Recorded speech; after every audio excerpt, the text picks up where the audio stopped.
Representing Brick City, Shakur!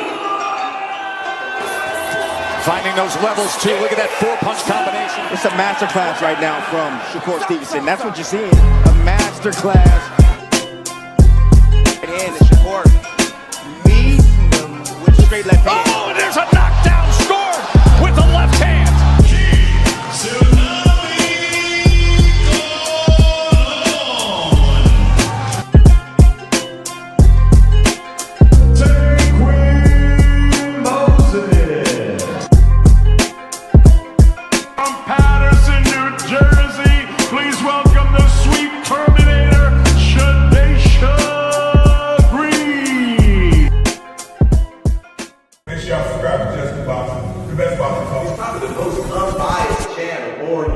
Right now, we're going to give him his just due. Shout out to my brother, Just Due. Do you foresee yourself being in, let's say, more thrilling fights as you get older? Basically, what you're saying is Floyd.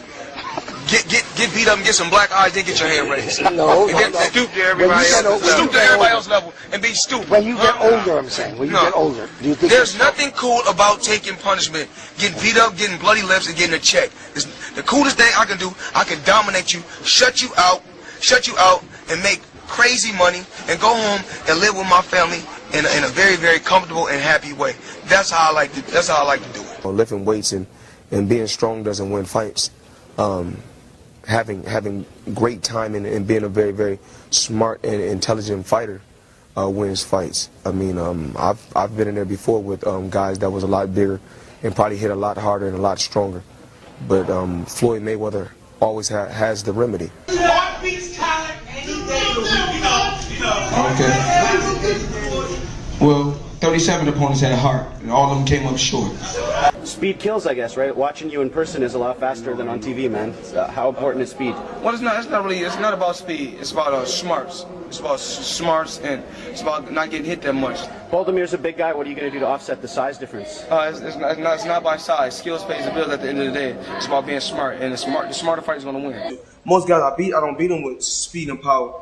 I beat them with smarts. I think about it. Yeah, it's more up here than here. Bring the truth or tell on your ass what you doing or what you're not doing every single time. You can lie, you can bullshit and all that, but when that bell ring, if you ain't put that work in, it's gonna show, bro. It's gonna show. Not to mention y'all in a sport that can cost you your life. Literally, you can die in this shit. So if that's the case, man, if you're gonna do this, don't bullshit with it. If you don't really want it, say to yourself, keep it real with yourself. I really don't want this shit. I can't put the work in that it requires. Walk away. Ain't nobody mad at you. Go out there, you're young enough, you go get educated, get a skill, do something, man. But don't play with this, man. People you can get killed in this shit. You want honesty? His channel.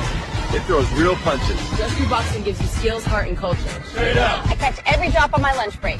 Can't miss it.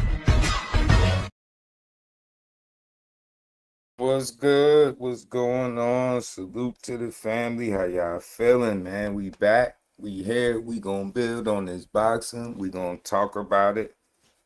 What they lying about today, y'all. What they crying about today. We gonna get to it, man. It's a lot to get to, man. How y'all feeling, man? You know, another weekend of fights. We got a newly crowned 3-division champion. You know, you got the unfortunate passing of Devin Haney's mom and the aftermath of that.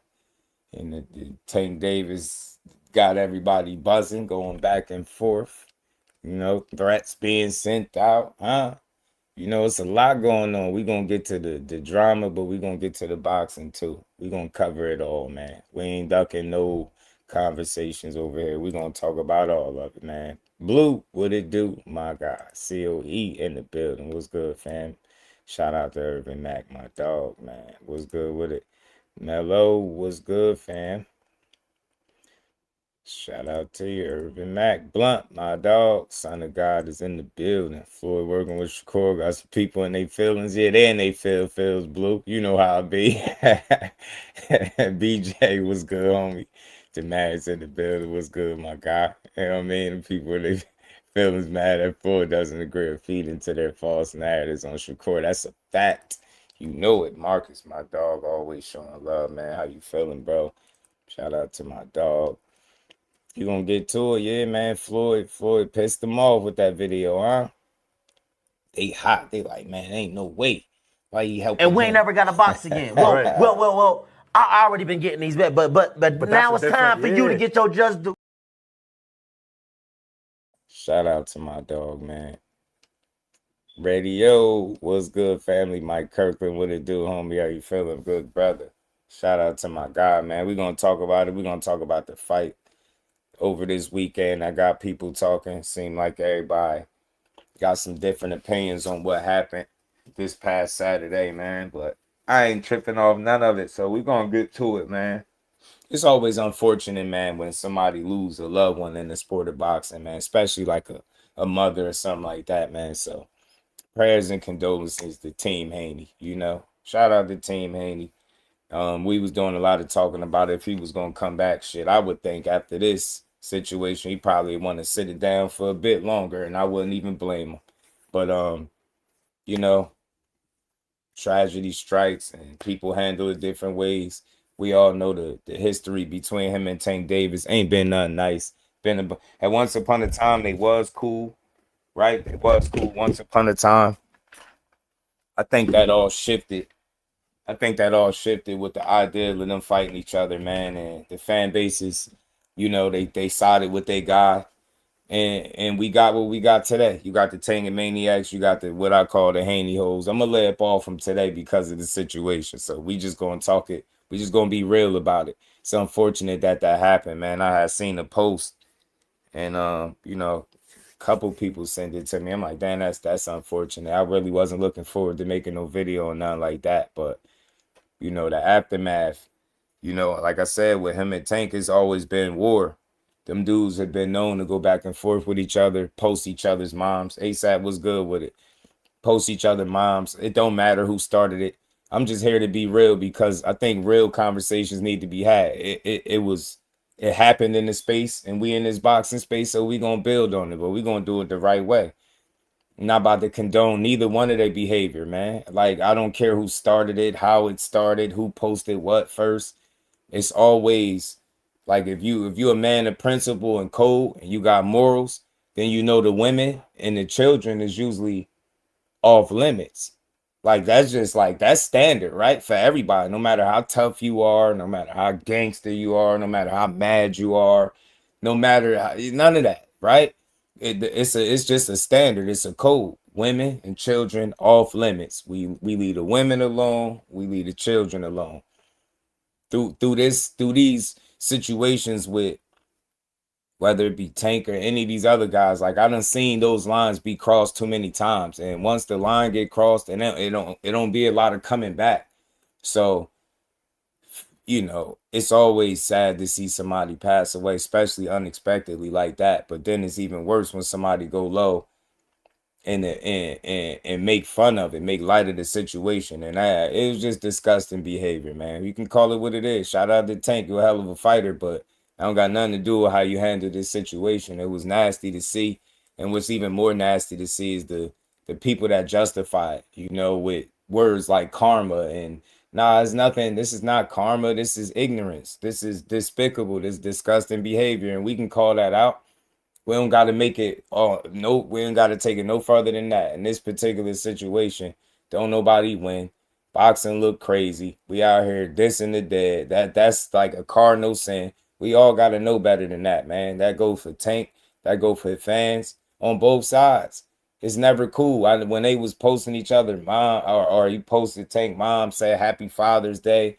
None of that stuff was cool. When you know, Bill Haney was going at Brian Norman Sr. and saying F his mom that passed away. All that stuff is nasty. That's why I say I'm just a realist. I've seen the line be crossed too many times in these situations, and they all at fault. They all accountable. There's nobody is, you know, exempt from being checked on being on some BS. And this is nasty work, man.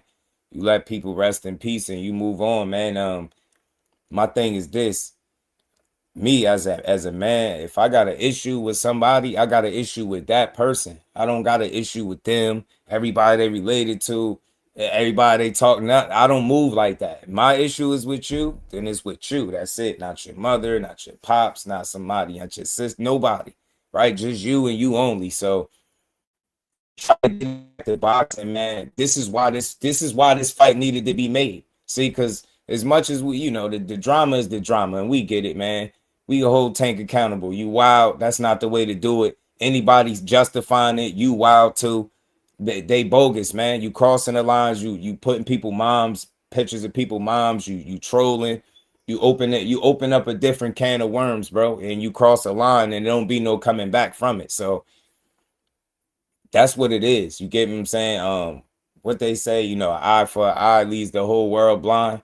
That's really what it is in this situation. There ain't no right responding to this. The only right course of action is an actual fight. And yes, because this is boxing, and I'm gonna always make it a boxing conversation. Let's make it about that. Hey, y'all, let's not act like this ain't boxing. They in the same sport. Hey, y'all could meet in the middle of something. After these type of lines been crossed, it's real bad blood. It's been going on for years. Y'all got viral sparring, right? Y'all got different accounts of what happened in the sparring. Some people say you got saved. You say you walked away with the money. All is good. Look, hey, we ain't got to cry over this. R.I.P. to with April Clay. That's Devin Haney's mom. That's nothing to play with. My prayers and condolences to him, his family, and everybody that's hurting, that's affected by the situation. You get what I'm saying? Tank Davis. Come on, fam. Come on. This, I don't give a damn. You post and delete. Maybe the post and delete was reality sinking in. This was low, even for you. All right. I didn't expect to see you do this. This nasty work. So you can't justify it by nothing he said.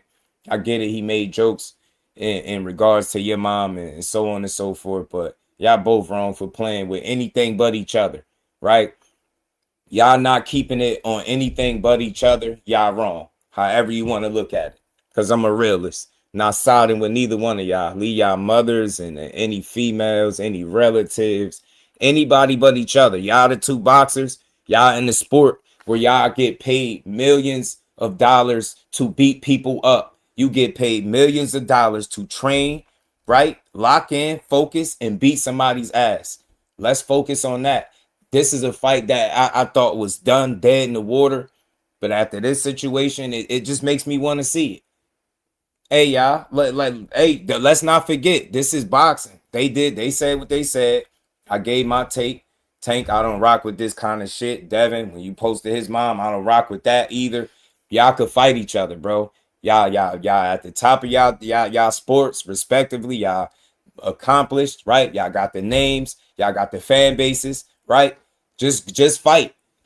Don't sit on the sideline and tweet. Hey, Tank Davis, you tweeted from G Money, right? That hey, Devin, respect to you and what you dealing with. If you coming back, they saying you want to fight him. Bill Haney Jr. or whoever that is, he put out a tweet. They saying something about signing a contract. I'm just going to try to keep it boxing as much as I can. Hey, do not forget that y'all actually can fight each other and make millions of dollars to do it. You don't got to tweet. You don't got to talk about nobody's mother. You don't got to talk about nothing. You don't got to talk about nothing but each other. Y'all could really make it happen. That's where I'm at. That's where I'm at. Tank, in this particular situation, because it looked like any beef with y'all was died down. This happened, and then you took it this way. You are 100% wrong. You are 100% accountable for putting out disgusting behavior and energy. Your fans should be able to hold you accountable. They still should be able to rock with you, but they should be able to call you out accordingly for going left when you didn't need to go there. Keep it on him. If you want to beat him up, right? You said you want the big nose kid, right? That's what you said. That's fair game to me because y'all two men. You said you want the big nose kid. I would love to see you fight him, right? The big nose kid, as you called him, been talking about beating you up for years. They saying now sign a contract. Hey man, we need to push that. Let's put the ignorant shit to the side. They gonna do what they do. I'm not condoning none of that behavior. Talking about nobody dead, nobody's mother, nobody kids. That ain't my thing. But y'all two boxers, Tank Davis, you stepped on the scale about 140 plus pounds. Hey man, it was talk about Devin making a certain fight at 144. This will no doubt be one of the biggest fights in the world. I say instead of going back and forth about shit that don't matter, won't y'all see who really the better man and make the fight? That's what I want to see. Y'all been going at it for years, bro. I want to see somebody get their ass beat in the ring. I don't care about who got more money. I'm not interested in nobody's mama's jokes. None of that. Tank Davis, you say you the guy. Devin Haney says he the guy. He said he'll beat you. You say you'll knock him out. You say you want the big nose kid. Everybody would love to see you fight him. I thought this fight was dead in the water, but with talks like this, hey, man, you make sacrifices. If Devin Haney wants to fight the way they say he do, then you'll be willing to meet the man in the middle. That's my logical way of thinking. Hey, man, I do. If I'm Devin Haney, I grieve. I take my time and deal with this situation. But when I come back, my sole purpose would be to fight Gervonta Tank Davis. I'm just gonna keep it boxing, right? Disgusting behavior by Tank. Come on, man. Your fans, y'all should know better. Y'all shouldn't condone it. Call him out for it because he need to be called out for it. That's all, and you can move on. You ain't got to shit on him, right? But just call him out. This ain't it, Tank. That's a bad look, fam. That's nasty work, right? You could lose fans. You could lose fans moving like that. You get me? Nasty work, man. Bill, nasty work when you did it to Brian Norman Sr. Dev, nasty work when you posted Tank Mom. Y'all all wilding. Y'all all wilding. I don't care about no PR wins. I don't care about who could tweet the best. I don't care about no mixtape circuit online.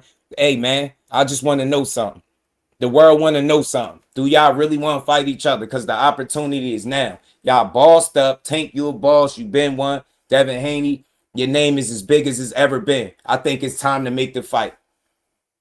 I don't care about your fan bases. I don't care about size. None of that. Meet in the middle and fight. When the lines get crossed like this, it's time to fight, bro. Go ahead and fight. Make the fight then. That's on both sides.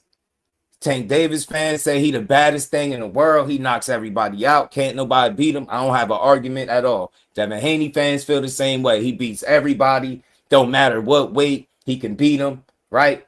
It ain't about size. Make the fight. I don't want to hear y'all arguing online. I don't want to hear about nobody's mother. I don't want to hear about jewelry. I don't give a damn about nothing. None of that. I just want to see who the better man once and for all.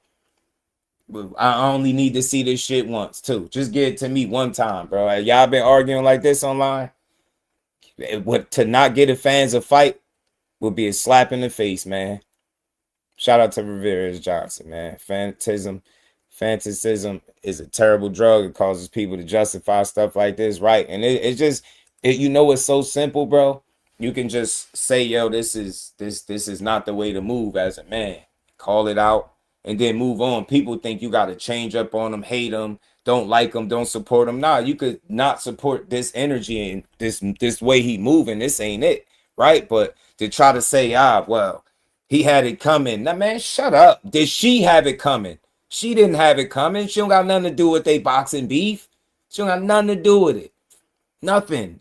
That's not a good look, man. That's nasty. Don't do that. They out here like, yeah, man, yeah, he had it.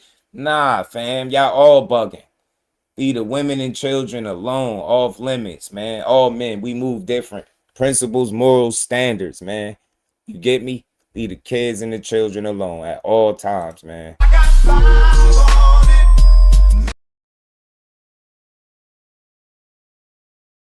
That like button, man. Y'all, everybody hit that like button. We gonna keep building, man. We gonna talk about it responsibly. We ain't ducking the conversation. I know some people don't know how to have it, but we do, right? Y'all really feel that passionately about each other. If it's really that kind of smoke for each other, then I think the fans deserve a fight. Y'all gave us the build up. Y'all gave us, you get me, all of the trash talk. Y'all gave us the disrespect, right? Y'all gave us the rumors, the drama, right? I think it's time to get the people a fight. And look, I mean this respectfully. You put the onus on both because, look, that's what they putting out, right? People on the DHP side, they saying, look, they want to fight. They saying they want to fight. You know what I mean? This was what Bill Haney Jr. say, hey, little Tay-Tay. He said, in case you forgot, remember that convo we had at the Fontainebleau? You better sign a contract or shut up because it don't take much over here to stick a ninja I'm thinking he's saying interrogation room or a freezer. That's what he was trying to say. But I ain't with the last part, but I'm with that first part with the contract talk. That's boxing talk. Let's keep it boxing, right? The disrespect is what it is. Let them deal with it how they going to deal with it. There's nothing we could do about what Tank said and how Devin feel and how he respond. But as a boxing fan, this is not the energy I want. I would hope they would take this energy and it would result into them making one of the biggest fights in boxing. I think everybody would win if they put all this energy and animosity they got for each other into one of the biggest boxing matches ever. That's the fairest way I could call it. Tank ain't right here, 1,000,000% wrong for carrying it this way. But anybody, for any reason talking about women, kids, any of that, you wild, period. But let's not forget, this shit is still boxing. They got careers to maintain, right? It's a lot of drama and a lot of animosity, right, towards this shit that he been talking about, right? Go ahead and get it fans one of the biggest fights there is to make. You get me? Whatever contract Buddy talking about, I would love to see it get signed. And look, hey, look, y'all. Remember, not too long ago, like I was just saying with G Money, he reached out to Devin Haney. Didn't he say, oh man, Al really reached out? Didn't he say that? So if that's the case, then you know the possibility is there for the fight to be made. I'm hearing some things about I'm hearing shout out to my guy KO. I seen a clip from his show where he had somebody, I think one of Tank Peoples on. Tank said that's the Tank Peoples is saying that Devin Haney is the fight that he want. You hearing it from Devin Haney's side that that's a fight that he want. Hey, let's not make it seem like there's no way it could happen, because it could. They got this kind of energy, bro. If I didn't like somebody the way Team Haney is telling me that Devin Haney don't like a Tank, and the way Tank Davis side is saying Tank don't like Devin, and I know if I fought him, I would get millions to do it. Man, I'm beating his ass. On either side. If I'm Devin Haney, I'm beating Tank ass. My number one only mission in boxing is to fight him. I don't give a damn about nothing. Lay off, weight class, meet him in the middle. If I'm Devin, and this is on the strength, and I ain't saying he got to do it. I'm not saying he's wrong. No, I'm just saying if I'm Devin, I'm trying to do everything in my power to make this fight.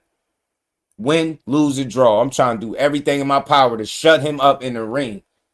Or at least put the pressure on him. And look, we keeping it boxing. They personal shit gonna be what they personal shit is. But if I'm Devin, I'm doing everything that I humanly can to make sure that everybody in the world know I want to fight that dude next. That's where I'm at with it. Hell with all this petty shit. Yeah, who really better? Because I don't want to hear the who got the best mama joke or who could go the lowest, who could be the most disrespectful. I don't care about that. I want to know who's the better fighter, who gonna beat who ass, who really want the smoke, who really looking at the other guy like he fool. Like, bro, I always been better. That's what I want to know. You get me?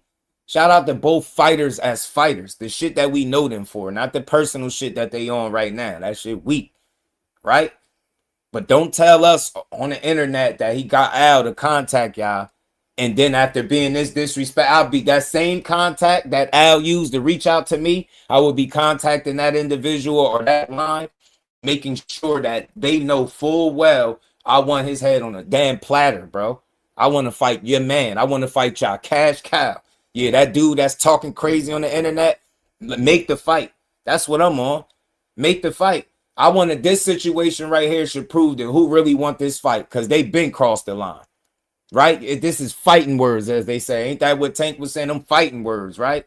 All right, I don't want to see nobody in no freezer or interrogation room, but I love to see you in the square circle. And I guarantee I'll pay my money to see it. I will pay my money to see that shit. I don't need to see nobody in no interrogation room. I don't need to see nobody tweeting about nobody's mom. I don't need to see nobody in the freezer. I don't need to see no street activity. This the sport of boxing. They really could run a fair one, y'all, for millions of dollars with all of us watching. You crazy? After this much of a build-up, man, this fight sold itself. Fight sold itself on its own. Let Gervonta Davis and Devin Haney say they fighting each other next. The internet stops. Everybody is going to be talking and focusing on that. I think right now, and I'm being dead serious, y'all. I'm talking strictly boxing. I'm not picking no sides. I love boxing. They both two of the best. Hey, man, they both been out for a while, right? They both had some controversy in their career, right? He had to draw against Lamont Roach. You had the Ryan Garcia fight, right? What better way to prove that you way better than ever than to go in there against a guy like Tank? What better way to prove Tank Davis that you still the guy to beat a guy like Devin Haney, right? Y'all both been off for some time. And all this shit is build animosity. Tank mad at everybody. Every time he tweet, he going off. That man need to get in the ring. Seemed like the perfect time to get Tank Davis in the ring. He pissed off too. Is he mad? Because everything he say, he's snapping. So I ain't siding with nothing to nobody. I just want to see it fight. How bad do y'all really want to fight each other? Or do y'all really want to tweet for 5 more years or until somebody retire? Or take a L, or you get me? Not on the top of their game. I don't want to see this. Now is the best time in the world to make this fight. And I don't give a damn about weight classes. Figure it out. They need to figure it out.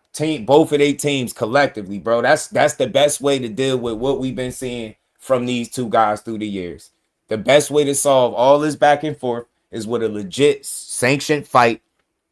I don't give a damn about no titles or none of that. I just want to see these two dudes fight. I don't want to hear no more about money. I don't want to hear about who broke, who not broke, who's selling more pay-per-views, who got more fans. I swear I don't care about none of that, because none of that stuff make you the better fighter. Get in the square circle in a 12-round fight, and let's see who the best fighter is. Is it Gervonta Tank Davis, or is it Devin the Dream Haney? And like I said, I'm not selfish. I only need to see it once. I promise you. I will pay my money. I only need to see it once. I only need to see it once. Just give it to me one time, man. Fight one time. All this back and forth, man.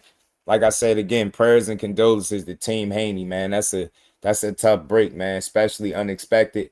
And shout out to Devin Haney. On a lighter note, I seen him giving back. You know, he was giving back to the homeless. I seen him feeding the homeless Popeyes. I thought that was dope.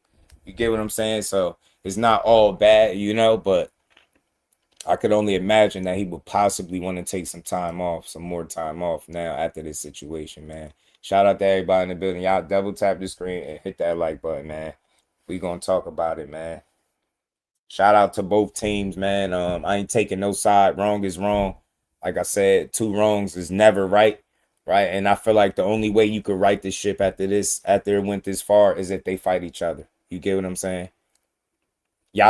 This don't make y'all want to see a fight more, right? Or am I tripping? Am I the only one? Like, let me know. Talk. That's why we here. Y'all talk to me. Am I tripping to want to see a fight now that it went this far? Because I don't care about this stuff. This could go on forever. You can tweet forever. It takes seconds to tweet. That's nothing. But it take a whole different type of energy, concentration, focus, and a whole different level of standing on business to say, you know what? I really don't like you. And I want to show everybody in the world that I'm better than you in the boxing ring. I don't care about my money. I don't care about your belts. I don't care about your accolades. I want to go in. I want to get in the ring and punch you in your face where it matters legally, right? Sanctioned fight for millions of dollars, bro. There's no better sport to be in than a combat sport.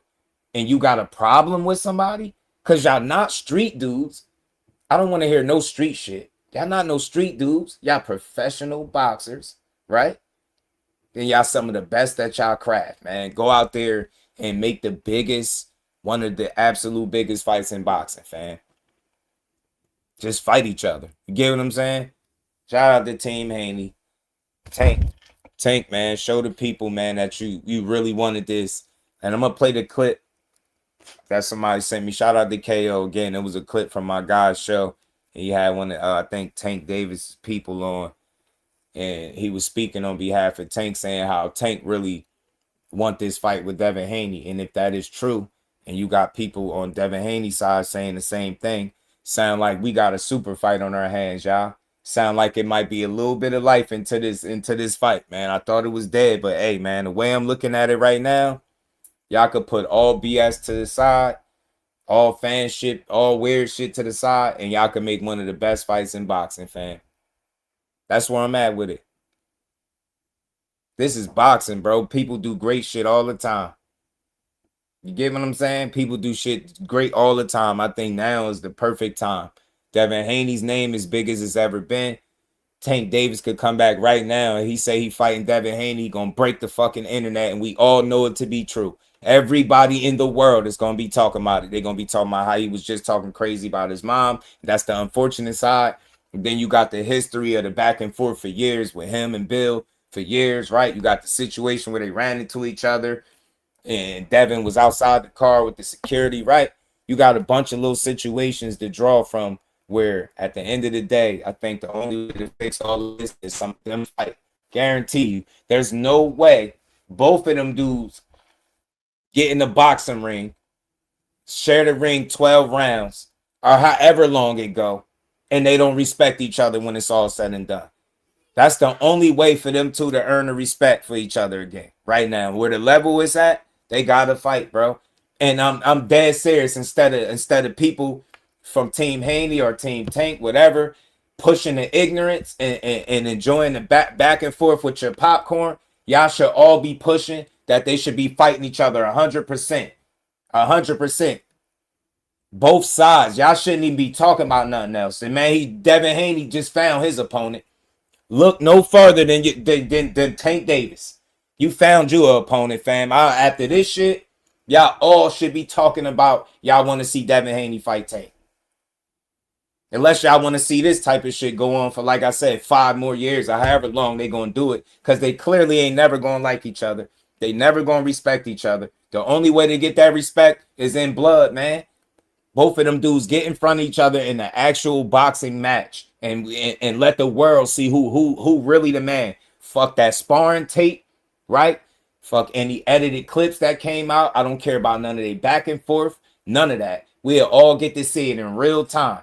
We don't care about AB jumping in there and Floyd holding on the Tank arm. We don't care about none of that. We just want to see two guys on an even playing field go in there and show everybody just how mad y'all really are.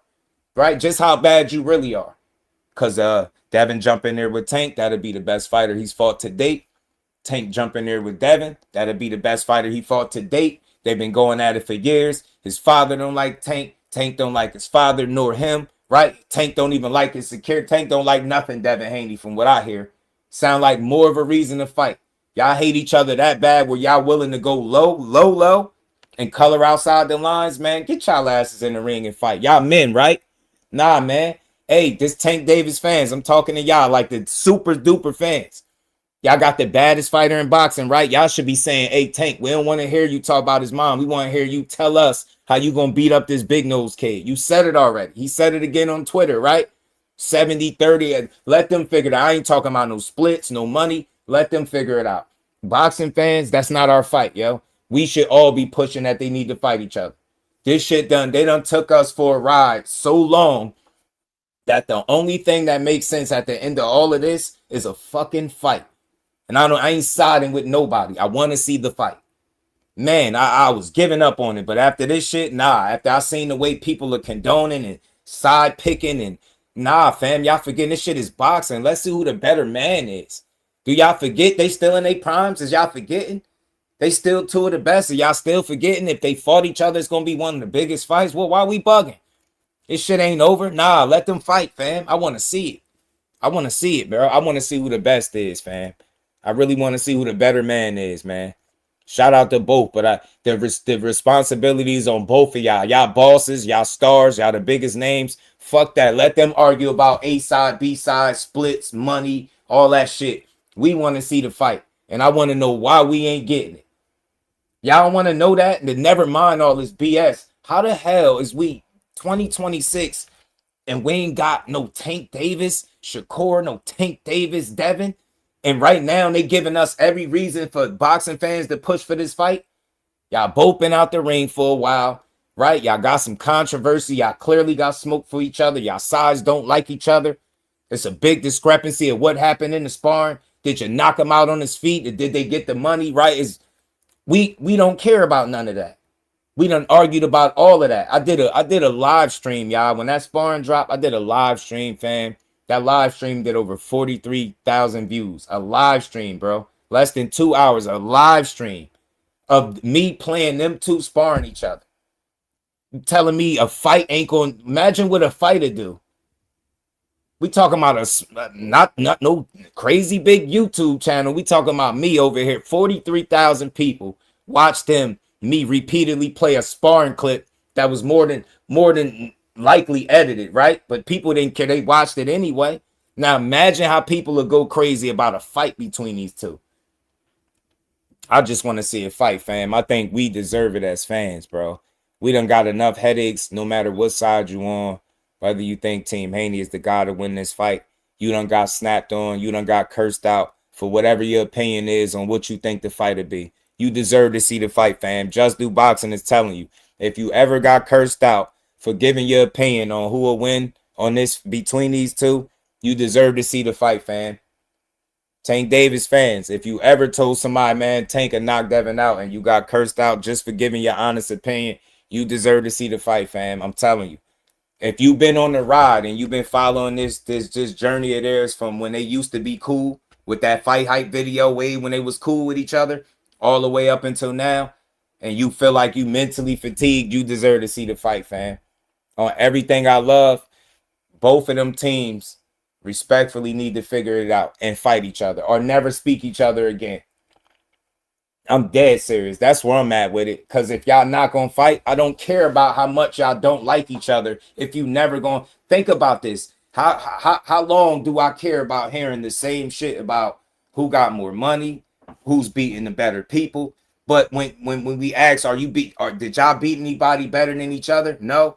Do y'all money feed any of us at home, or do we pay our money to see y'all, right? So we should see the fight, bro. Y'all, every fan out there deserve to see the fight. I don't give a fuck who you think gonna win. I don't care who you think is better or none of that. I don't care who you think is right or wrong. I don't care who you think dressed better and got more money. I want to know who the better fighter is. And I think every real boxing fan out there that's followed this story with these two dudes going back and forth through the years deserve to see a great fight between these two to determine who's the better fighter once and for all. And then we can move on.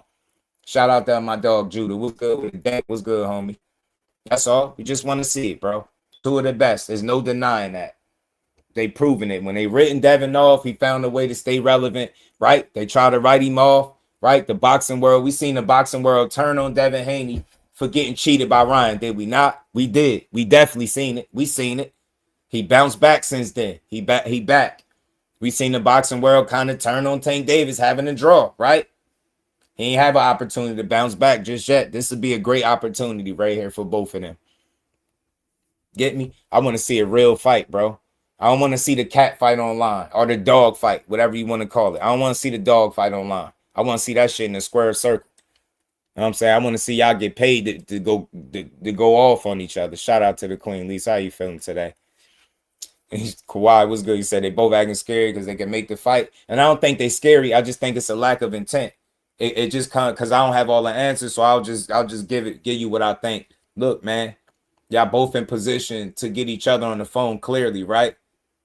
If Tank could get his people to reach out to you to the point where you tweet about it, then that means it's obviously some type of line of communication established between the two, right?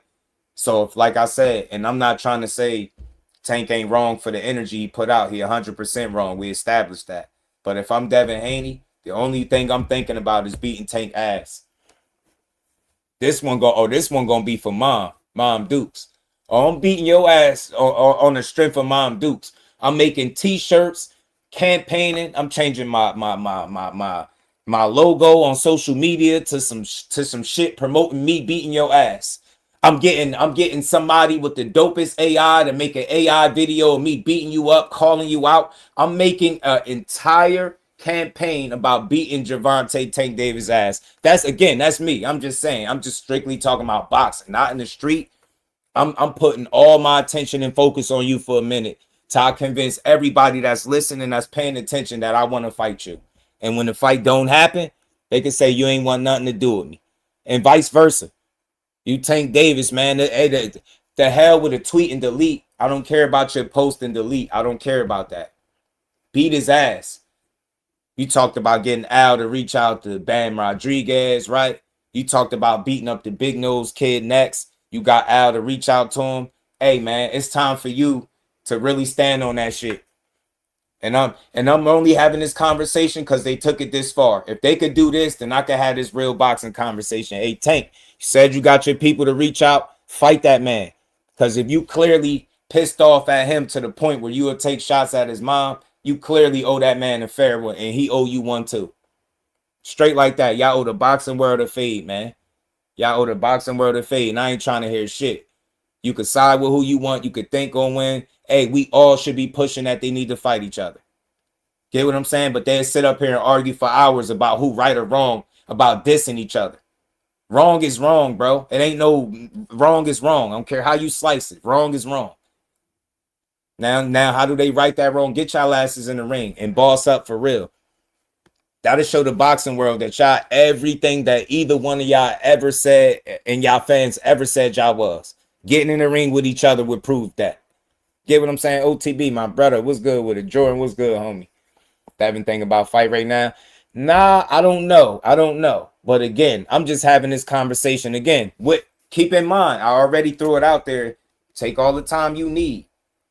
But coming back, or my entire focus would be fighting him. And again, look, I'm glad you said that, Jordan. That's why I got this little tweet up here. Because this is somebody from Devin's side, right? This was Bill Haney Jr., as they put it, or something, right? Saying, hey, man, you better sign that contract or shut up. Whatever contract he talking about, you get me? They speaking for that side. So I'm assuming that anybody that you thinking about fighting, you obviously ain't get the fights that you was looking for, right? Take all the time you need. Because clearly Tank ain't coming back right now either, right? So he clearly going to be out. You got some more months until the end of the year. Devin can take his time. But if I'm him, the only focus is Tank Davis. So I ain't saying it got to happen right now. But I'm saying the only person I'm thinking about fighting is Tank. Period. And it's going to be for Mom Dukes. I'm beating your ass, bro. I'm going to launch a campaign about Devin the Dream Haney versus Gervonta Tank Davis. Sign the contract. Hell with sending bottles. Y'all thought what Shakur did was wild? Sending bottle service? Bro, I'm pulling out all the stops. I'll go put up a damn billboard. I'm telling you. I'm making AI videos. I'm tagging you every day. Y'all remember that shit Shannon Briggs was doing to Klitschko when he wanted to fight? Remember that shit Shannon Briggs was doing to Klitschko? I'm taking it that far. I'm taking it that far from Devin Haney. I'm just kidding. And I'm finding a way to keep it boxing. I ain't talking about no street activity. I'm on a campaign of beating your ass. Sign a contract, get in the ring, and fight. Don't fight me on Twitter. Don't fight me with your money. Don't fight me with your fans, your popularity. Fight me with your fists. Right? You get two, I get two. When we get in there and fight. And we get 12 rounds to do this shit. That's all I'm saying, bro. That's all I'm saying. Just want to see it fight. You get me? I don't want to see a dog fight on Twitter no more. I'm good on that. I'm good on that. Bill Wick. Who called him Bill Wick? Nah, it's only one Wick over there. That's just Wick, man. Huh? Dreamer Maniacs and Tanker Maniacs need to push the fight more than the fans. Yeah. I mean, look. I think we all do. Because I think we all deserve it, man. I think we all deserve a fight, man. I think we all deserve to see a fight. Do we not? Y'all don't think we all deserve to see a fight, fam? I do. I really do. Haney channel's already saying 147. See, that's the problem. They need to let them figure it out. 6'8". I get it. They need to let them figure it out, right? The same way Shakur and Devin was gonna figure it out, right? Just let them figure it out. Stop speaking for that man. You know what I'm saying? Let them figure it out. We did this shit for years. We ain't arguing no more about weight. Let them figure it out. They millionaires. They better figure it out. They better meet in the middle. You know what I'm saying? Yeah, we don't want to hear y'all arguing no more on Twitter. We don't want to hear Bill Haney taking personal jabs, that Tank Davis going low below the belt. We don't want to see that. We not impressed by that shit. It's not funny. That's not the way to move. Beat his ass. Like that's the frustrating part about all of this, fam. They really in the sport where you get paid to whoop ass. Like you get paid. They're in a sport, in a profession where if you don't like somebody, you really can do something about it. You don't gotta catch him outside. You don't gotta catch him in the street. You really can go whoop his ass. Like you can go set the fight up. Tank Davis is a cash cow of boxing. You telling me if he don't want to fight Devin Haney next, they ain't gonna do everything in their power? Yes, they will. So if you Tank Davis' biggest supporters, man, respectfully, and I'm keeping it boxing because they ain't doing it. They not keeping it boxing.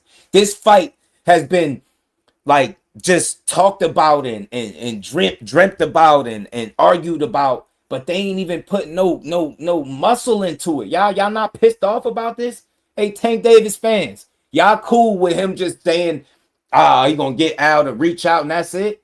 Seriously, I'm a Tank Davis supporter, but I'm talking about the super fans that argue everything Tank. He beats everybody. Y'all ain't tired of that shit? Y'all don't want to see him go beat his ass? Y'all don't rather see him beat Devin Haney up in the ring instead of on Twitter, right? Y'all wouldn't rather that? You get what I'm saying? Think about all the speculation through the years, man. Y'all really be to talk shit if they actually fight each other. I don't want to hear about no phantom offers. I'm not about to argue splits and wait for them. Nah, that's for them, man. They not even getting that far. I'm not stressing myself, but I'm telling you now, if you're a genuine supporter of both of these guys, and you disgusted by the shit that you seen through the years, I'm talking about not just this last episode from Tank. I'm talking about everything that's led up to this. Y'all not tired of the fact that we got all of that, and now you got to a point where Devin Haney has clearly made his name one of the most recognizable in the sport. You're not telling me it ain't the perfect time for them to make a fight with each other? Seriously, bro. This man a cash cow, bro. If they said he got the best team in boxing. If he tell them folks he want to fight, you think they ain't gonna get it to him? Or at least try to make it? Come on, and we know they will. That's all I'm saying. Make the fight, man. Not drama on online. This ain't the good content. Not the mama jokes, man. We need to see the memes after the fight, right? That's what I want to see. That's fair game. The memes that come after somebody done got their ass beat in a fair fight. That's what I want to see, man. I'm telling you, and I'm going to keep pushing it because I think it's realistic. They could push bullshit. I could push real shit. And the real shit is boxing. This is why we all here, right? Wouldn't nothing be better than to finally be able to answer the question for once and for all, who's the better fighter out of Devin Haney and Tank Davis? Straight like that. Shout out to 12 Mello. I appreciate the love, man, in that super chat. Everybody hit that like button, man. We're going to keep building, man. We're going to get to something. Greg Hackett gave his thoughts on this, man. I wanted to play for y'all what he had to say about it. And we're going to keep cooking, man. We got a lot to get to. And we're going to get to all of it. Yeah, he talking about the freezer, bro. Said interrogation room. And we ain't trying to see that. The Marys, we don't need to see nobody in no freezer, fam. We need to see you in a square circle. See, they think they overthinking it. We don't need to see nobody in the freezer or an interrogation room. We just need to see you probably, I don't know, Vegas. Where you want to do? Where you, MSG? Like, take your pick, man. You know what I mean? Boxing is their playground. Take your pick. That fight sells anywhere. You could put that shit on the moon. You know what I'm saying? Put Devin Haney and Tank Davis on the moon. Everybody gonna find a way to get there. You get what I'm trying to say? Like, it don't matter where this fight gonna be at. Put this shit in somebody's backyard. People gonna be there. I'm telling you. So they thinking too deep, man. They overthinking it. That's why I say all this idle time, all this back and forth, just give y'all time to talk shit that we really don't care for seeing. When in reality, y'all could just stay focused on the task at hand. Tank Davis, don't ever forget that you a boxer. You really could beat him up in front of every last one of his fans. You could really beat him up in front of your people, his people, your fans, his fans, the world, right? The haters, your haters, his haters. It don't matter. Like, you really got an opportunity to do that shit, and you still in the prime of your career. Devin Haney, you still in the prime of your career. You overcame adversity, right? They try to switch up on you after Ryan cheated you. You still here, and you still in the conversation for fighting one of the biggest names in boxing, man. If I'm Team Haney, I ain't saying what he got to do and what he should do, but if I'm Team Haney, I'm doing everything in my power to make sure that my team knows, everybody that helps me put together my fight know that the number one target for me is Gervonta Davis. Whenever that man decided to come back to boxing due to the unfortunate news and the untimely passing of his mother, you know what I'm saying? Like I said, take all the time you need, but trust me, this guy would be on my mind. Yes, you want to play like this, fam? Hell yeah, I want to beat your ass. I would not stop. Like I said, a whole campaign of I want to beat your ass, Tank Davis. That's what I'll be on. That's what I'll be on. Improv was good. Taking Haney at 140, 44. I think 44. I wouldn't even trip. I would understand it. I would understand why he would make the sacrifice. The way Tank just talked, I would understand it. I wouldn't even bring the Stevenson situation up. Even if they did do 44, whatever it takes to get both of them in the ring, Mr. Improv, and comfortable, that's what I want to see. Right? I don't even want to do no negotiating for them. Let them figure it out. Shit, if they wanted to come in at 48, 45, let them figure it out. But I just want to see a fight. You know what I'm saying? I just want to see a fight. Enough is enough, bro. I think it's time that they give us one of the, you know what I'm saying? I think it's time that they give us a fight, yo. I don't think we crazy for asking for it, neither. A freezer, no fight. 144 for a power puncher. KB, you scared me at this point. Shit, let him get in there, man. Hey, something. I look, I ain't tripping. I ain't tripping, Jordan. Let them figure it out is really what I'm getting at. Let them figure out the weight, right? But at this point, I just think we need a realistic discussion about this fight happening. You get what I'm trying to say? We need a real discussion about this fight happening. Not just no Twitter talk, right? Like, we really need real negotiations where we could say one guy didn't want the smoke. Let them figure all that, the logistics out, right? The details. I just want to see a fight at this point. And look, if you can talk like this about somebody, about the deceased fan, make a fight. I don't think I'm asking for too much, right? I just want to see him scrap, man. Shout out to Improv, man. Appreciate the love, man. Sending a gift. You know what I'm saying? I just want to see a fight, family. Hold on, let me get this. Let me get to this.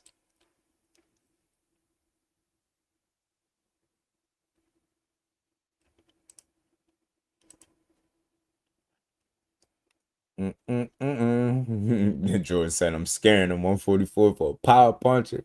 Shit, I will hope not. This goes for Tank and Shakur. Yes, make a fight too. I don't care. Let them argue about the weight. It ain't even our job. We be stressing ourselves. You know what I'm saying? We be stressing, y'all. Let them argue about whatever weight. I think us as boxing fans, we deserve, after seeing how left this situation turned with Devin Haney and Tank Davis, not siding with nobody. This shit has simmered and boiled over to the point where they've had time to disrespect each other in ways that none of us care to see. None of us real ones, right? You know what I'm saying? So at this point, like, I just don't think it's unfair. I don't think this conversation is unreasonable for us as boxing fans to say, give us a real fight. We seen the cat fight or the dog fight, whichever one you want to call it, online. We seen the personal jabs. We seen y'all go below the belt, right? We seen y'all interact in public. We seen when y'all was cool. We seen y'all leak sparring. We seen everything but y'all actually fight. Tank Davis, we done seen you do it all. You done made every type of threat. And I mean this, I'm strictly just talking boxing. You done made every kind of threat you can make towards Devin Haney. You don't think it's time to deliver on that? At least attempt to. I don't care about no personal shit. We talking about the boxing shit. You telling people you gonna beat him up. Big nose kid. This is the guy you want. You got people jumping on podcasts. Shout out to KO. They said this is the guy that you want. I think it's time to deliver on some of that. You get me? Y'all done made it this toxic like this. You done took it to this level. Bro, you ain't even gotta go here when you could really fight him. That'd be the ultimate bragging rights, not some shit you could say about somebody that ain't got nothing to do with y'all two not liking each other. Fight that man. That's what I'm saying, man. You could get paid millions to do it. All the bragging rights in the world. Another win on your records. More money. Right? Like, boxing world at your disposal. I don't see no reason why. Like, if you could do this, and this shit is for years. That's why I'm like, man, I'm off it. I just want to see a fight.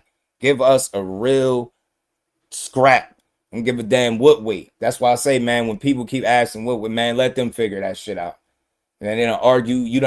That didn't stop you from saying you was gonna fight him next, right? You wasn't worried about that. Let them figure that out. I just know it been a lot of, I'm gonna fight him. I'm gonna do this. And look, I know this ain't the popular thing, but Clarissa brought it up recently too, right? She know he one of them dudes, but she like, yo, I want to see him keep his promise and fight some of these dudes. At this point, being that he could take it this far, I could simply ask as a boxing fan, won't you just, never mind this, spare yourself the negative publicity, right? And all this BS, and you can actually fight. right? And everybody got to respect it. Nobody will whine. Nobody will say you're doing nothing. Fight the man. You don't like him that much because to go this low, you don't like him, right?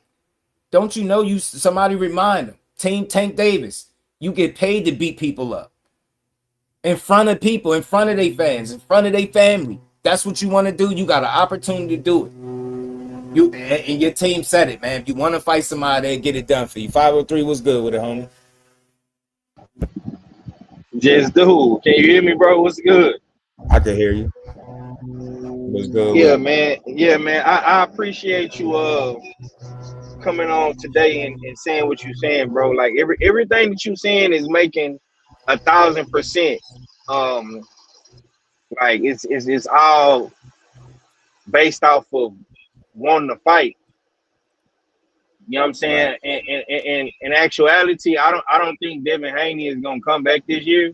I mean, he got a good reason not to. You know what I'm saying? And respect to his family, and stuff like that. But on the Tank side though, bro, I honestly feel like it didn't got so bad with Tank. Like, I mean, what's Tank reason for being out the ring all of 2026? You know what I'm saying?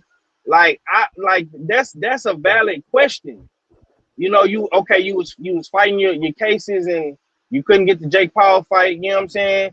That take a whole year to do. Right. And really, bro, all this back and forth between Haney and Davis is really coming from them trying to make a fight, right? And now Tank came out, or somebody from his side came out and reported that, he not coming back to 2027. So you did all that talking, disrespecting, all this stuff, bro, just to say you're not coming back in 2026, you're coming back in 2027. You know what I'm saying? That don't make sense, bro. And bro, I'm so glad you said what you said. Like, bro, I don't want to talk about no splits. I don't want to talk about no percentages. I don't want to talk about no weight. Yeah, bro, I don't want to talk about none of that shit, bro. Let them do it. Y'all, right? Yeah, bro. Like, yeah, bro. Y'all have, $1 million lawyers, $1 million advisors. Y'all have the backing of the Zone. Tank and PBC got the backing of Amazon Prime. Y'all have all these big business people in the back of y'all wallet, bro. You know what I'm saying? Y'all can pull out that card anytime y'all want to pull it out. You know what I'm saying? Like even with Dev, like we've been seeing everything that's been going on with him. He ain't been able to get a fight. And I know you've been cooking on that because I've been watching your show and your videos. You've been cooking on that for the last past, 2-3 months. You know what I'm saying? I've been speaking on it on my channel. But the man mom just died. So I'm not finna, try to force this man to have a fight, bro. And he gotta bury his mom. No, this is what I said too. I want to be clear too, because I know my guy said the same thing. You think he thinking about a fight right now? I never said right now, but I did set the table. We got two dudes that both been out.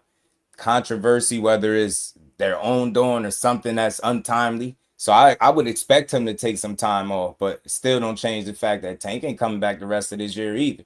And I don't think he's gonna take forever off, right? I do think he'll take some months or however long he need is however long he need, and I respect it. But at some point, when you do come back, if I'm him, based on the disrespect, and this is just me speaking for me, I can't speak for him. My whole purpose would be to fight this dude, right? And I would base it off the shit that you wanted to say on Twitter. I would make you stand on all this. You gonna get Al to reach out, and that.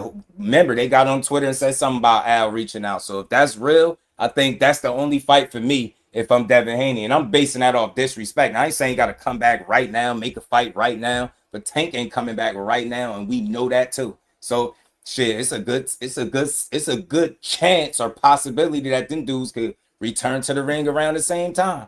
You get me? I can see. I don't see them sitting out the whole 2027, but the rest of this year, I think probably could chalk it up. And the same thing for Tank. We know that they say he ain't coming back till next year at least. So My thing Right. is, you did all this talking, you put out this disrespect. You put out multiple times that this is the guy that you wanted to beat up. Somebody just got on the platform and said, this is the dude that you really don't like and you really want this fight. This is the only fight you want.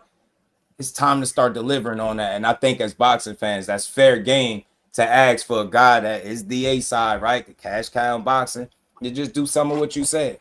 And the only thing for Devin, if you know, just off the disrespect, bro, I'm gonna make you stand on all the shit you says. You gonna offer me this, you gonna make a fight with me, I'll make a whole fucking campaign, Devin Haney versus Tank Davis. Whenever you come back to the ring, that'll be my focus. So look, he come back when he come back. And I ain't making it seem like it's on him, but I'm just strictly speaking from disrespect and all the shit that led up to it. I'm gonna make sure everybody know that I did everything in my power, humanly possible, as a fighter to try to fight you. And when the shit don't happen, I can go on and keep doing what I'm doing. But that's what I want to see, because it done got to this point, and it's like I think we all, you 503, everybody in the chat that's ever argued about who will win, no matter what side you're on, we all deserve a fight. And I think this is the perfect time for it. Y'all been out. It's still beef. Y'all still going. The weight classes ain't stopped y'all from going at each other. So at this point, we can't condone it. Fight them. And again, you could put the accountability on the A-side guy. Look, you got to deliver on that dude, man. You said you want to fight him. At least I want to see the real attempt be made, not on Twitter. I want to see a real attempt be made to fight him. You said this about his family. It's not cool. It's out there. We held you accountable. Now make a fight with him, though, because that'll be that's proving some shit. Like not nothing on Twitter. Getting in the ring, fight him. Right, right. And not only that, bro. If you go back to old law, you know what I'm saying? I don't know how old you is, bro. You know, but I know you're a grown man. I know people in the chat is grown. If you go back to when you was a kid, you was a child, you was a teenager. If anybody says something about your mother or your grandmother, you know what I'm saying? Any woman that you love or hold dear to your heart and your family, bro, that's automatic fighting. You know what I'm saying? We can crack on each other all day. But when you start talking about my mama, we gotta run the fade now. You know what I'm saying? I gotta see you. I need my one. You know what I'm saying? We gotta run that. You know what I'm saying? Whether we getting on the bus, we gonna do it at the playground. You know what I'm saying? We're gonna meet up in the neighborhood, wherever. When you talk about somebody mama, bro, you disrespect somebody mama, that's automatic terms for a fight, bro. You know what I'm saying? And what you saying on your platform today, bro, I feel like it's justified.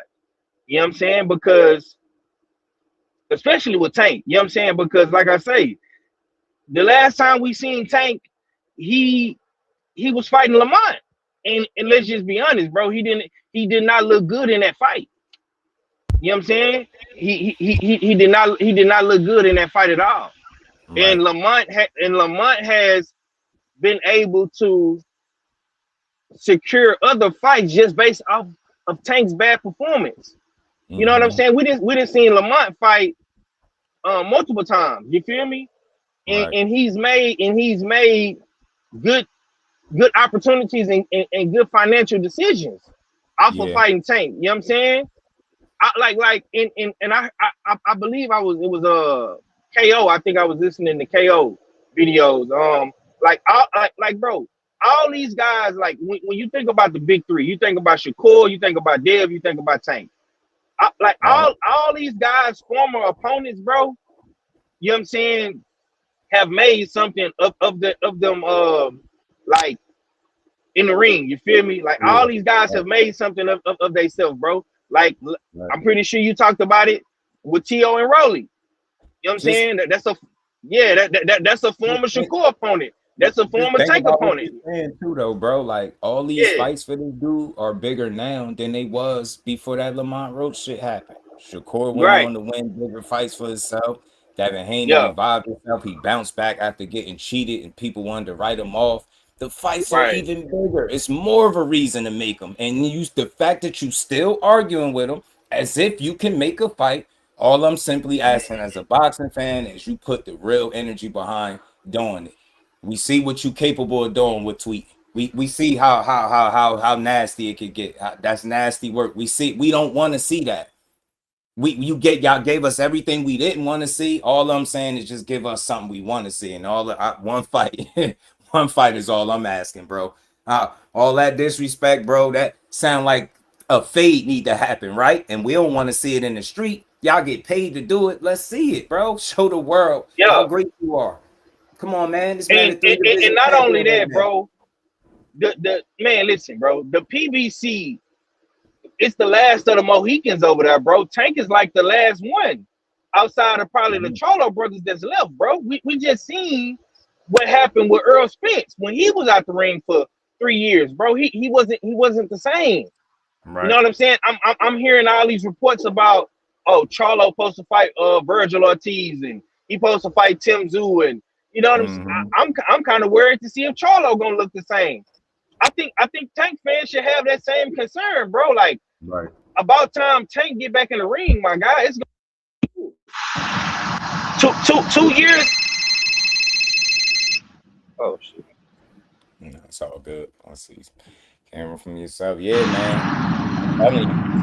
I'm just saying, y'all, and now you know, I kept it fair, I kept it genuine, man. I think after all this back and forth, man, the fans deserve a good old scrap, man. You know what I'm saying? We seen this shit for Yo, can you hear me, Jess? Yeah, I can hear you. Okay, yeah. Nah, bro, you absolutely right, bro. This fight been in the making for at least 6 to 8 years, bro. And the sparring shit happened back in like 2017, 2018, bro. This was when Tank was still like an undercard guy. Like, he was still fighting on Floyd undercards. Look how far he has progressed. Look at how far Devin has progressed. You know what I'm saying? Like, these dudes are super duper like stars now. You know what I'm saying? And I don't care who you feel like is bigger. You know what I'm saying? Or who is the A side or B side? Don't none of that matter, bro. You know what I'm saying? Because I feel like all of these guys have put the work in. You know what I'm saying? And you've been covering boxing and watching boxing probably longer than me, bro. You know what I'm saying? Tank been boxing since he was a kid. Dev been boxing since he was a kid. Shakur, same shit. All these boys been putting the work in, bro. So it's justified to whatever it is they getting now, because they've been working since youngins. You know what I'm saying? They all established. Right. Yeah, that's what I'm saying, bro. Like these guys are solidified. The work is cemented. You feel me? So I just want to see Tank back in the ring, bro. Like get off the internet with all that trolling and talking shit, bro. Like, that's cool, but like, the actions gotta be in the ring. Right. You know what I'm saying? Like, you still haven't cleaned up that Lamar Rowe shit. Now you got Kid Austin and Body fighting for your belt. Right. You know what I'm saying? Like, that don't make sense to me, bro. Yeah. You should have fought Kid Austin. That would have been a good fight. Even with his situation, like, he's one of the rare people that can really come back and then have a big fight if that's what you wanted to do. And like I said, man, it's all systems points. Like, I can't even think of you fighting nobody else right now. Like, and y'all know I love to see him and Shakur fight, but after this, it's like y'all done went to a point where it's like, man, dude, y'all gotta fight. I'm just feeling like that as a boxing fan, man. Please fight each other, or at least get a fight a realistic chance to be made. Not on Twitter, not one upping each other, not phantom tweets. I'm gonna do this, not no pump faking, like, just real energy. And I'm just saying, fans deserve that. They deserve to fight somebody as talented as the other guy, to really be able to prove who the better. Like, I'm really strictly talking boxing, fan. All right, we get it. Y'all gave us everything else we seen from y'all. We even got to see the sparring that I know it wasn't meant for the world to see. We got to see that, y'all. We got to see everything. Back and forth, the one-ups, the interactions where they was close to each other. We seen it all when they used to be cool, like when they fell out, like the back and forths, like all through all the years, bro. We seen everything, but you know what we ain't get to see for real?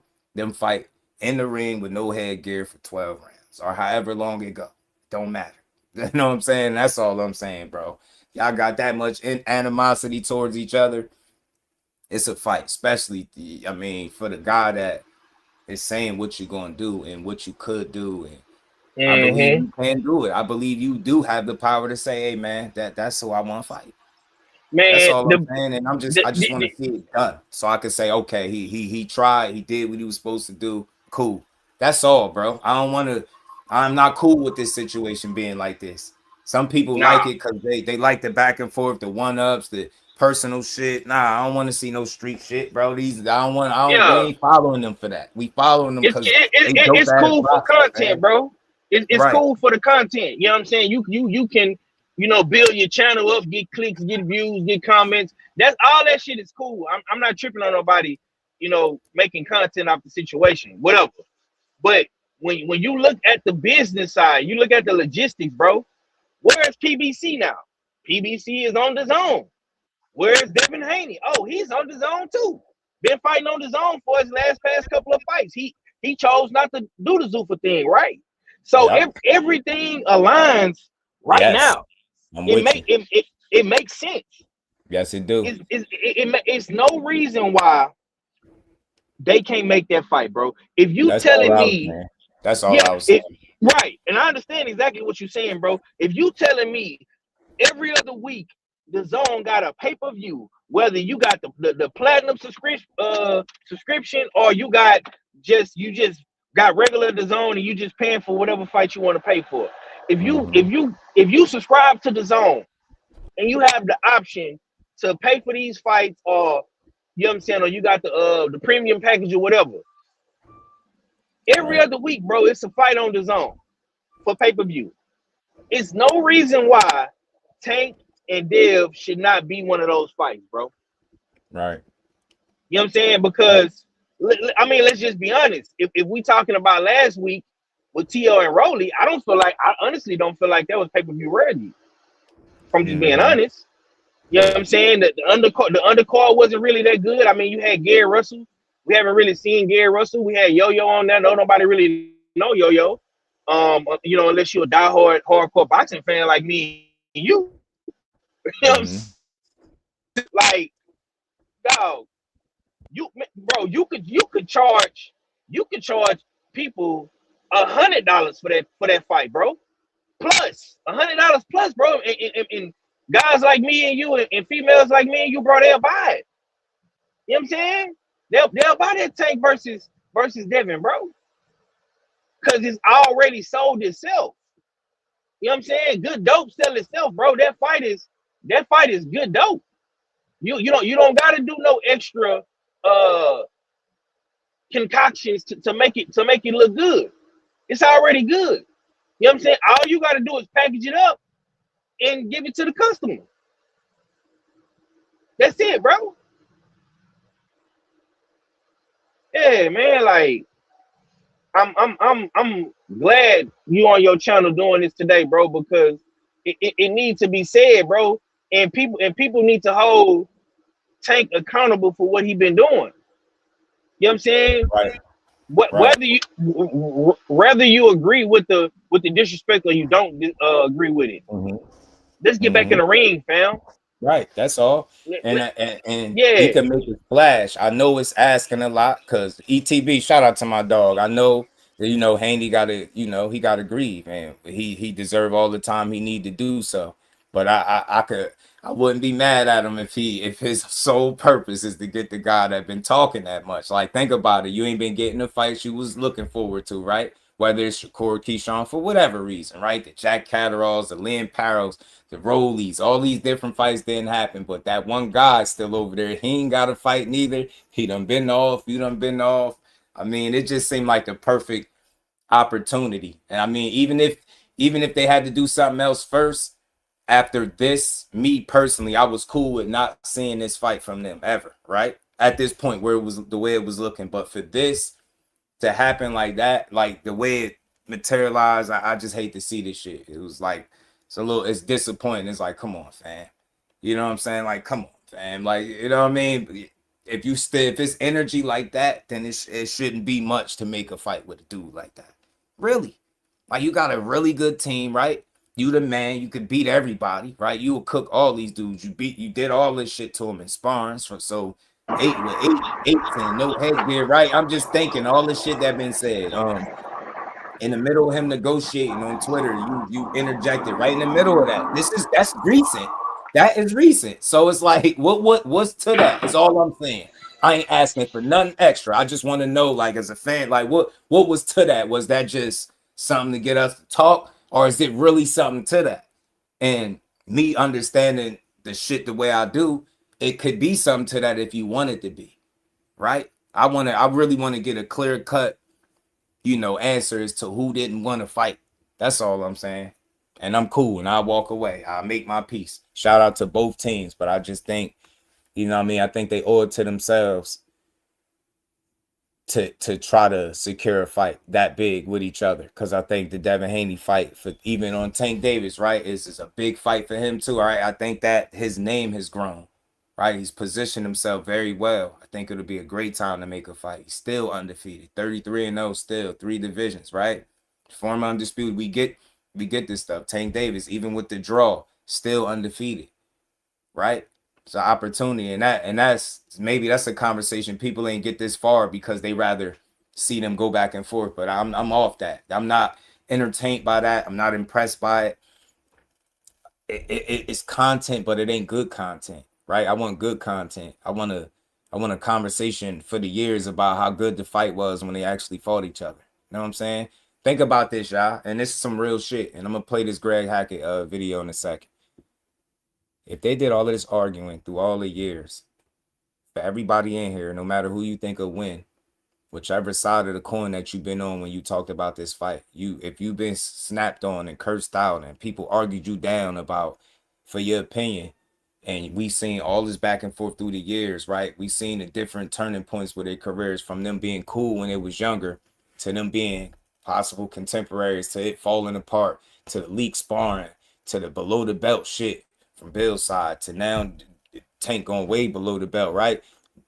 Y'all not gonna be disappointed as fans of either fighter, supporters, because I support both. You're not gonna be disappointed as a fan of of boxing that you never got to see the fight and the only thing they did was argue for years. That's where I'm at. I never thought I'd be having this conversation today, but it's like, bro, nah, at this point, like, I would be thoroughly disappointed if we never got to see this fight now. Just because of this, yes, it just tipped it over the edge. I'm like, fam, damn, all these years just for no fight from 2 of the best. And I get it. It's people that's like, well, Devin don't want to fight him. And it's people that's like, well, Tank don't want to fight him. Well, don't y'all want to get that put to an end? Wouldn't y'all rather get a definitive answer to if one guy didn't want to fight the other, so you can know for sure that's what's going on, rather than somebody just saying it, right? I would rather know that these dudes did whatever they could on their respective sides to make a fight, and they was unable to do it. That's all. That's it, bro. That's what we deserve, fam. These is real boxers, man. Call that petty stuff. You skill for skill, style wise. That'd be a hell of a fight, man. That'd be a hell of a fight. The advantages that Tank has over Devin, and the advantages that Devin has over Tank, and the different styles and approaches make that an interesting fight. The accolades, the accomplishments, the crazy fan bases. Think about that. All the build up through the years. They've given us all the makings of a great fight. They've given us the build up without the fight, y'all. They've given us the entire build up with no fight. I'm not blaming nobody. I'm just holding both sides accountable. Y'all need to make a fight, fam. Don't sit on the internet and talk about it. Really do that shit. Shout out to Haney. Like I said, prayers and condolences to him and his family, man, because that's a tough break. I mean, you lose your earth, man, right in the middle of you trying to make a fight. I could imagine he probably like, man, F boxing right now. But he's going to come back because this is what he do. You know what I'm saying? He's going to take his time off. You know what I'm saying? But he's going to come back. But look, man, I'm in support of Team Haney while he go through his difficult time. You know what I'm saying? Because I know this probably, messing with him. But hey, man, hey, Haney, when you get back, fam, when you start thinking about who you gonna fight again, don't forget today, man. Don't forget the tweets. Don't forget the Al Heyman gonna reach out. Don't forget none of that. Just make them deliver on that stuff. That's all I'm saying. You know what I mean? Tank Davis, you bet. Your people said you want smoke, fam. Get me? I just want to see it. I just want to see it. Everybody hit that like button, man. Everybody hit the like button. Double tap the screen, hit the like button. It don't matter what side you're on. There go Damon right on cue. Tank got to grow a pair first. Devin showed he'll fight anyone. Tank has showed us his heads in the face marquee guys. Yeah. Look, I think they both put out energy that would suggest that they should both give it a fair shot at making a fight, Damon. You got to be real. I don't think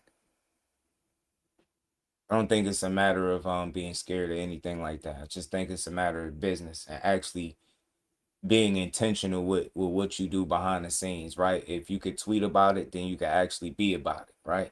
I like that, right? You could tweet about it, you could be about it, right? You could do that. So there's opportunity for the fight to be made. You do have to acknowledge that there is a size discrepancy. They would have to make some concessions on both sides, I think, for the fight to be made. If you just being real. Unless you just like, well, everybody got to do what my fighters say. That's not going to work like that. But in a realistic world, some concessions going to have to be made for that fight to be made, fam. It's not like they're in the same weight class and he hesitating getting in there. Then we could really hold his foot to the fire. But they really 2 weight classes away, respectfully. So, it's not about growing a pair. Like, notice, I don't say Devin Haney should grow a pair by, meeting them in the middle. Right, because I don't think it's about either guy lacking a pair or needing to grow a pair to make the fight. I just think it's about being intentional, being for real about all that shit you put out through the years, and that's on both sides. I ain't siding with neither one because both of them put out things that would indicate that they can fight each other or they want to fight. So I just want to see it. You know what I'm saying? I just want to see it. Motown, my dog. Thomas said, Tank knocking ish out. Mike Ron, my dog, was good with it. Everybody hit that like button. Yes, man. Tim was good, homie. Yes, man. Prayers and condolences to Team Haney for sure, man. For sure. And he said Haney gonna wait, won't want all the money, or he would have done it. If Parrow don't want to fight you, it's you at this point. I don't know. I think they could get the money they looking for. I think that fight is big enough though. Tank offer 144, no rehydration clause. Cornelius, my guy, was good player.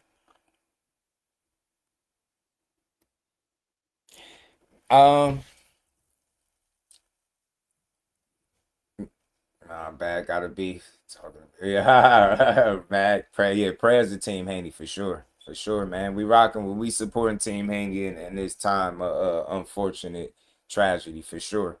You know what I'm saying? And I want to make sure for people that's hearing me, like, man, you putting them in fights. You see what just happened. Don't mistake what I'm saying. I'm saying, like, I understand that, and I understand time gonna be taken off. But I think we all could assume that Tank ain't coming back till next year, and you would assume if Devin Haney's gonna take any more time off, that would lead to him not coming back till next year. So don't be surprised if both of them end up, around that chessboard around the same time, right? Trying to make a return or something like that, coming back to boxing for that next year. That's all I'm saying. And if I'm Team Haney, based off the level of disrespect and all the things that transpired up until this point, I'm making I want to fight Tank Davis campaign. I'm making sure everybody that's Team Haney knows that, look, our focus is doing everything we physically possibly can as a team to try to make this fight. And I'm only saying that because of the disrespect. I'm not saying it's his responsibility to do it, but my energy would be towards fighting a guy that's talking crazy on the internet and make him stand on this shit. Because this the sport where, like, you would have to, you get me? You're going to have to deliver. You know what I'm saying? You're going to have to stand on it. Think about how big the fight will sell itself right now. If they announce right now that this was the next fight when they come back for 2027, everybody would be talking about it from now all the way up until it happened, would they not? Devin Haney's name is bigger than it's ever been in boxing, is it not?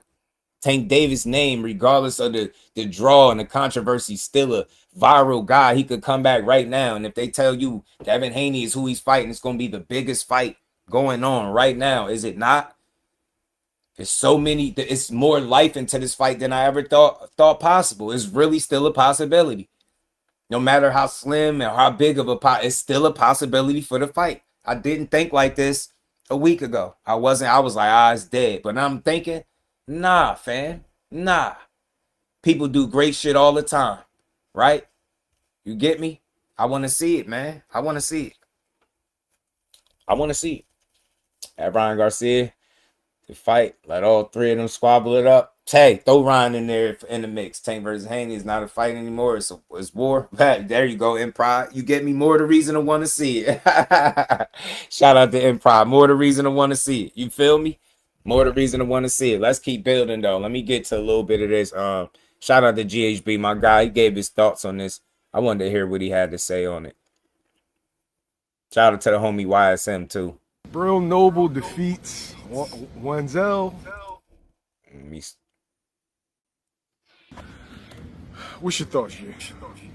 I mean, and whatnot. Yeah. Like this is the ugly part about boxing because now it's going past the sport, going past one particular fight. Now it's getting not just personal but overly personal. Yeah. What's your thoughts, Jay? I mean, I don't like playing like that. I don't think it's cool. I don't think, even if even if his mother was still alive, just the fact them talking about each other mothers, I don't like that. It's a lot of reasons why, right? Guys like Tank and guys like Devin Haney, they sometimes can feel like they untouchable, right? And a kid or a young man could see them talking like that and think it's okay to talk like that, where they don't have the ways of moving around like a Devin Haney in a Tank. They get out here in the street and they start mimicking that shit like they do in the rap songs. You know how in the rap songs they talk about murders? Facts in the square circle, man. And I'm with you. Shit keep going back and in forth. the ring. Guys like Devin Haney and Tank, they always got security, shit like that. So it seems cool when they doing it, but it's not cool because that shit really spills out into the street. Somebody, my mom almost died last year. I ain't like that feeling. I mean, so somebody losing a parent and then you bidding off of it.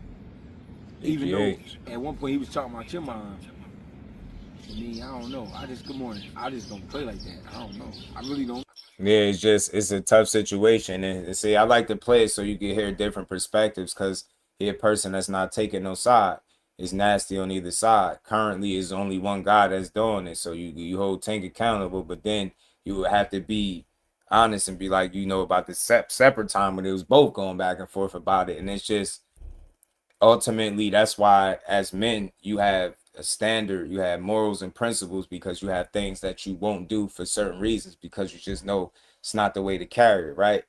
And I thought most people move by that code. The women and children is off limits. And if everybody lives by that code, that standard, then you could avoid situations like this, right? But unfortunately, sometimes when two people don't like each other, it has a tendency to go far left. And like GHB is alluding to a little bit, like guys are so established to a point where they could feel untouchable. Not saying that they do, but you don't get a lot of people telling you what to do when you establish the way they are. So a lot of times these guys will go with their first reaction and it might be an emotional response. Now, you done said some shit in Tank's case where you would tweet it and want to delete it. Get what I'm saying? Like you sit there, you have a time to think about it like that, and that ain't it. Right, but you already put it out there. You get me, and you just don't have a lot of people that can kind of reel you in from yourself, and that becomes a dangerous situation because then it's not a lot that you won't say or possibly do in certain situations, right? You just don't want to find yourself reacting irresponsibly like that every time you face some type of adversity or something. Texas Heat, my dog, man. I appreciate the love, man. Shout out to the homie. And we ain't never got a box again. Well. I already been getting these bets, but now it's time for you to get your just due.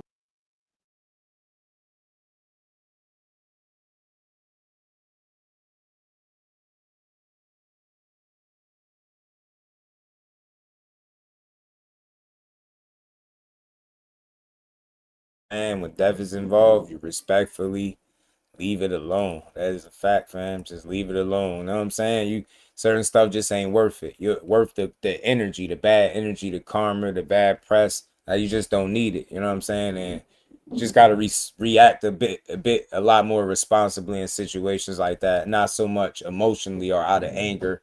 You know what I mean? Because I know it's smoke for them, but I never thought it was deep to the point where, right, no blood has been shed or nothing like that. No funds have been stolen from each other, right? It's just been, thought it was competitive. But when you see it go left like this, you're like, damn, it's a little bit left, man. Yeah, man. Facts. Yeah, that's true. Shout out to you, Tim. Appreciate you, man. That's true. He got a checkered past of his own for sure. Let's keep going though, y'all. We got a lot more we're gonna get to, man. We're gonna get past this. I can't even remember the situation. I know, like, I know they had a back and forth about moms. I don't know who started it. I know he was talking about like bills and pimp and all that stuff, and your mom, you know, and so on and so forth. But just fight. Yeah, that's my thing. Like all there this. You go, YSM. Like, I'm with you, homie. Just fight. Unresolved Just fight. Animosity. Just rumble, yo. Yeah. Just rumble. You see? That's why I'm glad he said it. It's the first time I'm listening to it. But just rumble. Shout out to Mill from YSM. Hey, look, man. Like, come on, fam. We don't gotta take no sides. We don't gotta condone the energy. Hey, man, just rumble. You know what I'm saying? Just rumble. Just rumble. You get me? Just fight. You know what I'm saying? Just fight. Just fight at the end of the day. Just line it up. The fair one. Y'all get paid to do it. You involving other people, loved ones. Like them women, they don't have anything to do with that. And what I realized about life, and of course people going get in the comments talking they shit.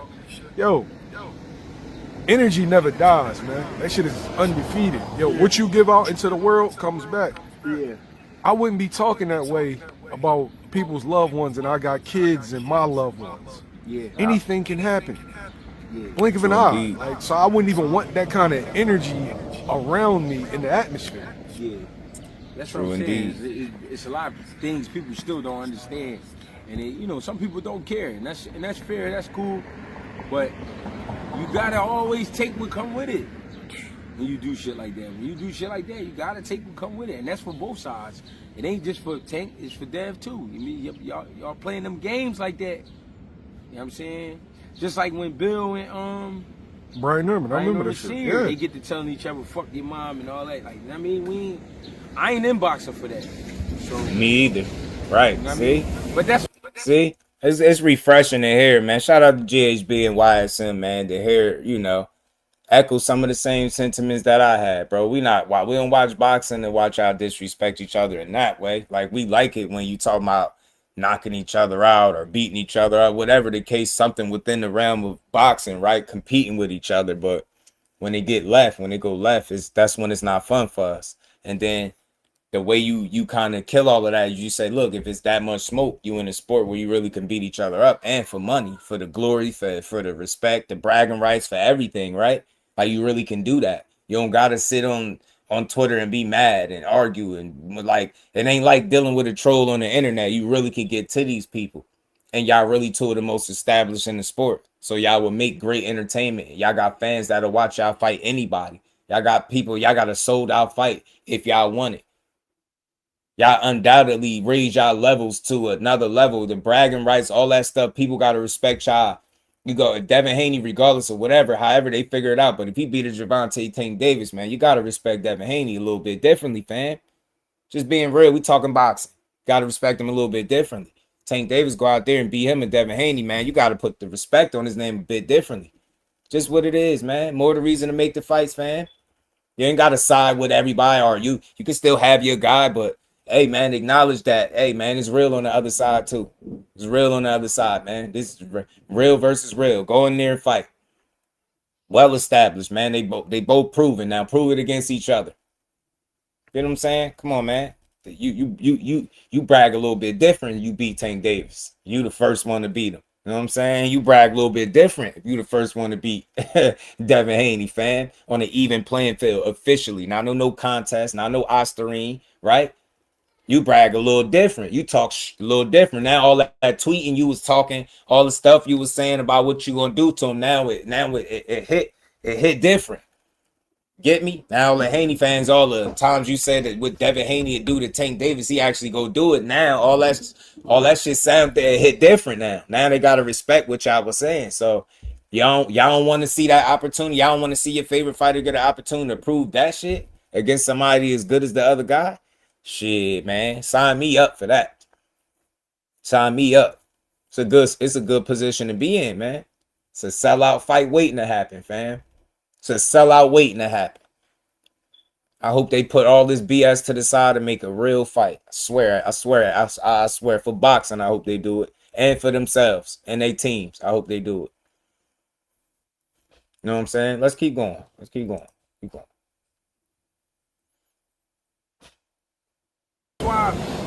That's why if you ever notice when it was me and somebody else going at it, I never really put nobody in it. I ain't say nothing about nobody's kids. I ain't say nothing about your mom. None of that. Because I don't play like that. Mm-hmm. I mean, some people play like that. I don't play like that. You know what I mean? Facts. I don't think it's cool. You know what I'm saying? Like I said, my mom almost died last year. That shit hurt. You know what I'm saying? Just the thoughts of it. And because it's some people in your life who help you with the way you think. They shape the way you think. What I mean is, if I didn't have my kids, and if I didn't have my mother, I don't know, you know what I mean, where I would be. And I don't mean that in a way where like I'd be out of my mind, but I would be somewhere out of my mind where I know I'd be in trouble.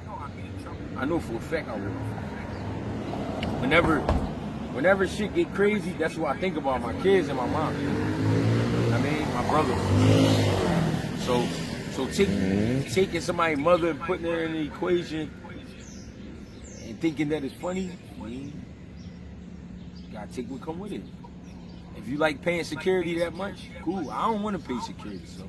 Bro, I like to move around free. Yeah, I like it. Yeah. I don't want nobody telling me I don't think it's a good idea we go here. I don't think it's a good idea we go there. Like what? Like nah, bro. But we'll see. Just fight. That's my last, like, yo, whatever it is y'all got in y'all, man, there's no reason to involve anybody else. It's clear that y'all really, really feel away, yo. It's just amazing how like we went from not being able to talk about somebody's mom when you was younger to now you can talk about their dead family. Shout out to my brother Mike Kirkland, man. Always showing love, man. He said, always appreciate your opinion on situations in boxing. Keep talking like a man. I appreciate you, Mike. You know, we know how to keep it, you know, real, just solid, man. Just straight down, you know what I mean? Straight down the middle, man. Situations like this require for us real ones to speak on it in a real way. Shout out to Frequent. You know what I'm saying? We know this shit is, we know nasty when we see it. We know below the belt when we see it. We know when these dudes coloring outside the lines, and we can hold them accountable. Shit, like they should want us to, right? Anybody that can't do that today is being weird, right? It's okay to say, yo, that's foul. That ain't it, right? Once you start bringing up, oh well, he did this first, and it's like, bro, really? They wilding, fam. They both wilding. They wild out when they did it. And whatever that saying is, man, and pardon me, what is it? The eye for an eye leaves the whole world blind. Exactly. You're right. Like you mess up, you mess up, you mess up. Y'all both messed up. Y'all both wilding. You know what I'm saying? Anybody playing with anybody, kids, mothers, girls, women, you all wilding. Y'all all wilding. Anybody making it personal about anything but boxing and meat and competing in the ring, yeah, that's when y'all all be wilding. So yeah, man, we hold him accountable. And like I said, I just hope that he puts the energy that he put into this stuff into making an actual fight with this guy, because I think the time is now. I think this is the best time in boxing to make the fight. They over 30 wins, fully established in their primes. They at the peaks, right? Their fan bases go crazy for them. It's a viral fight waiting to happen. It's an explosion waiting to happen. Boxing need this type of shit. The fight shouldn't just be on Twitter. It should actually be in the boxing ring. I don't want to see no financial wars, no money war. I don't want to see none of that shit. I just really want to see a great fight between two people that seemingly don't like each other. These are the kind of fights I want to see. When people really don't like each other. Yeah, man, give me this. Not the fight that we gonna get into later that people ask for when they ask for friends. These two clearly ain't friends, so I definitely want to see it. We see what two friends look like this past Saturday, didn't we? Huh? Y'all gonna learn to stop asking friends to fight, but we gonna get to that a little bit later.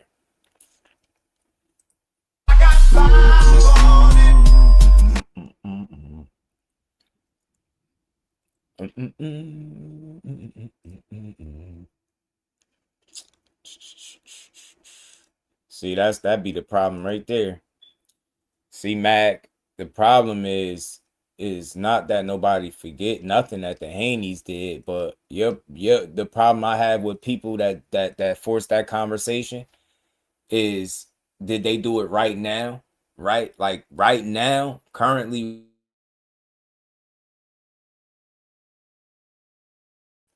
you gotta hold bro accountable.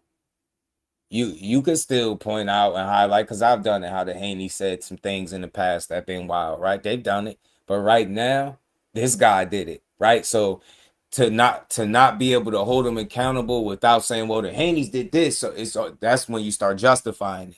Nah, right now he's doing this. So regardless of what they did, even if he did, you get me, he's doing it. They all wrong. But right now, currently, he wild just for doing that. And you got to call him out for it, right?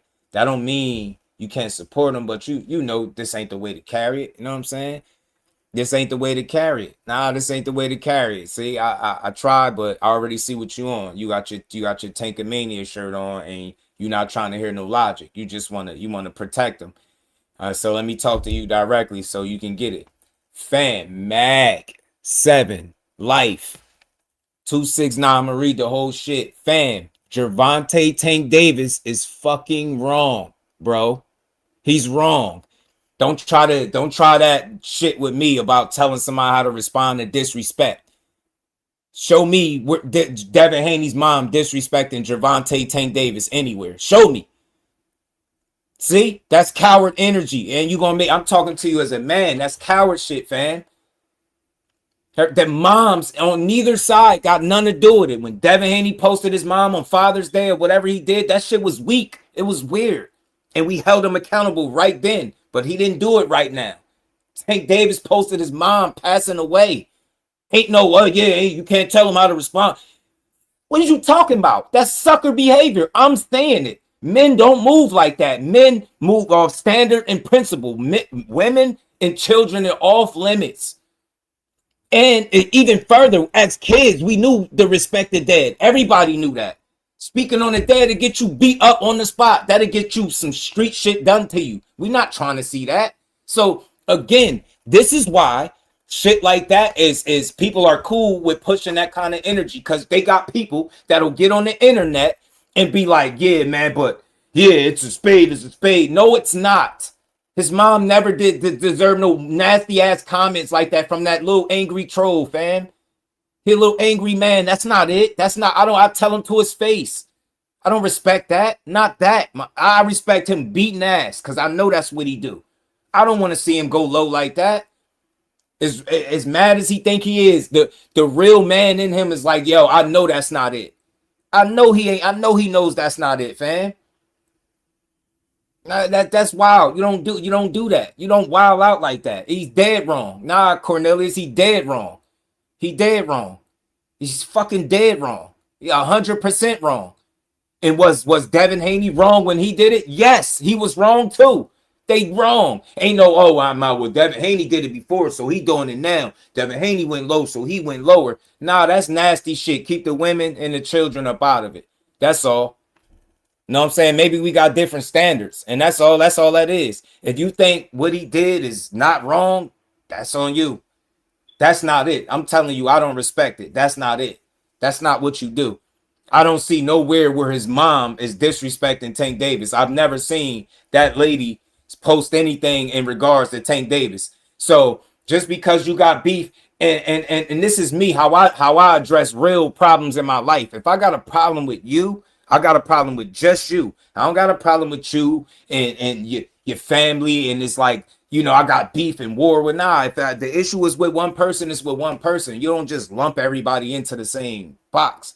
You get what I'm saying? I just think women is supposed to be off limits. The kids are supposed to be off limits on both sides. So when Bill made jokes about Tank being a monkey, I called that out. That was wild. You get what I'm saying? Dad posted his mom on Father's Day and making jokes about her or whatever the case. That was wild. We get to call that out. Now you see Tank Davis wild out today and some stuff that he since then tweeted and deleted. That stuff is wild to me. I can't respect it. You get me? Lead the women up out of it, fam. That ain't it. You get what I'm saying? The whole time you can make the fight. You don't got to sit up here and argue with this man. You don't got to put no people in it that have nothing to do with what you got going on with him. Keep it on him. You can beat his ass. Beat him up in the ring. You get what I'm saying? Like, that's what I'd rather see. So that's just me. We all can see shit different, but that, to me, that's not moving. That's not how men should move. Right? Wrong don't mean, all right, well, you did me wrong, so I'm going to do you wrong. I mean, you know what I'm saying? You just gotta make the fight, man. I ain't hearing all that. Tank tried to make the fight. So what happened? Why didn't the fight get made? He ain't try to make shit. That's why it's still a conversation now. Rich, what's good with it? Shout out to my dog Tim. Said my point is saying I'm so over these recycle fighters. It's my goodness. Said my goodness tiring. For example, we have young fighters waiting to have their turn to burn, but the boxing money powers step over them. Yeah, man, you gotta have that push behind you, Tim, or they'll overlook you. That's all I'm saying. So I don't want nobody to misconstrue what I'm saying. That's not the way to carry it. So anybody coloring outside the lines, anybody talking about people's family, whether alive or deceased, is nasty work. Anybody, when you start bringing in the mothers, the women, the kids, that's all stuff that I don't really, you know what I'm saying, I'm not a fan of, right? Because, and again, maybe if they wasn't boxers, maybe it'd be slightly different to me, but they're in a sport where they can beat each other asses. Like, they can take whatever animosity that they have toward each other, they could see about each other. Like, they could find a way to make a fight. Shit, spar again if you wanted to, right? Knowing I ain't gonna do that. So you might as well fight for the money. That's all I'm saying. You know what I mean? Rather you going back and forth on Twitter about his mom or your mom and his mom, and I don't want to hear that shit. I want to see, hey, man, didn't you say you was going to beat his ass? Hey, man, didn't you say you were going to fight him? And didn't you say y'all was in negotiations? This the farthest it's ever went? And didn't he say that this is the fight he want? That's all I'm pushing. That's what I'm pushing. Fight each other. Don't fight each other on the internet. Don't give the people the wrong kind of show. Tank shouldn't be condoning bullshit energy, especially with the controversy, the stuff that he's the death that he's seen. He's seen a lot of different death, man. He know that shit ain't nothing to play with. You know what I'm saying? So it ain't really no justification for neither one of them doing it. I wish they would have just kept it on each other. You know what I'm saying? Just keep it on each other. Get me? Lead the earths up out of it. Man, it just ain't. It's nasty, man. It's a nasty situation. Shout out to Tim, man. Appreciate you. And we ain't never got a box again. Well, right. well. I already been getting these bets, but now it's time for you to get your just due.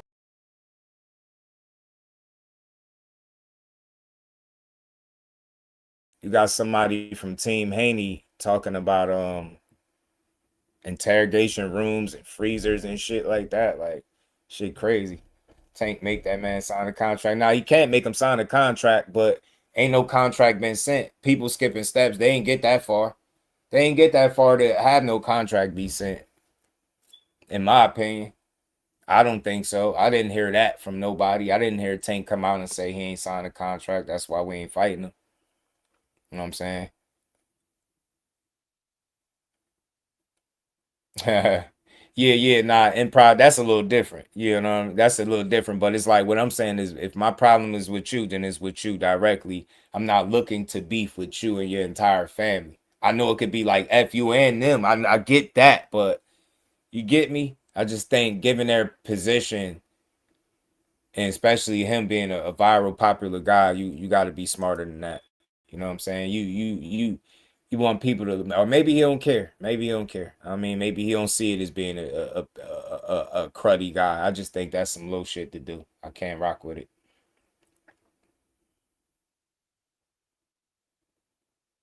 Conversation goes as far as people telling in the chat because of the situation, not the F with G Money. So you rock with who you rock with, man. Ruko Boxing. I hope I said that right. Shout out to you, fam. Everybody hit that like button. Let's keep building, though. We got a lot more we're going to get to. And look, have your own opinion over here, fam. I just think differently, man. Just lead it. I would prefer they do that because they warriors at the end of the day. They really beat ass at the highest of levels, and they can always get their issue settled in the ring. They could always fight. So they don't never got to resort to cheap tactics like talking shit about deceased individuals or anybody in the family that don't got anything to do with the situation. They could always go fight. You know what I'm saying? That's why I see it that way. Y'all could always fight. Y'all not forced to talk shit on Twitter. Y'all can really like get in touch with each other's team and see who really about what they've been talking about. That's all. You know what I'm saying? So look, do what you want. Just know what comes with it. I'm fair with my criticism, right? I ain't go too far. I ain't make it a personal thing, but Tank know better, man. He should just do better and make the fight. Just make the fight. Beat his ass in the ring. You know what I'm saying? Shout out to Tim. Yeah, just fight. Just fight. Squabble. Line it up. Fight at whatever weight they figure out, Irvin. Whatever they figure out, my guy. I'm cool. Whatever weight they figure. It's just wow. I don't know. I don't wish that shit on nobody, and let alone be big and talking shit. You know what I mean? But my message is, you know, I know a lot of people don't care about what I say, but to the younger guys, just don't ever let nobody control your emotions to a point where you losing control of yourself and you doing things and saying things that'll get you in trouble. Also, though, don't ever think that you're untouchable. Right. Anybody could get it. It can happen to anybody. You know yeah, it can happen true. To anybody. So, especially when you be around the wrong motherfuckers. You know what I mean? So just don't, I don't know. That shit wild. Just the thought of it is wild, man. Yeah. And if somebody say something about yours, right, that don't mean that you got to cross that line. Right. And that's all too. I get it when somebody crosses the line, you feel inclined to do the same. I understand that. Every action got a reaction. I get it. But just because somebody jump off a cliff don't mean you got to jump off a cliff too. Just because somebody show you how low they could be and how disrespectful they could be don't mean you got to match that energy, right? Because the biggest one up would be showing the world and proving to the world that you did everything in your power to make the fight with this man, and he didn't want to fight you in the ring. He wanted to fight you on social media. That'd be the real flex. Showing the world that dude really don't want nothing to do with you, want no parts of you, right? You did everything to make the fight, and he didn't want it. And all that shit on Twitter would be like background noise. Ain't nobody trying to hear that if they just watched you not make a fight, right? So that's where I'm at. But let's keep going, man. Let's keep going. I'm about to post something up. Shout out to KL. I'm about to post something up. Somebody sent me from his people on his side. That's a black woman talking about this fight. Right? And I'm speaking on both sides. It's a black woman, bro. Like if Tank says something about yours first or Dev says something about yours, bro, my issues with you. Like it's not with her. Like for the internet just go, saying right? this. Like some people know, some people don't. Southpaw got a thing, right, where he like to talk about my son, mom. He's in debt to me. He don't know that though. You know what I'm saying? Matter of fact, he do know. He's in debt to me. If you don't understand what I'm saying, then you don't understand what I'm saying. He said what he said. He posted my baby mom. He's in debt for life because of that. Y'all think he really gonna come outside? Y'all think he gonna really try to run into me? You know what I'm saying? And I'm not saying I'm gonna do anything, but he is in debt to me though. He is in debt, and he could pay it in so many different ways. He could pay it in so many different ways. Is that with this internet culture though? Has internet culture taken over real life? Because before you had to stand on whatever you said, there was real life consequences. You know why I'm saying no? Because it still happens. It still happen to you. It can still happen to you. So the internet culture taking over as far as the bullshit, but it's not taking over real life. Because real life is still real life. You know what I mean? And if somebody says something about my mom and she alive, all right. But my mother passed.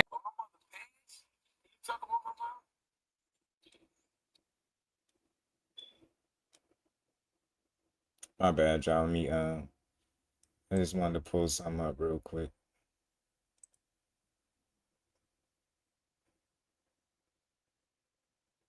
And it's not even because you talking about my mom. It's just because who the fuck you think you are? Who do you think you are? Yeah, my link in the my bio, Tim. face to face. I mean, in the FaceTime shit, community post. bro. You know what it is. Like you know what I mean? You know. Like if you know, bro, if you really know, you know, bro. It's nothing to rap about. It'll never be if I ran into him in real life, it'll never be no, hey, what's up? No, nigga. You know what's going on. And see, real quick, and another reason why I'm glad I played this as far as I did, because you hear GHB, you know, he comparing it to a real situation that he got with somebody. You heard the guy that he just mentioned. Y'all know the guy that played the disrespectful games with somebody in his family, right? Going below the belt. But you see how he feel when he see that guy is what it's going to be on site type of situation with him. It's not going to be no, hey, let's go fight. So you never want to see things go to this level, because now you took it from, you know, before it was fighting where it was inside the ring, it was within the realm of competition. Now it's like street shit is you got people grieving and hurting, and you just never know how people respond to that. So that's not the energy you want to put out, because unless you cool with everything that comes with that, if that's what it is, then that's what it is. But it's still some messed up shit to do. But I mean, to each his own. You can live with it, that hey, live with it. It ain't me, but I just would rather see a real fight where it would matter. You know what I'm saying? See who the better man inside the ring. And I'm going to always stand on that. You get me? Shout out to both, but hopefully we get a fight out of it. Saying I don't want to hear no crying. And that's another lesson to the young dude. Yeah. Some shit ain't got no expiration date. No. You can't, like, Yeah. you think you pop shit Disrespect and ain't got no expiration 3 date. years ago. Yeah. And yeah. You think, like, everything's forgotten. Some people don't forget. Some people don't forget. Yeah. Yeah, that's real, man. But let's keep going, man. Shout out to KO, man. He had a guest in the building, and they were speaking. I just want, you seen a tweet from Bill Haney Jr., or you seen him talking about signing a contract and doing what you said, right? Right? He told him they had a conversation, I guess, about a fight. Now you hear somebody from Tank Davis' side get to speak on what he was saying that Tank wants. So this little short clip.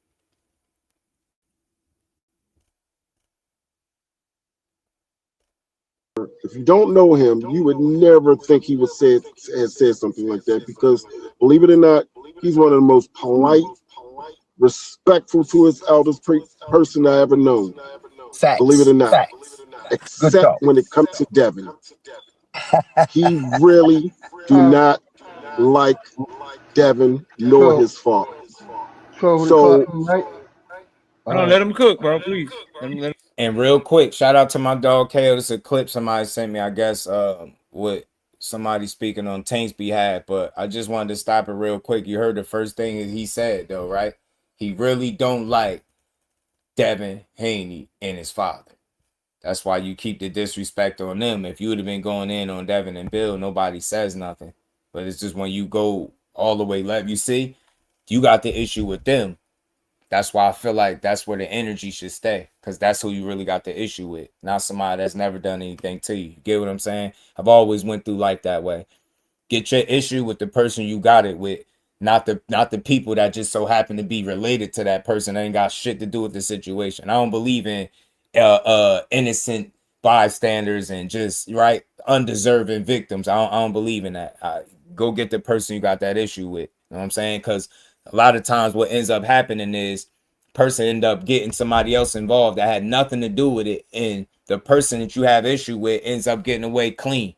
You get what I'm saying? I've seen it time and time before. Shout out to Sam from Jersey. What's good with it, my guy? How you feeling? So you gotta turn the notifications on for sure. Y'all all hit that like button, man. We're gonna keep rapping.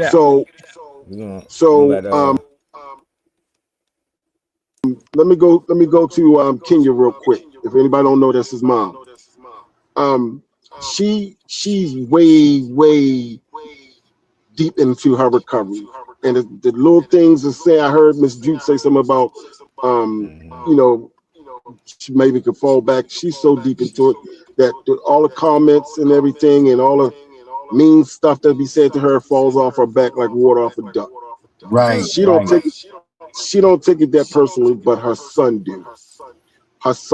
I've never seen him react the way he reacted on Father's Day. I've never seen it. He stopped all things and said, get a contract ASAP. Get a contract. See?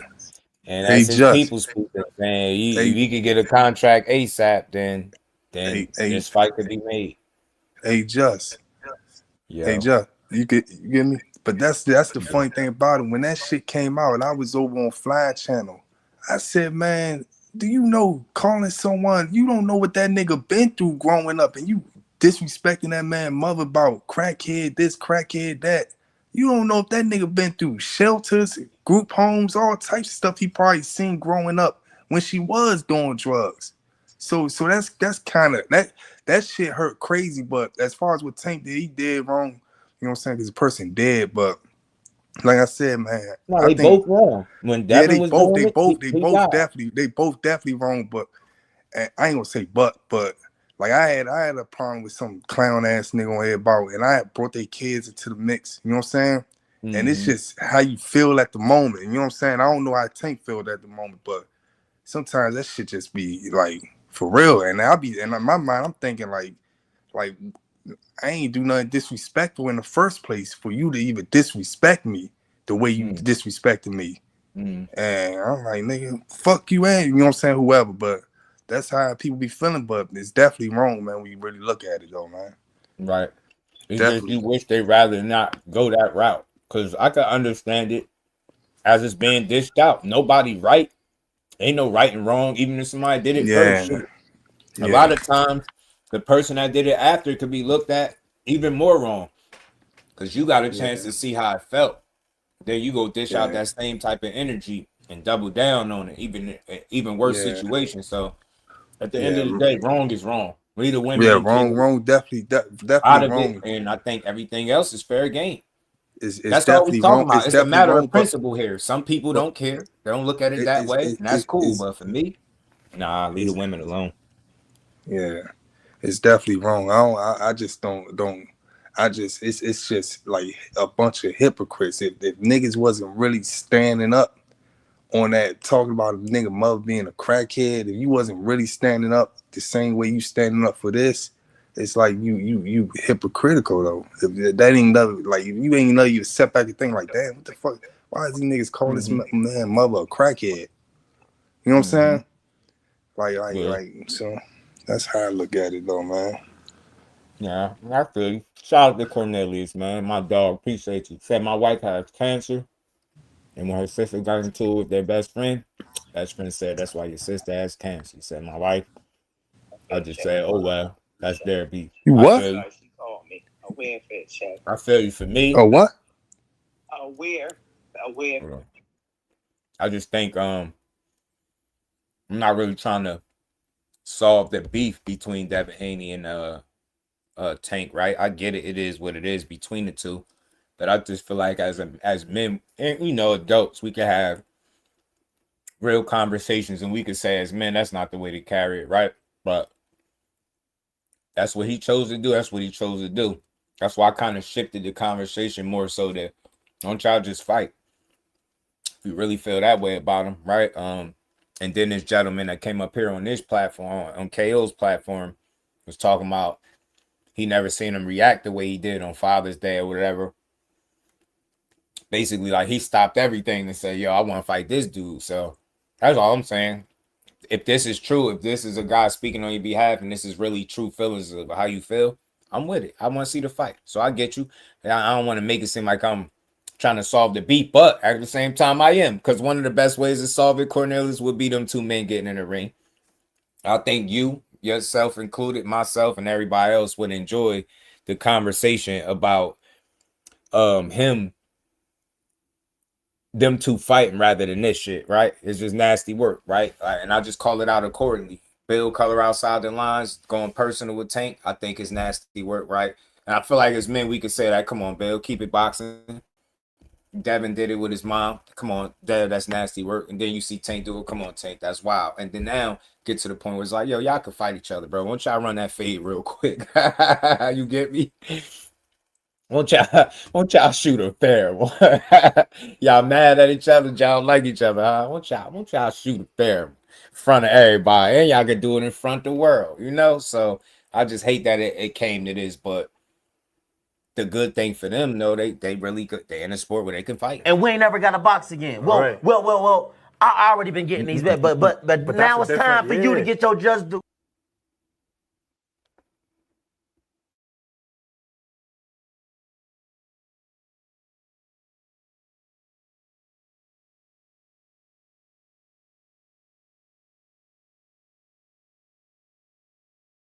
Oh no, it's I mean, wherever.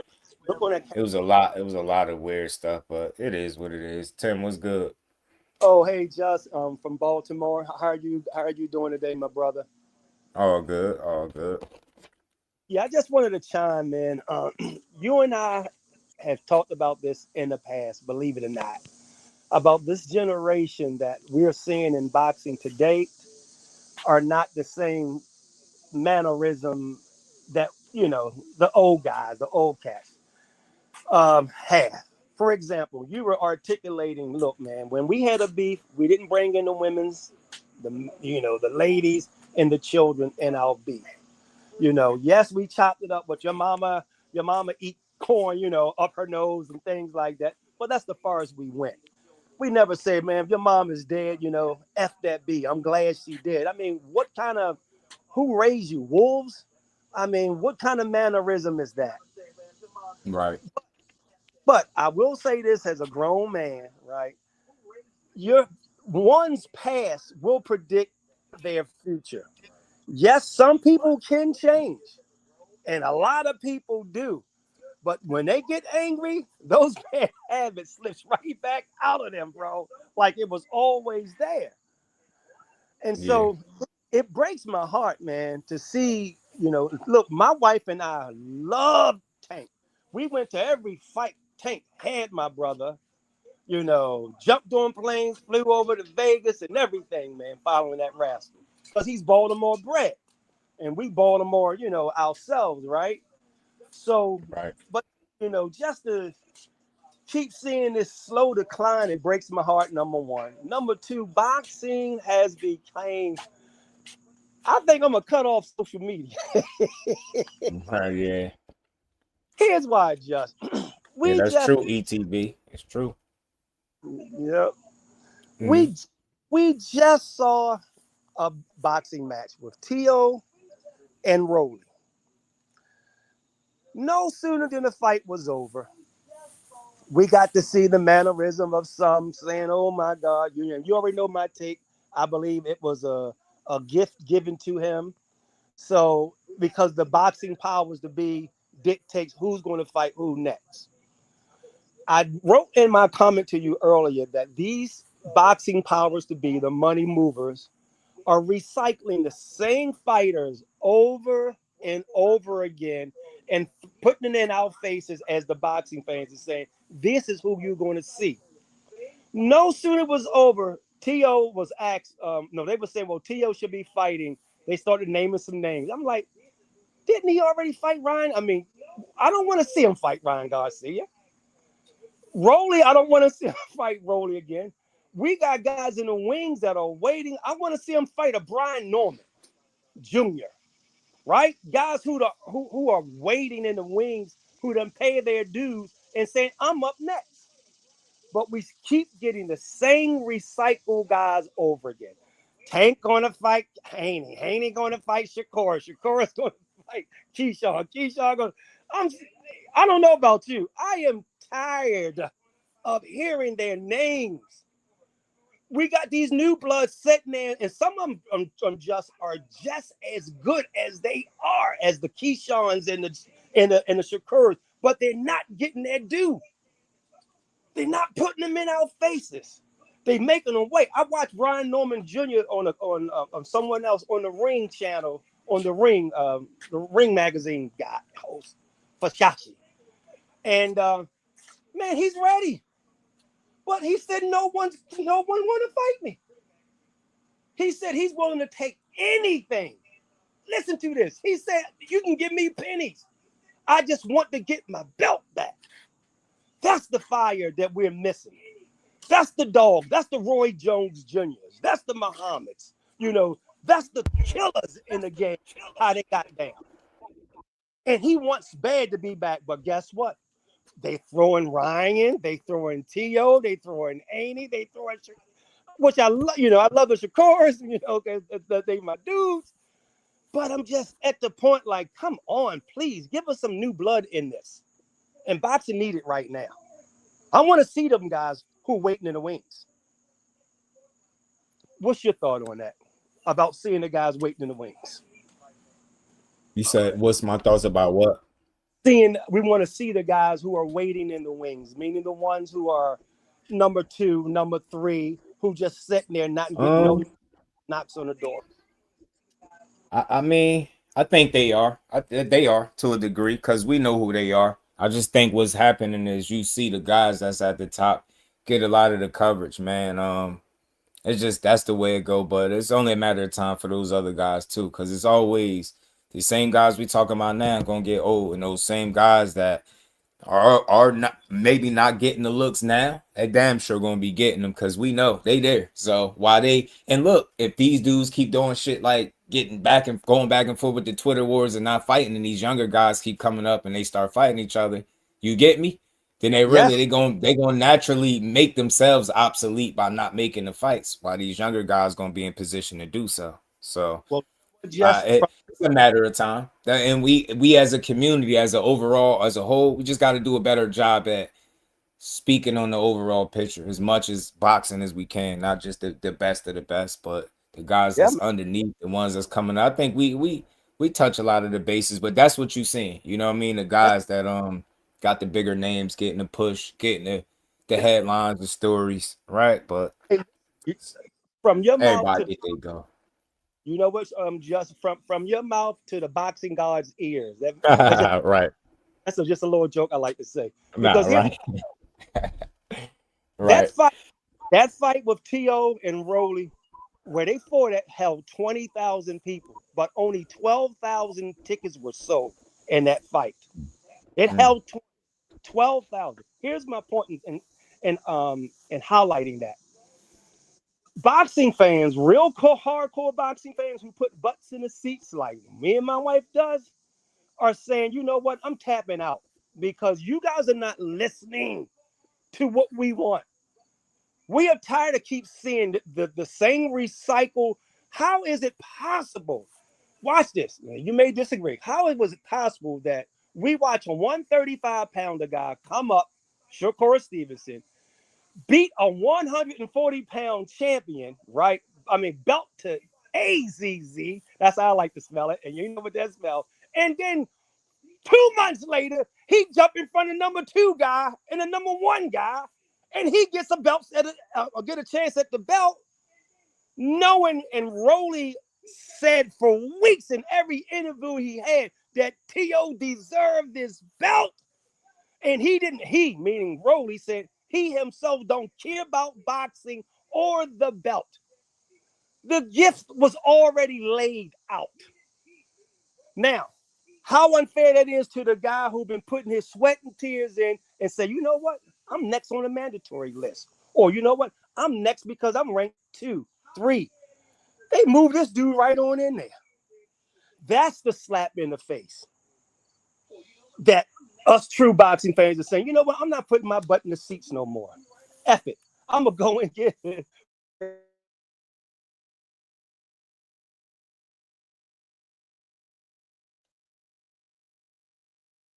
You got I think you froze up.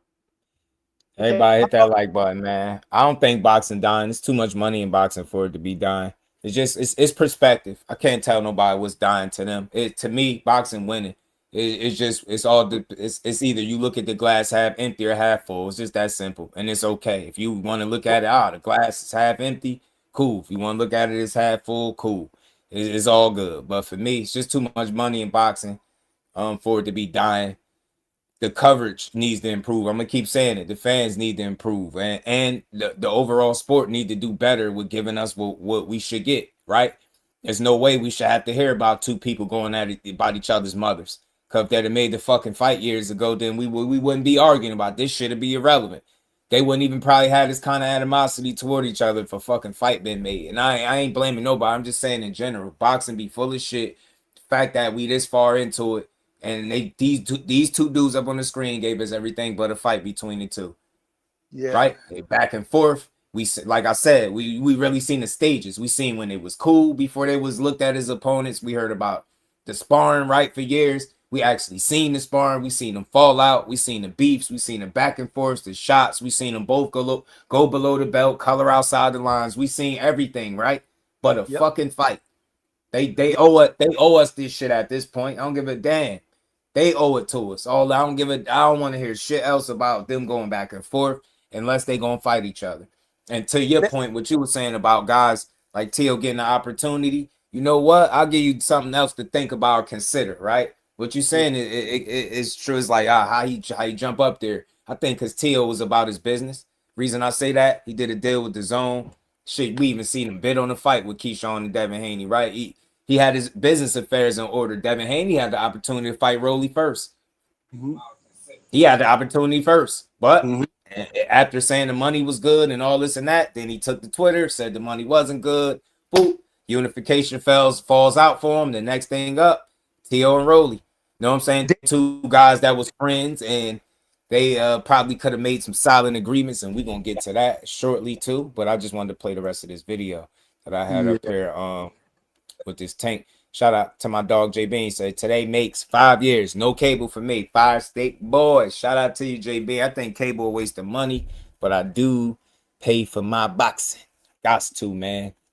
Shout out to you, JB. I appreciate you, fam. Yeah, cable is for the birds, man. Yeah, man. But, I got to pay for my boxing. You know what I'm saying? Just cable. Hey, Just, you still got me there? Yeah.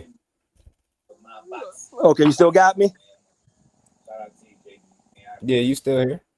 Oh, okay, yeah. Yeah, now you did say that the boxing fans got to do better. Now, here's where I disagree. The boxing fan can only get what the product that the boxing powers to be is putting out there. If we putting our butts in the seats, we buying the popcorn, we taking the flights, what else can we do? So stop bitching about the sport. Stop bitching about it. I hear too much complaining. I hear people complain more than I hear appreciation for the sport. All we do is fucking complain. And you know it better than I do. In my day, or back in the day, this, or back in the day, that, back in the day. And it's a lot of, it's like, it's a real conversation. People just don't do a good job at highlighting what's dope about boxing because we don't accept change. Every time you get change, we fucking complain. Turkey Al-Sheikh came along. What they start doing? Saying he ruining boxing. You see Dana White come along and Zuffa, fuck them. They ruining boxing. They not good for boxing. It's like every time you see somebody try to step foot in boxing and do something with it, it's like we complain about it. But we had these guys that's here in place, not making fights. So you see somebody else, it create opportunities for the Turkey Al-Sheikhs, the Dana Whites of the world. So it's like they got to do a better job at giving us what we pay for, right? We could control what we pay for. If they're not giving us our money's worth, then we shouldn't support it. And that I think we just need to stick together overall. We too divided. And as long as we divide, it's going to be easy to manipulate and make money off us. Get what I'm saying? We argue about the most silly shit. We never get the fights. We argue about more fights than we get. And then the ones that we do get, we complain about them because it's not what you say you want. So I think when I say we got to do better, I mean, is highlighting what's really going on. Because again, to say boxing is dying and there's more money in boxing than there's ever been, do that sound like that makes sense? If something is dying, then that means it's drying up. The money is not there. So it's like, if there's money there, I don't see how it could die.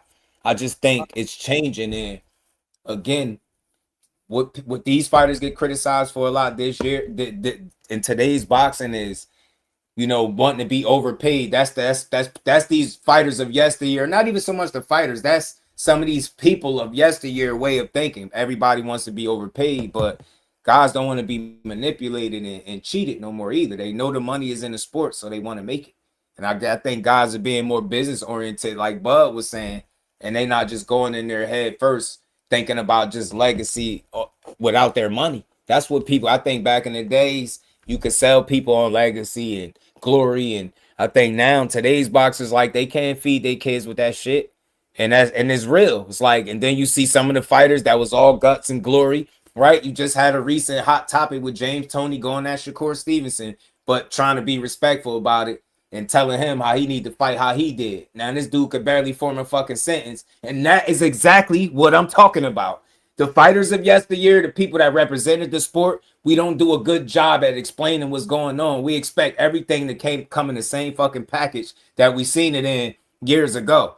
All right, like the only way to be great is go out there and throw a bunch of punches, take punishment, be exciting. Nah, some of these other fighters is like, bro, look, hit and not get hit. Ain't that what the name of the game is? That's what I'm gonna do. But we'll shit on a guy for being great at what the sport entails. It's hit and not get hit. Somebody that's doing that at the level that a Shakur is doing, you could say, hey, might not be entertaining, but that shit is smart. But we won't talk about that. We'll reduce it to how we feel about what our preference is when we see him. Oh, that's not a preference, so that's not good. He got to go out there and throw punches and bunches. He got to go out there and take more chances. He got to go out there and basically get his fucking head beat in to entertain y'all, and it's just not going to happen. So we just don't do enough job at appreciating the different eras of boxing enough, right? And highlighting, what's different, but also makes this era great. Like, we don't hear enough of that. We just hear how bad it is, how it's dying. But I keep seeing more money, more opportunities, more fights, right? I don't think it's dying, but I think it's changed. And I just don't think people they haven't been cool with the changes. You know what I'm saying? Yeah. So they have issue with it. I hear you, but now let's just throw some statistical facts in there with that, right? While you were talking, I'm just wondering if I have my laptop, just do a little quick search in terms of this.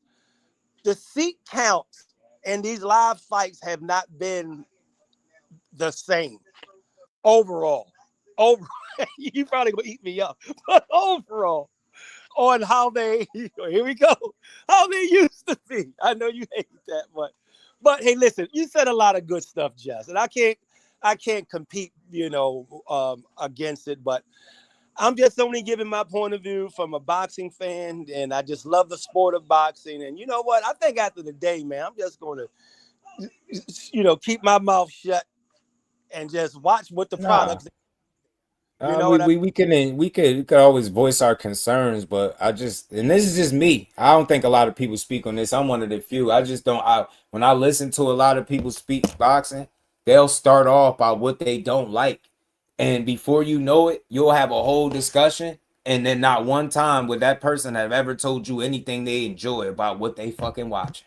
That overall, that be the focus. Like, we're so like, I don't know, man. I don't know if spoiled is the word, because I feel like they screw us in a lot of different situations when they don't give us fights. But it's like, yeah, the fact that I think people have followed the sport for as long as they did, and it's changed the way it's done.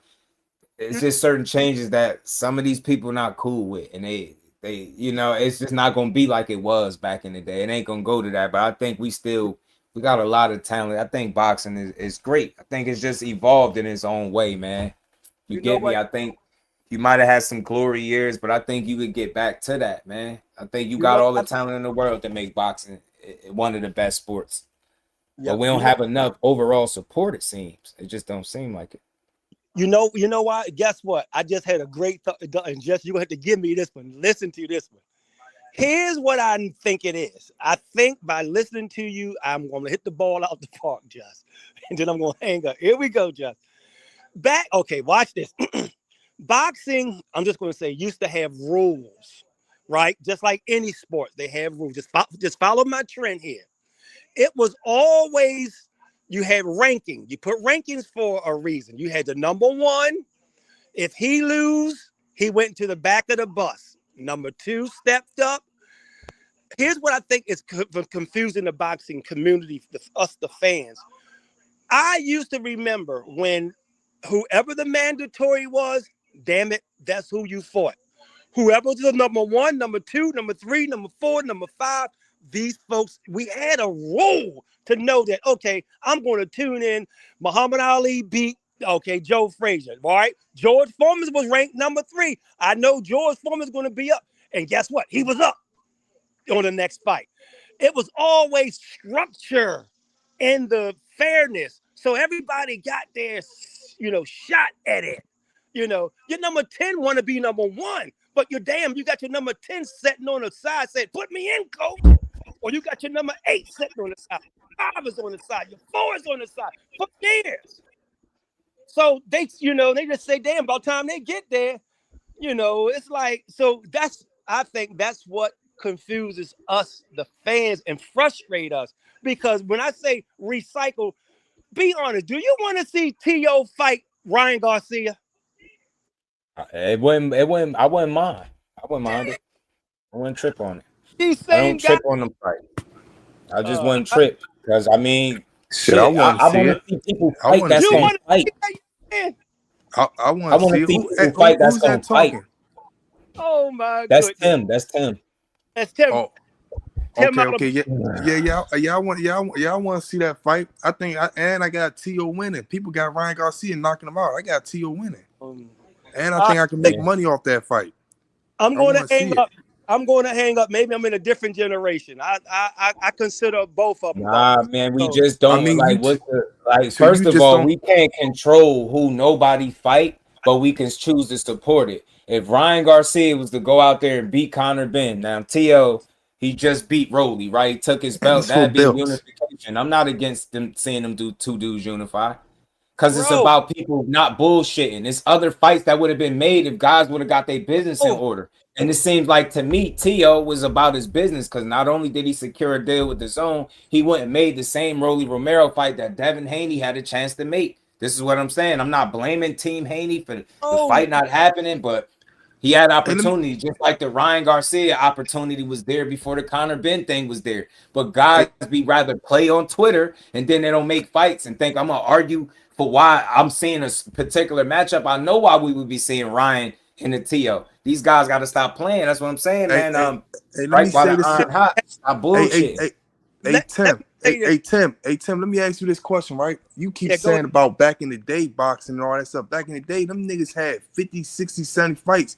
A lot of them fights was tune-up fights and fighting nobodies in between them. Then they end up fighting some big champions and shit like that. You making it seem like these niggas had the best fights every fight for 50 fights, 60 fights straight. You making it seem like these niggas fought the best people in the world. No, they didn't, man. They was fighting niggas. They was fighting some bullshit fighters too back then. So a T.O. and Ryan fight shouldn't be that off for you because them niggas is some of the best fighters in the world as of today. So what are you saying?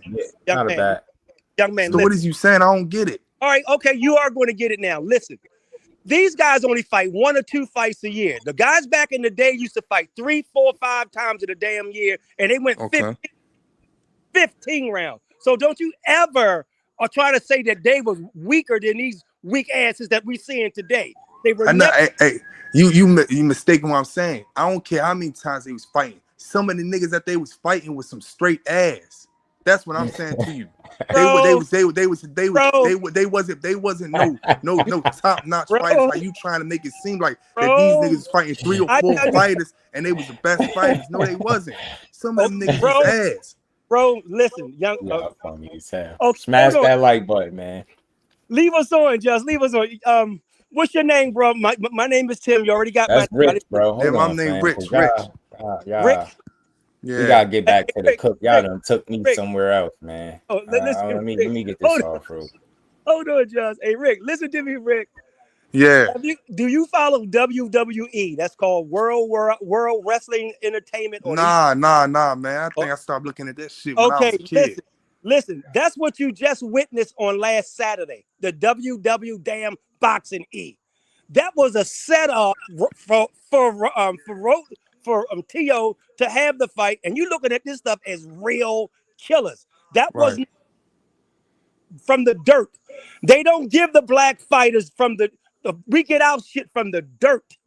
Right. They handed that damn gift to him because it was already pre-set up. Rolly spoke about it in most of his interviews. So I am not falling for the banana in the tailpipe.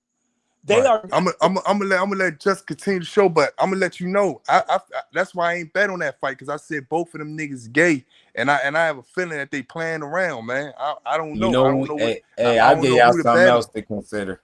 You know what they gave us? You know what we got Saturday? Exactly what these goofy ass fans be asking for. Ain't no friends in boxing. Friends gotta fight. And see, and we was gradually gonna move to this, but since we here now. Y'all got everybody, and I ain't gonna say everybody, but all of y'all that talked about how it's no friends in boxing and friends need to fight and everybody's soft and this and that, you got what you was looking for. That's exactly why friends don't need to fight. Them dudes probably made a fucking silent agreement somewhere not to beat each other ass. Who knows? I mean, I get it. Shit looked like a glorified sparring match. Rolly was getting back down as the power puncher by a guy that we know ain't been a puncher since 2 weight classes ago, right? Yep. But everybody's so gung-ho. Oh, nah, ain't no friends in boxing. Fight your friends. If it's your friend, go make money with them.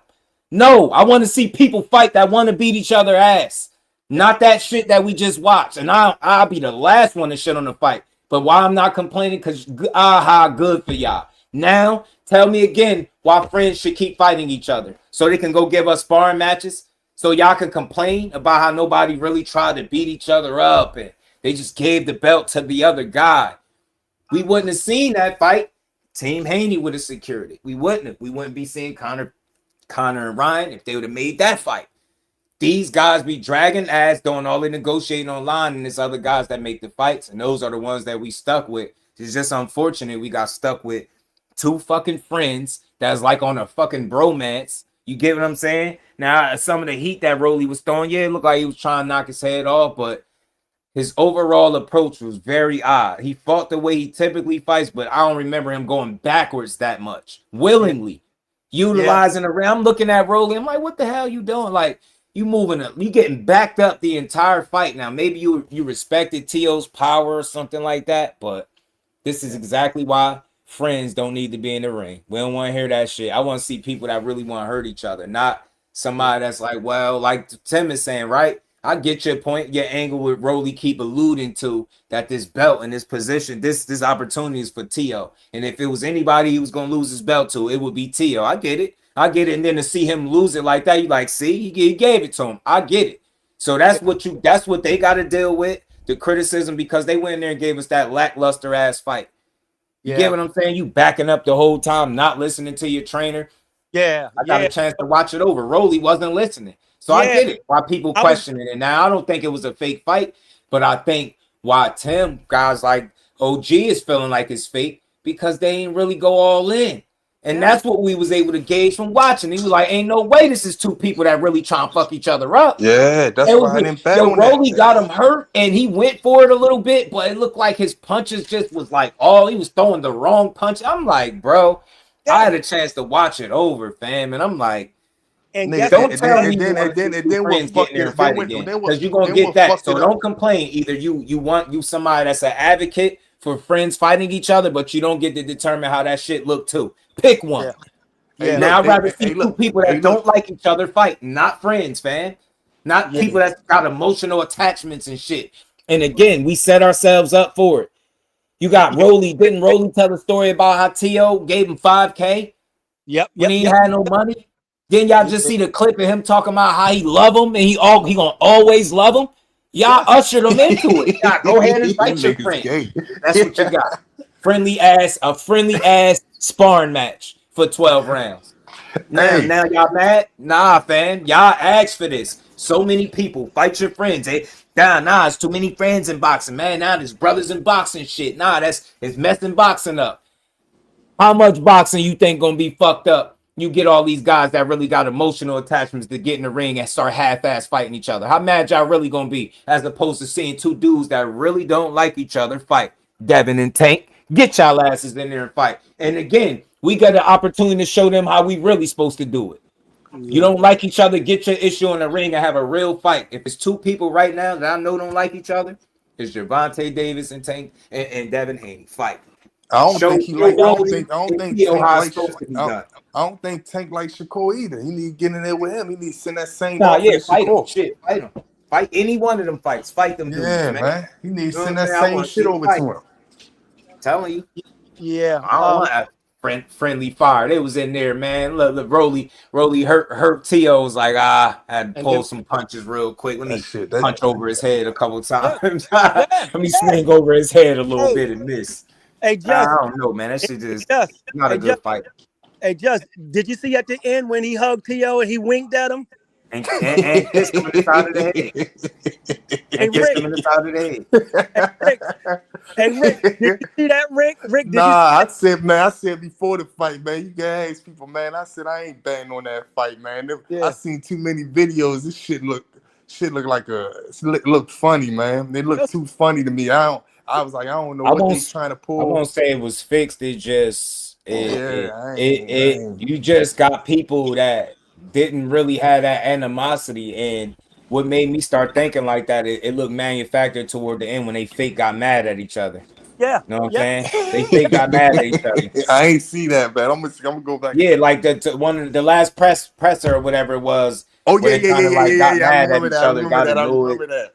I think it was T.O. stepped towards Rolly or something. He said something. I was like, see, y'all manufacturing what should be natural in these situations. You shouldn't have to get yourself up to fight somebody. And it's something that's able to do it. That's able to turn that switch off. But as we've seen, I think on more occasions that not everybody can turn that switch off. Rolly told Teal before the fight, I'm going to try to fight like Devin and Shakur. And you going like, come on now. I don't trust them niggas. This is why I see man. why people ignore their chat, and especially dumbasses in the chat.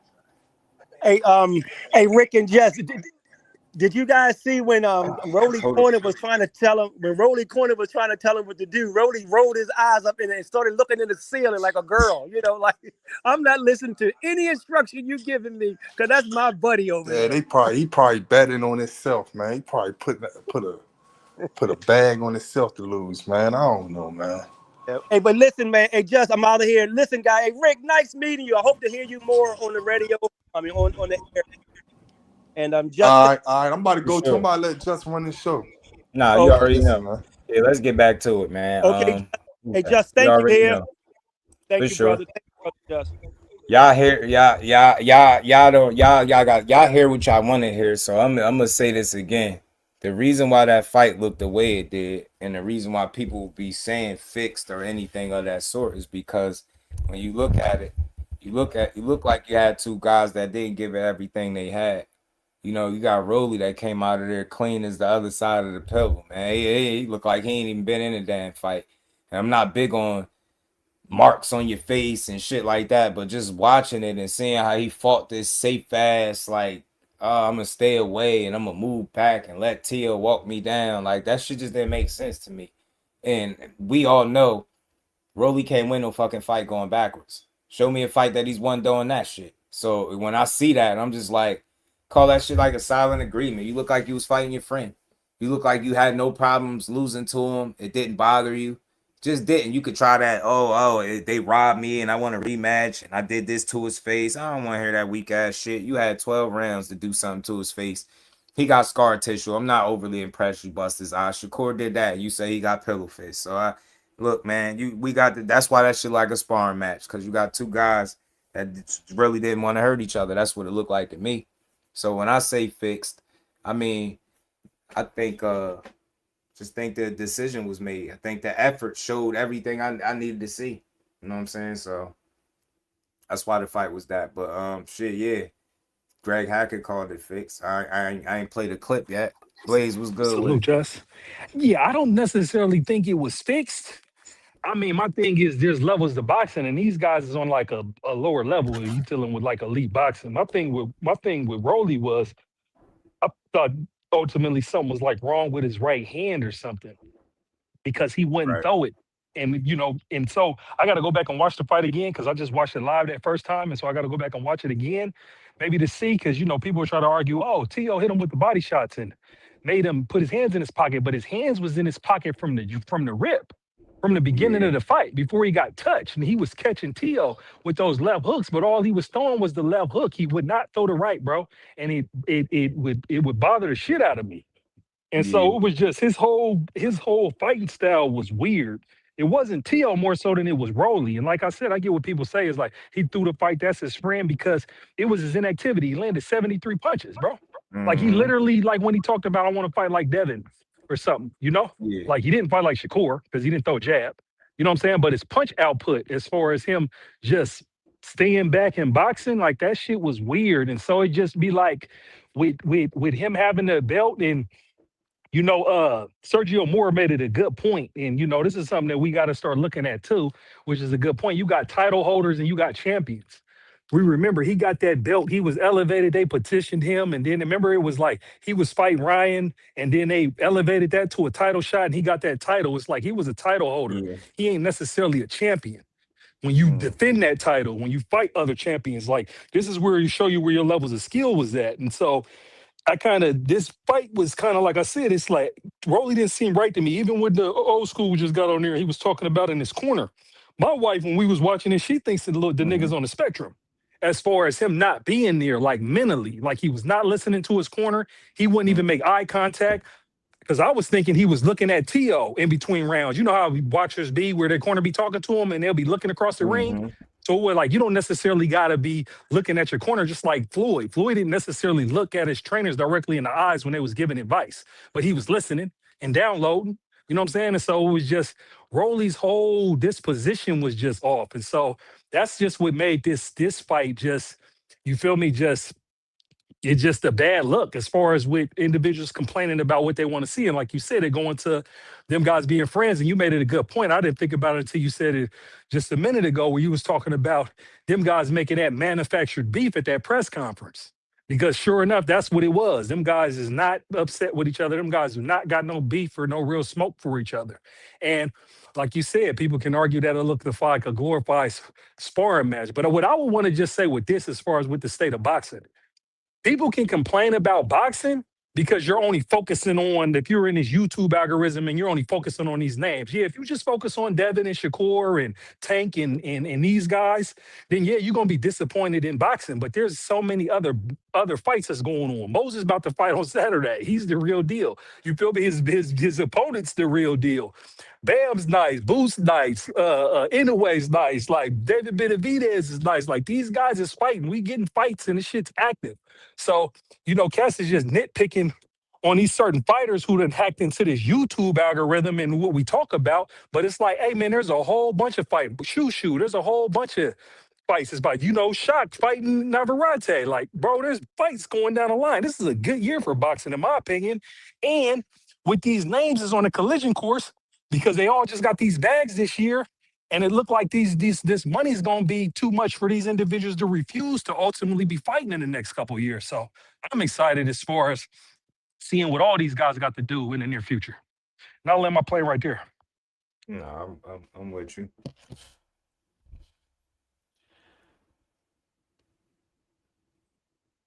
Man, on Max show, Rolly and G9, he's probably ain't come at. I mean, he did go at them a bit after hurting them, but it just wasn't what it was. He didn't throw the right hand, because my whole thing with them, I had Rolly winning. Tio keeps his lead hand down. And the crazy, ironic part about it is he kept his lead hand down, and Rolly was more so catching him with the left hook, hitting him on his right side. But you see, it was the right hand that got him in trouble when he let it go and caught him in the 5th round. But one thing about it, at the end of that round, I had to give Tio his props, because he got rocked and he took it. And, one thing that's built in Tio's DNA, just like I seen before, is, he don't shy away from a firefight if need be. I seen him do that with Loma in the 11th and 12th round. You know what I'm saying? And as far as him getting cut and bleeding, that shit don't make him skip a beat as far as him getting in the ring and trying to engage. So I had to give a shout out to Tio for that. But Tio's fundamentally flawed, man. Once somebody get into the ring with him, and like I said, I think the next person that fight him, like, you got to deal with a Ryan, and Ryan got power in his left hand, and we seen him use that right hand to drop Barrios in that fight. I think Ryan and give him problems. But at the same time, I think it's one of those fights right there, even with Ryan, where it's like that's a good matchup where it's 50-50. These dudes ain't necessarily the elite dudes. And so at least what I see is at least these guys will fight each other. Because if you look, Josh, you notice, man, people know who they want to fight and who they don't want to fight. You don't see a bunch of people running around calling out certain names. You feel me? These guys is calling out each other. And so, you feel me? I think, and honestly, wishful thinking for me, I would have loved to see Devin and Bill do what it take and pay the premium to get Pearl to get that belt. You feel me? Yeah. Pay him what you need to pay him to get that belt to invest in unifying to have leverage. Mm-hmm. And then if Ryan and Mm-hmm. Tio fight, setting up an Mm-hmm. undisputed at 147, and you got names. You see what I'm saying? Mm-hmm. Now you making a super fight right there when you Yeah. got names. You see what I'm Yeah. saying? But it's like, but I don't hate, but the people be knocking me, but with the politics of boxing, I don't hate what Mm-hmm. Pearl's doing if he go and fight Cambosis. Being that he's from Australia, 2 division champ, he deserved to get him a little easy fight in front of his home country against a known name.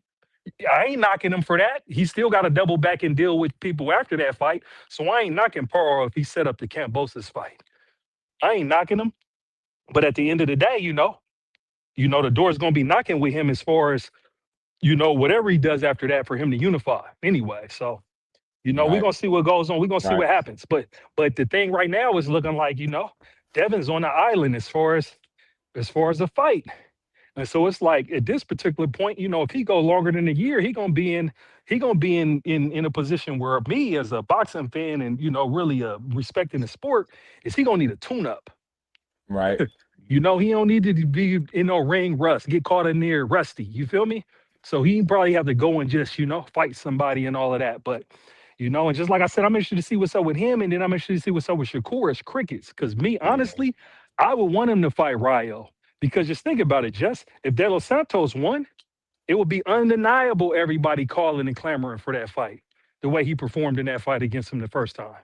So Mm-hmm. Rayo sparks De Los Santos, you should go get that smoke. That's Right. my opinion. All right. Yeah, his ass ain't fighting him. I don't know. I don't know who they're gonna fight. It's gonna be something to see though. I feel like they figure it out. I just keep hearing rumor type stuff. Somebody sent me something about Pacquiao. I'm like, here we go. Rapid Stone was good with it. Only Rolly said Tio Rolly a rematch. I don't think so. I don't think Rolly deserved one. And one of the biggest reasons for it is because he had his opportunity. He fought like shit. And like I'm saying, from an effort standpoint, strategy standpoint, like you ever seen Rolly box on the back foot? Mostly box back, get back down and win. Like it's just not you can't win. If you fight a fight doing something that I've never seen you do to win, I'm gonna look at you a little funny. I'm gonna say, yeah. Like I ain't gonna say maybe you was respectful of that power too from Tio. I don't know. But that wasn't like Rolly to fight on the back foot backing up. And I know I'm not the only one that's seen it that way. I got to rewatch it. He was jumping back. Somebody even Literally sent me a jumping clip back of into the them ropes. calling him a track star Jump. with the track star song on. I'm like, hold up, this dude. Because I was thinking when I was calling the fight, I was like, yo, why you keep backing up? I'm like, bro, you're not gonna beat Tio like this. And I can see maybe if your thought process was like, you know what, Tio is not good on the front foot, but you would have to be good on the back foot for that to even be something that made sense. And you wasn't. So I don't know. His game plan sucked. He wasn't listening to Ishmael Salas, and he got out. He got beat by Tio and Tio, junior and senior. Man, he had Salas in there for nothing. He out here coaching you up, and you out here on some BS, man. Yeah. BS, bro. And let's be very clear. Tio outlanded him by 50 punches and threw 150 more punches than him. Mm-hmm. And there was only like 3 rounds to where the rounds was close to where Rolly was close as far as outlanding him. And it's like whoever watches that fight, I mean, I get it though, because the casual, you look for the hardest punches. Yeah, it looked like, Tio's just connecting, right? It's like points. You're getting points. And then Rolly was blasting him with that left hook and then busting him up and had him bloody. So the casual is going to count that, but you don't get 1 round of brutality. You feel me? Don't count for the rest of the rounds. You can't make up 3 rounds with 1 good round. You know what I'm saying? Exactly. That's what people don't Or understand. a couple And good then it's punches. Couple good moments. And it was the punch count. Like I'm seeing him, I'm like, damn, I got Rolly, and it looked like Rolly can knock him out, but Rolly's gonna have to knock him out to win because Rolly's punch output was like non-existent in that fight. Yeah, faces, man. Ain't that your casual? Just how you look at shit, man. I'm not arguing no opinions, no way, man. If you seen something, you seen. That's why I hate when people disagree, because you're not changing my fucking opinion. Just know that. Anybody, once you disagree with me, it's going to annoy me because it's not going to change what I think, how I seen it. It's pointless to do. Nah, you just see his face. You might look at it like, face is determined. You know who should have won by that shit. Rolly won the fight. This shit was clean, but Teo got scar tissue, so it's no surprise that the guy with the scar tissue that's known for bleeding and several of his fights just had the fight before last. Both eyes was bleeding, and then he right back in the fight a few months later.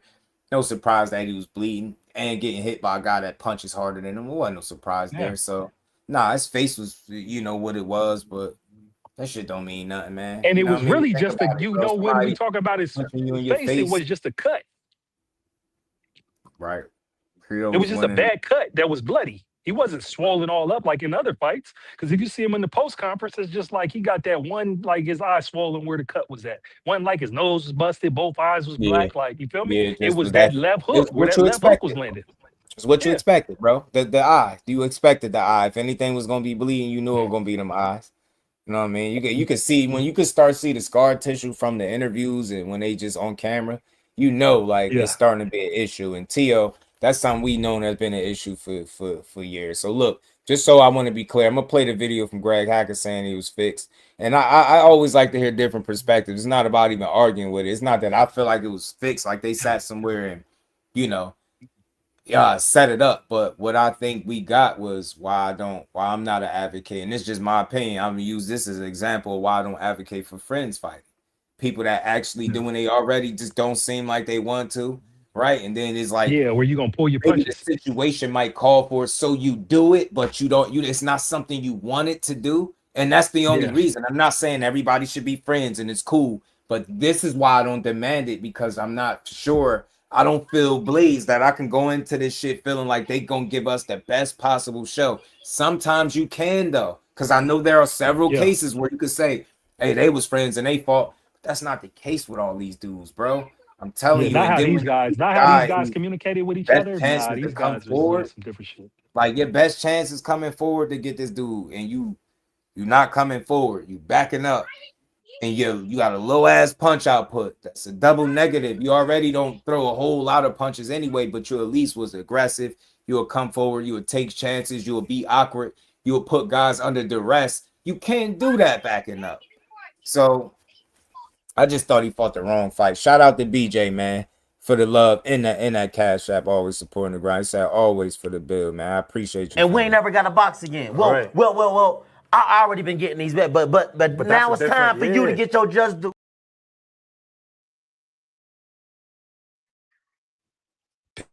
He's just appreciate you. Shout out to my guy. But man, so yeah, man, that's what I think we got, man. We're gonna get into more of it, yo. We're gonna get into some more of it. That's what we seen Saturday, bro. We got two guys that cared about each other, and that they fought, and that's how it looked as a result. I mean, guys fighting each other, and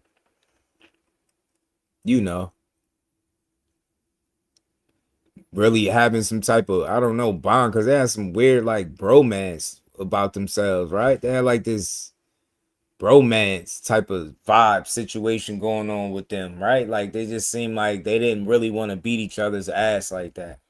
And that led to a lackluster fight from guys that I don't know. I thought I was gonna get a better fight. I ain't gonna lie. I did. I was looking forward to it, but I didn't get the kind of fight that I was anticipating. Not by a long shot. And it just for what it called for, Mike Kirkland. Like this Rolly was supposed to show everybody that the Ryan Garcia win wasn't a fluke. That you could go out there and, even if you didn't win, perform very well and make people say, hey, man, you belong. But you went out there and you laid a dud. You went backwards all night to a guy that's not known as a puncher. I'm clueless. Shakur Stevenson. And I'm trying to leave him out. I'm just using the example. Shakur Stevenson walked Teo down. You backed up all night from Teo. Make it make sense. And you the power puncher. Shakur got the pillow fist. The defense, he jumped straight back. Rolly was jumping straight back. Was y'all not watching Rolly jump straight back? Was y'all not watching Rolly move more in 12 rounds against Teo than Shakur did when he just fought him at 140? This was Teo coming up to your weight class. This was you being established at the weight class, and you fought like shit. You backed up all night, and you let him have his way. You hurt him.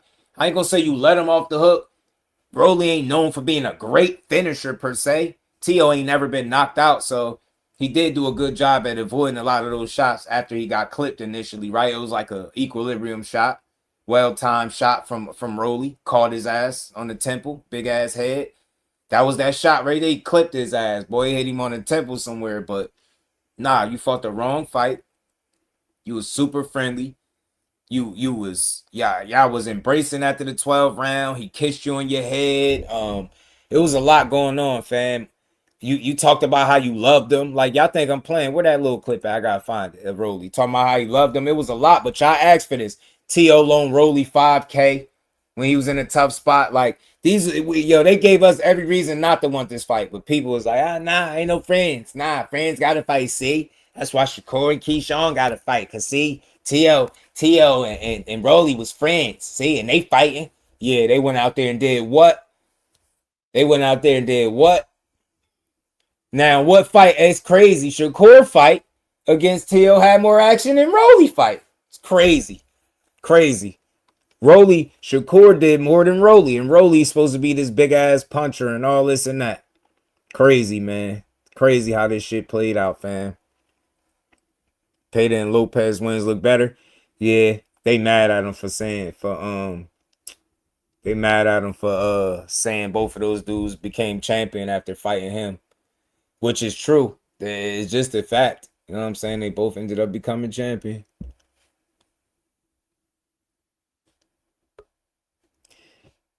Where's that little clip at? Rolly was out here talking about, I love Teofimo. I love him, and I'm gonna always love him.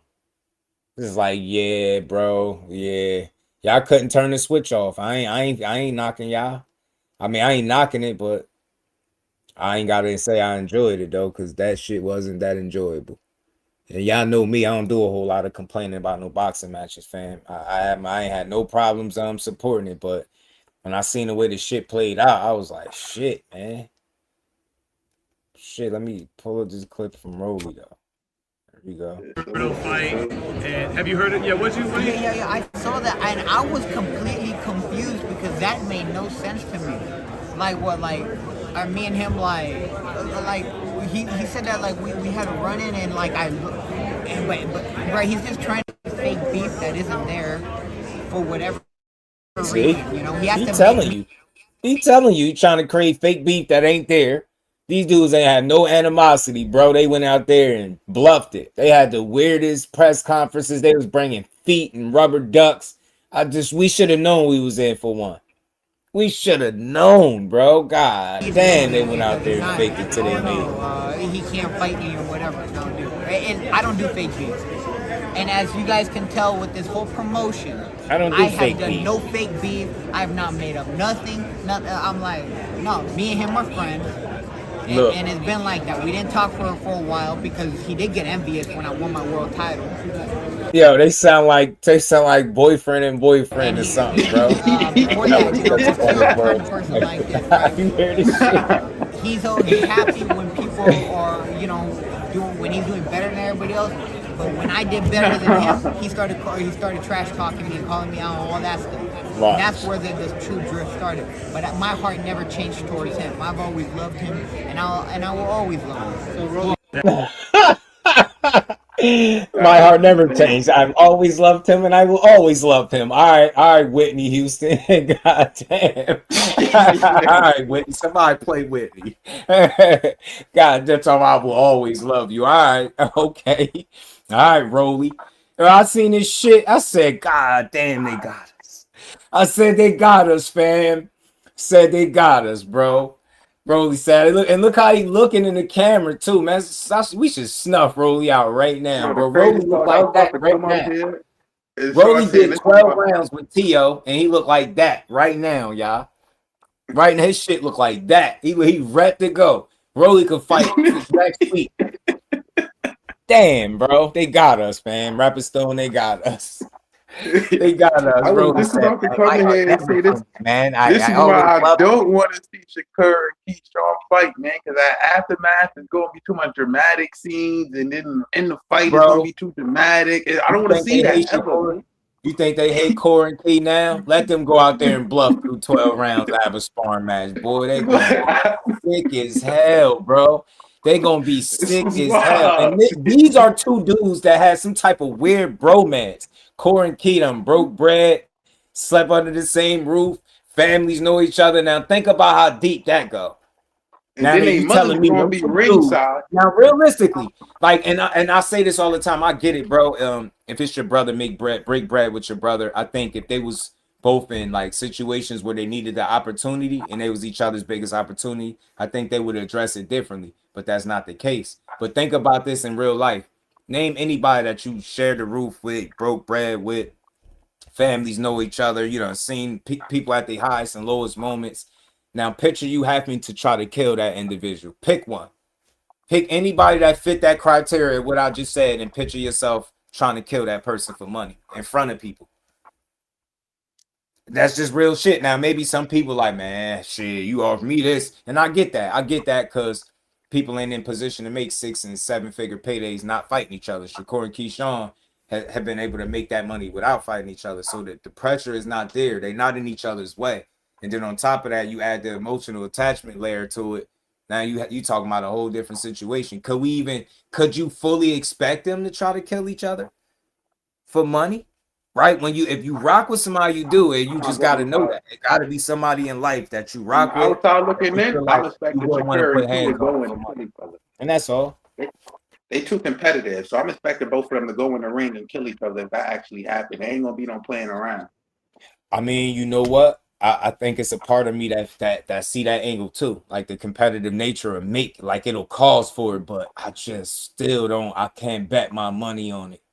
You know what I'm saying? That shit too mutual. Maybe if I start hearing them talk shit about each other, which I really would hate to see, but if I start seeing that, then I think it gets different. But like I By the time you can watch your brother punch him in the face. It ain't too many people that I would take a guess that he respect in the sport of boxing more than Keyshawn. I can see it. Like when they talk about him, how you rock with him, their little interactions when they speak off camera, all that little shit I see all them interactions. I see that it's real with them. So I would always have that in the back of my mind. Like it's a part of you that's not gonna want to beat his ass. And I'm gonna get it. That's why I don't care to see it. Unless y'all start talking like y'all really want to beat each other up. Other than that, that's my only reason for not wanting to see it, because I'm not for sure that you're going to get the best fight possible because of that emotional attachment. Like I said, you seen Jarrell Big Baby Miller say the same thing. Dude shed a tear post-fight, talking about he ain't fighting no more people that he got emotional attachments to. You know, people, moms and shit, he not doing that. Like, did anybody look at him like, oh, yeah, bitch, you don't want to fight? Nah, because he just did it, but he telling you this is why I don't be wanting to do it. I train to kill. Now I gotta kill somebody that I love that that those energies don't align. Somebody that you really love. Family and home screaming at you. I don't see it. But man, Big Rolo, I will always love him. Man, I will always love him. I can't do fake beef. I don't see he trying to make some fake beef. I don't do fake beef. You know, he just letting you know, look, I care about this guy. You know, I love him. Love him some T.O. Man. That's real. Shout out to Rolly, though. He watched that Shakur fight and tried to steal a lot of Shakur antics and thought it was going to work with his power, and he just don't know how to figure that out yet. And that's what he fucked up at. You know what's funny? I heard some people say that. That's an interesting point. You know what I'm saying? Like, did he try that approach? Like, but shit, even if you did, it's like you didn't, because he was walking towards Tio. His damn. We ain't never seen Rolly fight like that though. But he did do some of the jump back tactics, like the little shit. Like he was doing defensive. He was being too defensive against a guy that you known to punch harder than, and we seen it when your punches landed. I think you landed the cleaner, harder punches, but Tio just was busier. And he landed more of the punches, I guess. But man, Rolly just fought a bad fight. He fought a bad fight. He fought like he loved them. So y'all keep going out there telling people to fight each other that they love. Go ahead. Go ahead. And I'm telling y'all, I really mean this. I'm not siding with the fighter. I'm telling y'all playing yourself. Y'all play. I get it. It's boxing, and you want to see people go to war. But think about it. You want to see people fight that want to fight each other, fam. You don't want to convince nobody that, yeah, we got this money for y'all, so y'all really should fight. You're like, nah, bro. Like, nah. I want to see the bad blood, the Devin Haney, Tank Davis bad blood. I want to see that. They don't need to beat that shit sold itself. Whatever they gonna get paid, they gonna want to beat each other ass. You better believe it. Better believe it, bro. You get me? That's what I want to see. That's all I'm saying. I don't want to see no more friendly sparring matches. Then you get out the ring with a clean face talking about you deserve a rematch. Boy, if you don't shut your ass up, you had 12 rounds to come forward, cut the ring off on T.O. and make him work for it. Boy, you gave it to him moving back. I'm like, there's no way you're winning a fight on your back foot. Show me the fight where Rolly done it. Shout out to you, CJ. Appreciate you, homie. Shout out to everybody in the chat. Rolly did hurt him more though. I will like Rolly he did hurt him more, and that's probably why he didn't win, because he was hurting him. He didn't fully like take advantage of that. He let T.O. get back the momentum a lot of the time. But every time T.O. got the momentum, he hurted him. But T.O. just got momentum too many times. He attempted to, but his punch selection, he didn't even put the right punches together. Try to both spark each other. Shit. I mean, I think it would have had to get to that point first, though. That had to be something that had to go wrong where like they looking at each other like opponents and not brothers. Right now, all I've ever heard from them is them speak like they brothers. You know what I'm saying? That rock with each other. So if that switches, trust me, I'll be the first one with my hand up. Like, here, take my money. You know what I mean? I Tank B. Shakur Devin don't watch boxing. Now, I just think it's easier to pick those guys over Tank right now because they've been more active. You know what I mean? He's kind of out of sight, out of mind. You know what I'm saying? You don't want to be not on your A game or not active when you fight a guy like Shakur or Devin. That's the same for all of them. But no, I understand Rolly fought like shit, but y'all should be more disappointed in T.O., bro, because that Shakur loss should have like elevated him to a whole different level, bro. Rolly shouldn't even have been on his level to even like hit him or knock him out, or he should have been on a different level. And that's my thing. Like T.O., I'm disappointed. That's disappointing, T.O., man. You say you disappointed in T.O.? Yeah, because after that Shakur fight, right? You see how Zepeda got better. He learned a lot. I felt like T.O. didn't learn nothing. He's still making excuses why he lost to Shakur. Like, you ain't gonna get better that way. I can't see him beating nobody in 147 right now. Be honest. Yeah, I think that Shakur shit. It's just a testament of what I've been saying for a while, or how difficult it really is when somebody beat you that soundly for 12 rounds as opposed to stopping you. You know what I'm saying? I think he's still dealing with a bit of that, but I think Rolly is a tricky guy to see if he really improved so much on, right? I think it's a weird fight because it's like, man, you can always show improvements in any fight, but the way that fight was fought, man, it was real strange looking at it now. I just didn't anticipate it going like that. You anticipated at least T.O. not making it as close. He did jump right up and take a challenge, for the guy that's that's definitely dangerous and Rolly, dangerous and awkward. So I would be more disappointed in Rolly. Why? Because he didn't fight like a person that was defending his belt. He fought like he was trying not to lose. He wasn't fighting to win. He was fighting not to lose, right? If that makes sense. That's a different mentality. T.O. was actually, pressing the fight, and whatever action lacked, I think it was because of what Rolly wasn't doing. T.O. did typically what he do, right? You know what I'm saying? To a degree, right? And he definitely was being busy throwing punches and coming forward trying to make the fight. It was Rolly that did something that he typically don't do, and that's utilize the ring all night. Like, he used the whole fight backing up. I was like, what the hell? Jumping straight back. I was like, this shit is crazy to me. Rolly got too many fights not to still learn how to throw a proper jab. He wasn't throwing no jabs at T.O. Everything was just trying to throw big punches to try to hit him with. Try to wait for T.O. to open up, try to hit him with a big punch. It ain't no type of jab, no type of like combos with it. I understand why I said that, but he still hurt it though, T.O. though. But like, it was a nasty fight on T.O. part, man. I'm not gonna lie, man. Cause after Shakur, I expect people to be great. After you fight him, man, I expect you to elevate, man. I mean, I get it, but I just think it's more than one way to look at it, right? Because it ain't like he went out there and lost, right? So it ain't like he got worse. Ain't like he got worse, but no, he did. I can't say he did. He got worse. You can't say he got better after the Shakur it's tough beating. to say if he got worse in the win, though. I mean, he won. I don't think it just wasn't the kind of fight that I thought. I expect Rolly to really try to make it a tough night for him, and by backing up the whole night, you just can't do that. So for me, I just seen I'm just seeing a awkward ass fight. He had the ability to make it different, but he chose to be strange about When it. I did better than him, he started trash talking me and calling me out and all that stuff. And that's where the true drift started. But my heart never changed towards him. I've always loved him, and I will always love him. I've always loved him, and I will always love him. Okay, Whitney.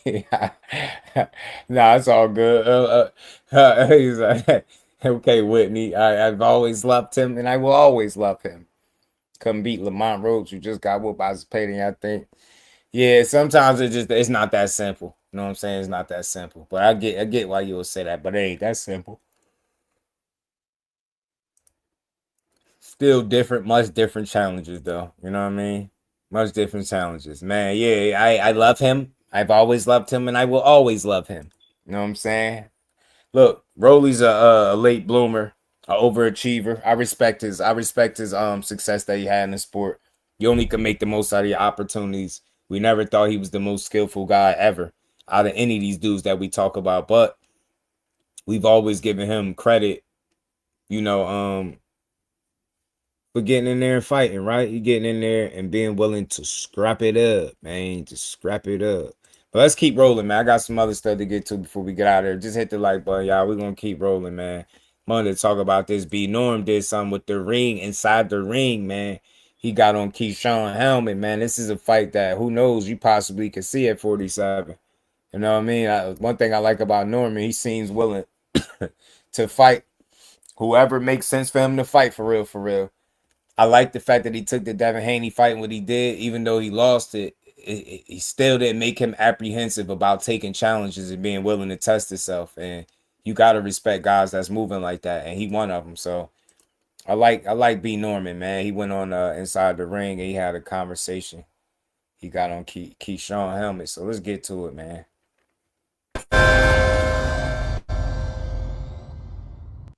Lewis Hart for Ring Magazine. Always a pleasure to be joined with B Norm, the Storm, Brian Norman Jr. here on a nice Monday. Looks nice and sunny where you are. But first, how's life been treating you? How's things? Everything has been wonderful. Got no problems at all. God is good all the time.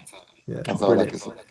Brilliant, good to hear. As I say, obviously, come off the back of a comeback win. I know we spoke, about a month ago or 2 months ago now, and a lot has gone on since then. But yeah, I guess how you finding things in the career? I know you've been calling people out, you've been looking for the smoke. But yeah, seems like not many people have been willing to return that offer from yourself at the moment.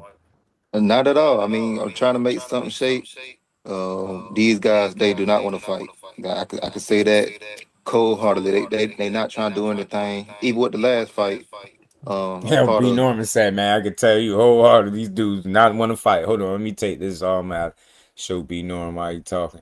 Mike Kirkland, shout out to my brother. I appreciate you, man. Plenty have tried to become world champion. Really did it. Respect to him. And he did it multiple times over. You got to respect it. That's why I get it, bro. People say, shout out to Jay. I get it. People say he asked. I don't think he asked. He's limited. He's limited. He a late bloomer. It's a lot of people that, if you say started at that age, that didn't have the success that he had. You get what I'm saying? He fought Tank with 14 fights. I respect Rolly. I respect him. And I've always put it in perspective. He's never the most skillful, the most talented, the highest pedigree, this great ass amateur, none of that. But he still managed to put himself in a conversations with some of these fighters, the Tanks, right? Conversations to fight Devin Haney, right? Actually fighting the TL, right? Beating Ryan. So he got some things about him that I respect for sure. You know what I'm saying? Not no world beater, none of that shit. But he dangerous, and somebody that picked up the sport super late, man. I can respect it. But when it comes to the elite level guys, is he on a level? Now he could present different challenges for guys, but overall, I just don't think he beat the absolute best of the best. And that's what we got to see Saturday. Shit. It wasn't no surprise that Teo beat him. I said Teo was gonna beat him on points.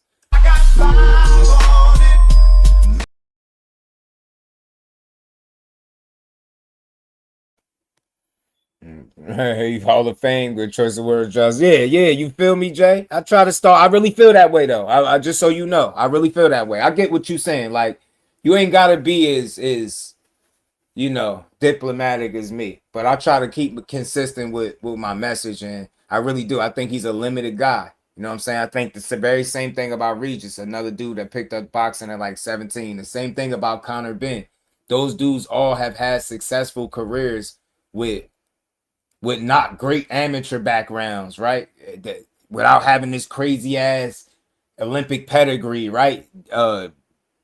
Connor Ben, Rolly Romero, Regis Prograis, all picked up boxing, I think, around the same age. And they all had a dope amount of success that as a man, I could look at them and be like, yo, that I could respect it. All of them. You know what I'm saying? Regis, 2-time world champion.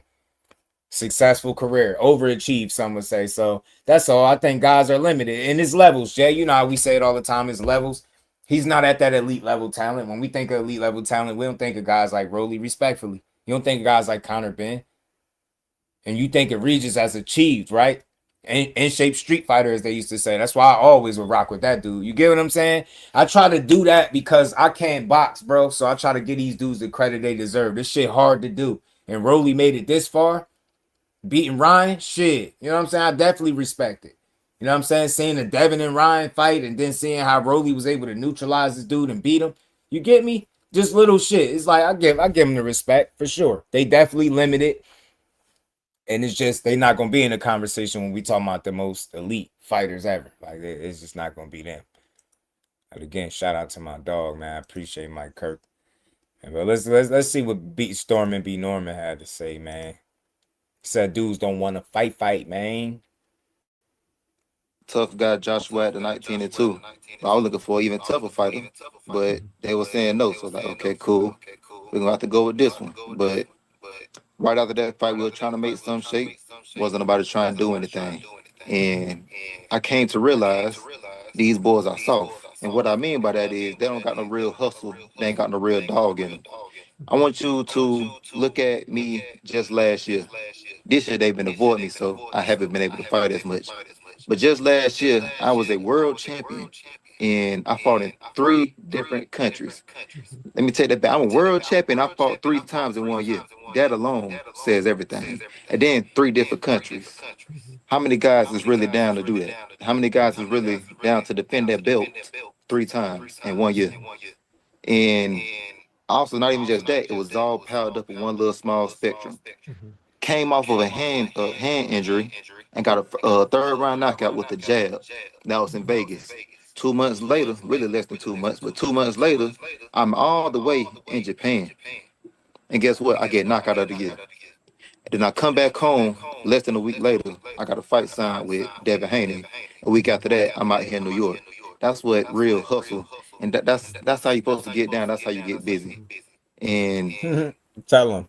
You don't see nobody really doing that. And then once again, I'll try to do the same thing this year and run it right back up. But now people got a reason not to fight me. I don't have to belt anymore. And they have a way to avoid me. And I'm not looking at you right now. I'm looking for this. So I'm like, okay, cool. But I'm down to say this right here. By any means necessary. I know the champion's not trying to fight me right now. But by any means necessary, whoever I got to fight, whoever you got to put in front of me, I'm down to make that happen. Raul Curiel is number 1 in the WBC. He just beat a guy. He really didn't win, but he just beat a guy named Quentin Randall, who I 10-0 back in 2023. I won 10 rounds to 0. So Raul Curiel, I will fight you for that number 1 spot, and whoever wins with Ryan Garcia and Conor Ben, let's run that. You got him. You got Alexis Rocha. We tried to make it happen in the past. He said no. But guess what? We're here again. What's up?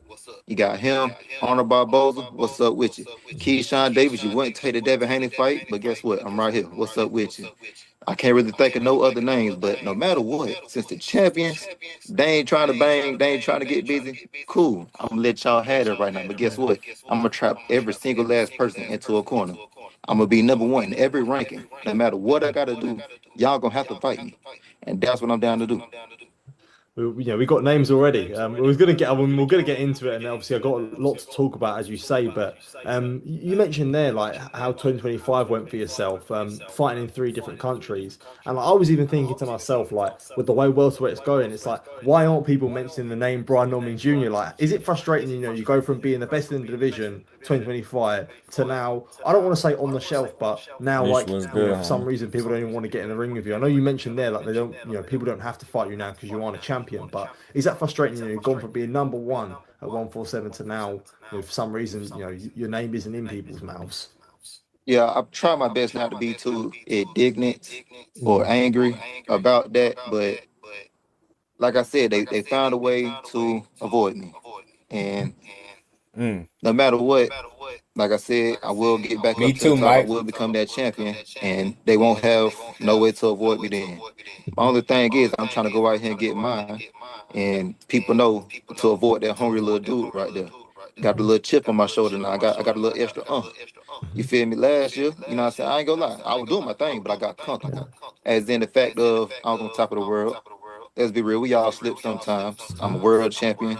I'm the holy grail of boxing. I made it in my mind. You get what I mean? It's the. That's why I like this dude. He real, he genuine, man. It's easy to get behind somebody like Brian Norman. And look, he do want to fight. So guys like this, you got to get behind, man. He get in position. He gonna want to give you the fights that he's supposed to give you. And he took a loss, and he eager to get back in there, even with the guy that gave him the loss or a guy that he was in talks about fighting. This dude really about what he said, what he speaking. Finish line, so, as in one of the rare. I made it there, and that's just what it is. I started getting comfortable, started slacking on some other things as well, and then finally I lost. Shout out to Devin Haney for that. Nothing but salutes to you. But guess what? You learn from those kind of things. And now I'm back here saying what's up. I'm trying to get into that. That's with Devin Haney. That's with Teo. He just won. That's with, once again, the winner of Ryan Garcia, kind of being. And it's one more champion. Crocker? No, Liam Paro. He just beat Crocker. Paro. Yeah. My bad. Paro. So all of those guys. What's up? I'm down for all of that. Yeah. Well, I must say, as a proud Georgia man yourself, when we do see you next in the ring, we got to see it at the State Farm Arena. I saw Curtis Shields there a few weeks ago. It looked crazy. We can't have you not fighting in the State Farm Arena. We surely got to see you in there. Man, I'm trying to make it happen myself. Like Clarissa Shields, of course, she just did her thing up there, and the whole thing was a movie. Yeah, the whole thing was a movie. It was. I loved it. I loved the energy in the building, and it was very funny also. You had Ray J, Orlando Brown fighting. It's a show called Baddies. You had 2 girls on there. One named Big Lex. I ain't gonna hold you. I think Shawty knows something. She was moving too good. I thought it was prime Ali in there. But I definitely got to get me a fight out here in GA. Yeah, for sure. But you just mentioned Teofimo Lopez there, and I know you were quick to jump on Twitter to say like, look, I want Teofimo Lopez next. He was obviously now WBA champion after beating Romero. What did you make of Teo's fight against Rolly on Saturday? I mean, it was cool. I mean, he did his thing. I will say I was expecting more from Rolly, just because I seen the attitude he was coming into it with. I will say I was expecting a whole lot more, but the whole time he was just pretty much, I'm gonna say, moving. And I was looking at it like, why is the natural smaller guy, the natural fast guy, the natural everything walking the power puncher down, who's slow-footed than Teo and all of that? I'm just like, in my mind, I thought it'd be the opposite. You flip it, but Teo, like I said, he did his part. To me, it was more so Rolly. He didn't do his.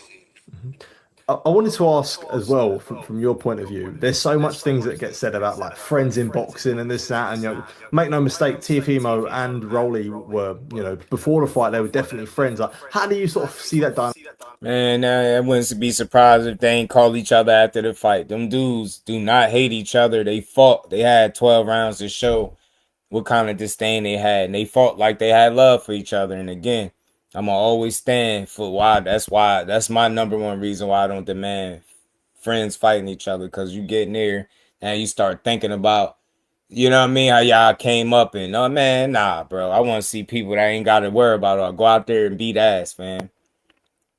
Yeah, man. You see who she was getting. You see who taught her teach. You know who was in her corner. You see who she was working with, didn't you, Teach? Man, like, I don't know. If, I know you seen who Big Lex was getting that work in with. Boxing or whatever. You know, Shakur and Keyshawn, they got their thing going on. What's your take like when it comes to friends in boxing? I think what they just did was cool. Tio and Rolly. I think that was cool. I think Shakur, Keyshawn Davis. I think just them two. Raymond Fool, I know he'll part of that camp, so they probably won't fight each other either. I think all of that stuff is weird, man. That's the most weirdest thing ever because also they really didn't come up together. There was already who they was, and then they found each other. If you in my weight class, we got to run that thing. And even if it is my quote-unquote brother or something like that, what's more special than breaking bread with each other? Yeah. You get paid, I get paid. Let's do it. It ain't about a whole... your ego may be defeated or something like that.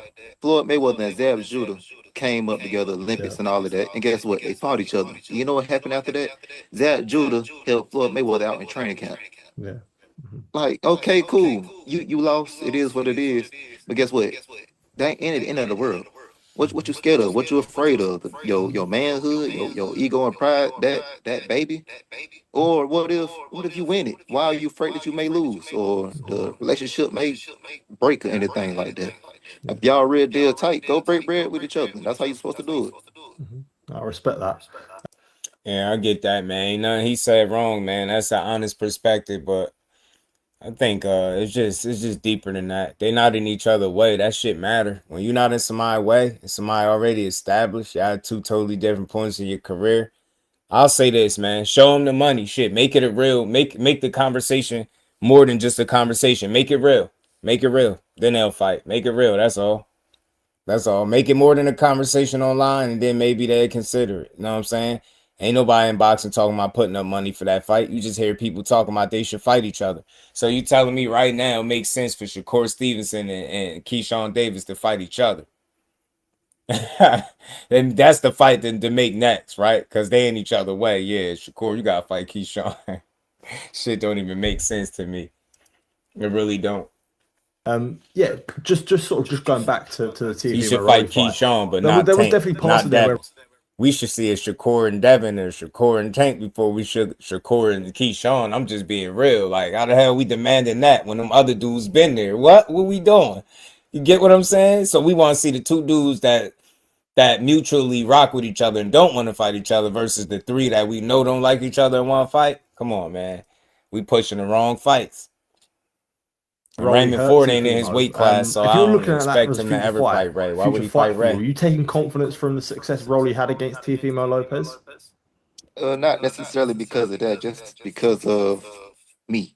Just because of I know my determination, I know my work ethic, and I know my discipline to stay on point. So, of course, that boy caught him with a shot. You know what I'm saying? He did his thing, and that was a whole nother part. It was round 5. I was thinking Rolly about to wake up or something like that, but Tio, he woke up. Rolly still just kept, boxing around. But now I say regarding Tio getting caught, I mean, that's part of the boxing. It is what it is. I ain't go judge a man just because he got caught slipping. Hey, it is what it is.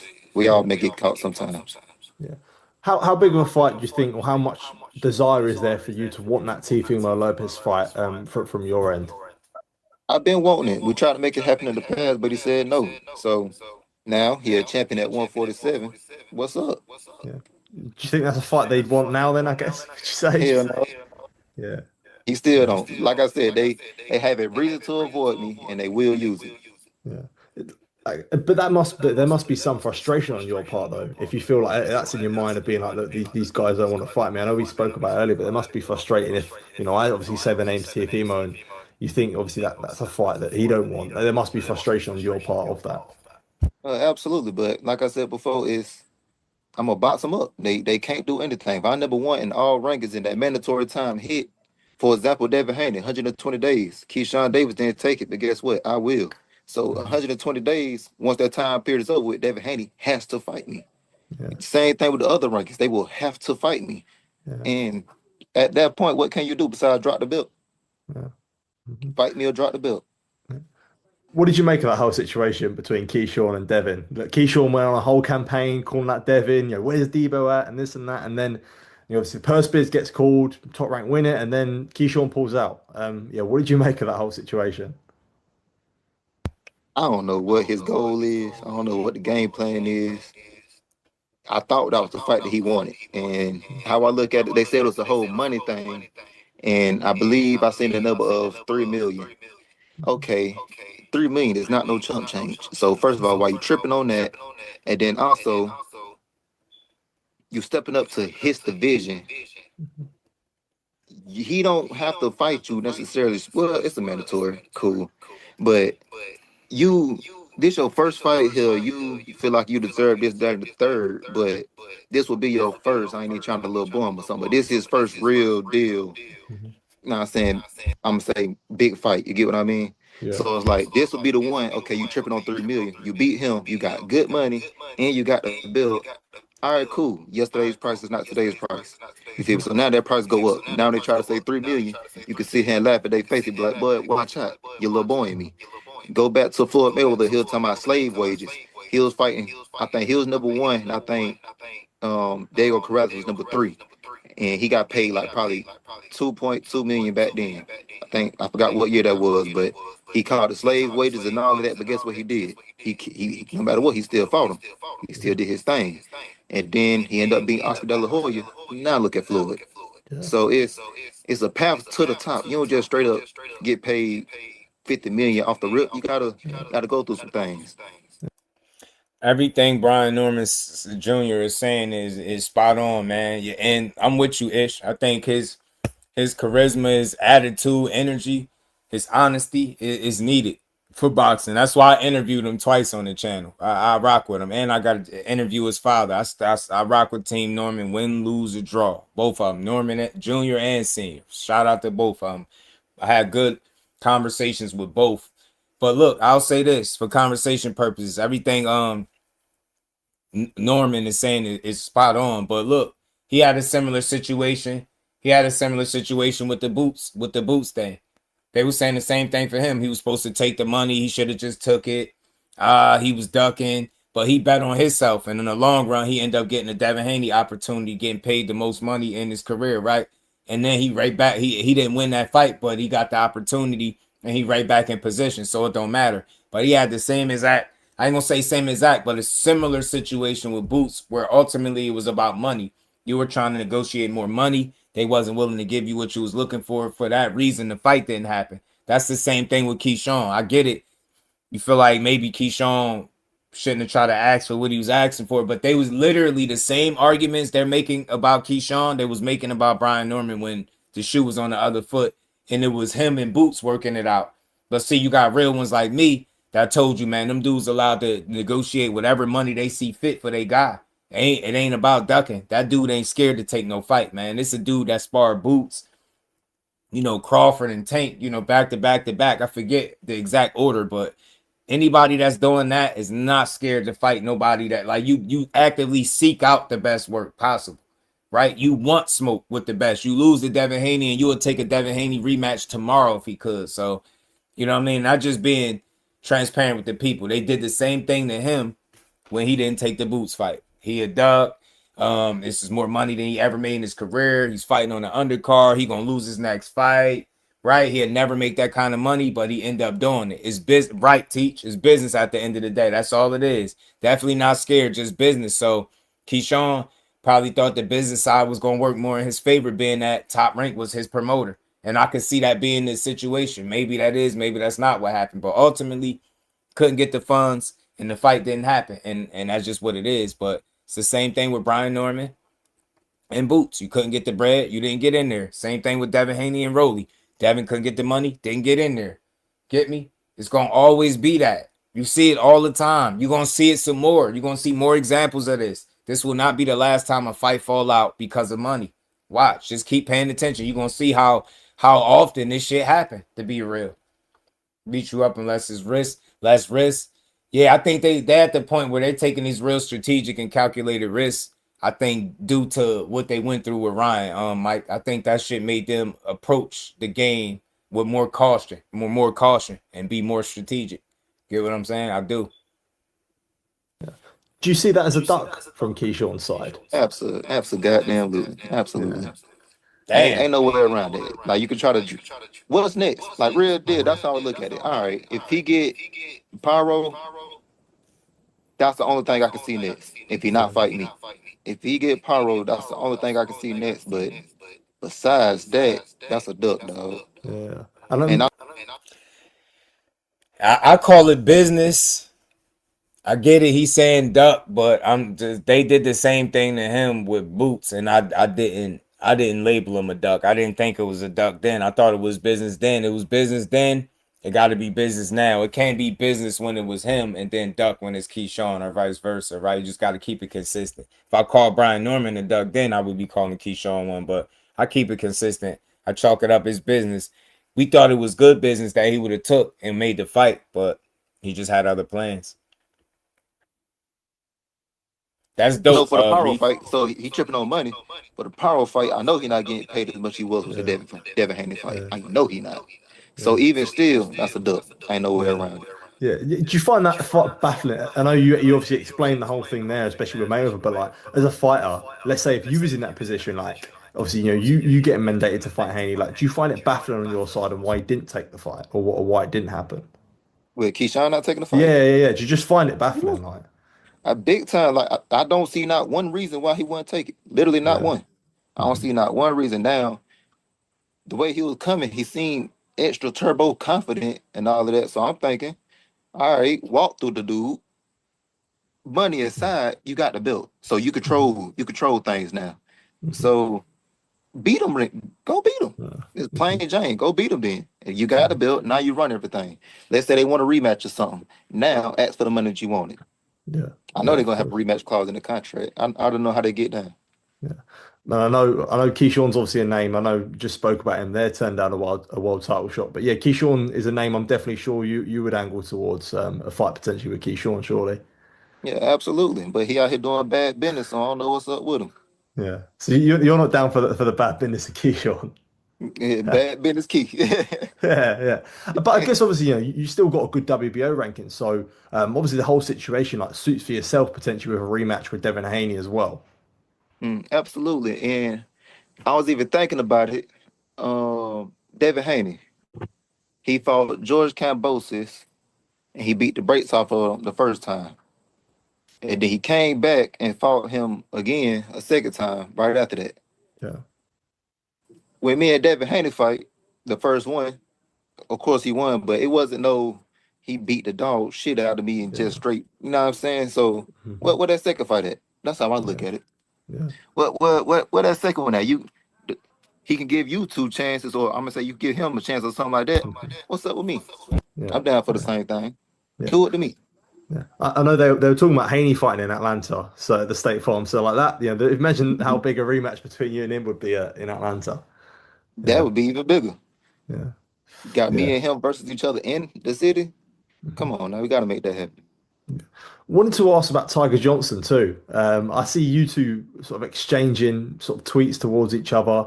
I heard a little rumor that he was asking for a lot of money, and obviously just rumors. I'm not going to say anything on that, but I guess what happened with a fight between yourself and Tiger? I don't know, dog. I just work here. Like I said, I just try to make something shake. I just try to do my part. Every time they bring me a fighter, I'm saying absolutely yes. I even tried the whole Twitter thing for a quick second. Like you said, even last night, I said, what's up with Tio? I'm trying to do my part, but obviously ain't nothing hitting. You feel me? So I'm going to keep doing whatever I can. Regardless, I'm getting my title shot, and whoever get in the way, y'all getting stumped on. Definitely. Before I let you go, you mentioned about the winner of Ryan Garcia versus Conor Benn as well. Just your thoughts on that fight between L-Dub, the and plug, Conor. my God. What's good with it, bro? So y'all heard, man. He gave his thoughts, man. Look, I like him, man. Shout out to the plug, my guy. Wayne Mack say, why didn't you activate rather than fight? Now you want a rematch? Wayne Mack, it probably wasn't in the contract.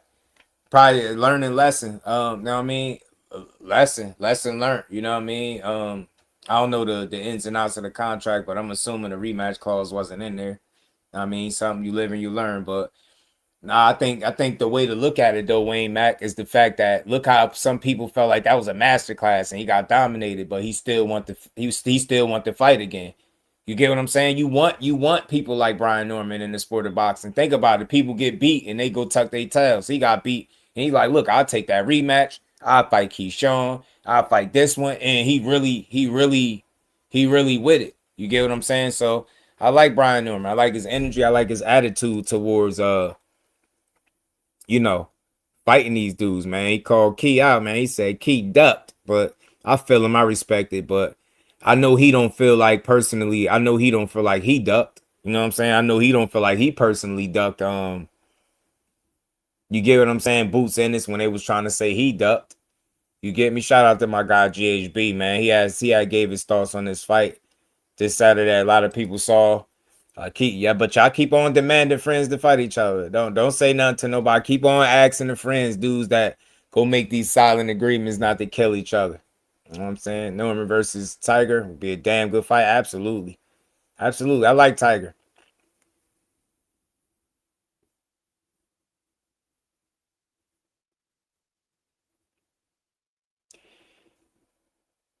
Devin's to fight Cam again.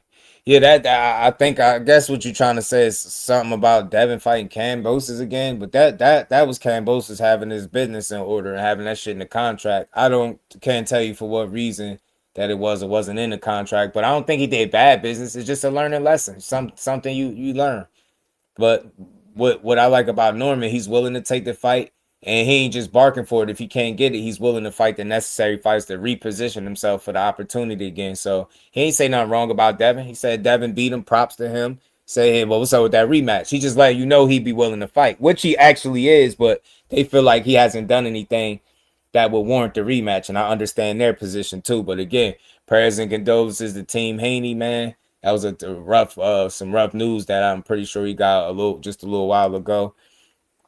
And I'll be looking forward to seeing that dude back in the ring when he get there. You know what I'm saying? Whenever he return.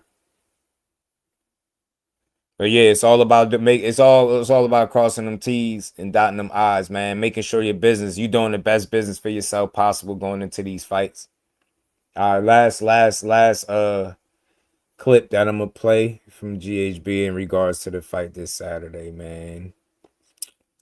Said he felt like it was a little fixated. Let's see. You feel me? Shout out to you, Wayne Mack. You already know. Devin a smart guy. You got to think.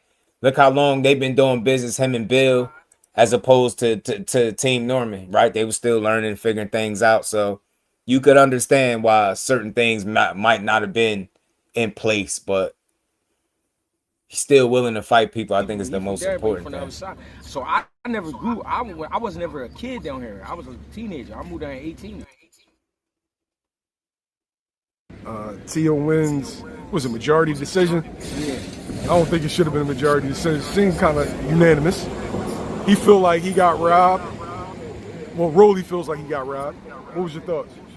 Rolly feel like he got robbed? Yeah. He really felt like that? Yes. Rolly didn't do shit but try to step around him with a left hook. Rolly threw the left hook maybe 112 times and maybe landed it probably like 16 times. He just kept turning with the hook. He wasn't doing nothing. Teo was pressing the issue. Teo was working behind his head, but Teo was worried about getting cracked. He got cracked here and there, but not too crazy. He got hurt early in the fight, got cut early in the fight. Imagine saying Cambosis still calling himself one time undisputed. Mindset enough. We won't jump Cambosis, TJ. And Rolly let him. I don't know what Rolly was thinking about, but Rolly let him.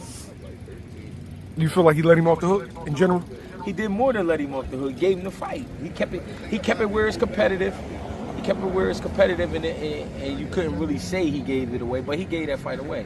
It's no way you thinking you beating Teofimo Lopez right now, and all you doing is throwing this bullshit hook, this slap hook, this turner hook, and you just keep launching a hook. They look corny. Why would you do that? Why would you just keep launching a hook like that? He wasn't trying to really. GHB funny as hell. Why would you just keep launching a hook like that?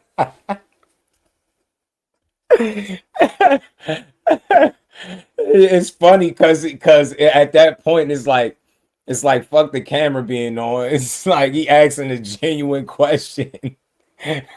Why would you just keep throwing a hook like that? Nah, for real. Why would you just keep doing that? Why was Rolly hopping straight back, criticizing Shakur for being a runner, but turned into a track star? Last Saturday, I don't even want to say it like that, but he was on a good foot. He was utilizing the hell out that ring like he was some type of pure boxer. Man, yo, that was wild. And shout out to Cambosis, man. Shout out to the LW, the plug. He pointed out to me, and I've been saying it ever since because that's the way I see it. He do got one of the best teams in boxing. Mike Kirkland mentioned it earlier. He do. That dude stay with an opportunity, man. Cambosis finesse them Devin Haney farts. He parlayed them Devin Haney fights into more opportunities, fam. And he'd be actually funny. That shit just was kind of funny. Like, why would you keep launching the hook like that? Like, so why would you keep throwing that shit like that, though? Rolly was wilding.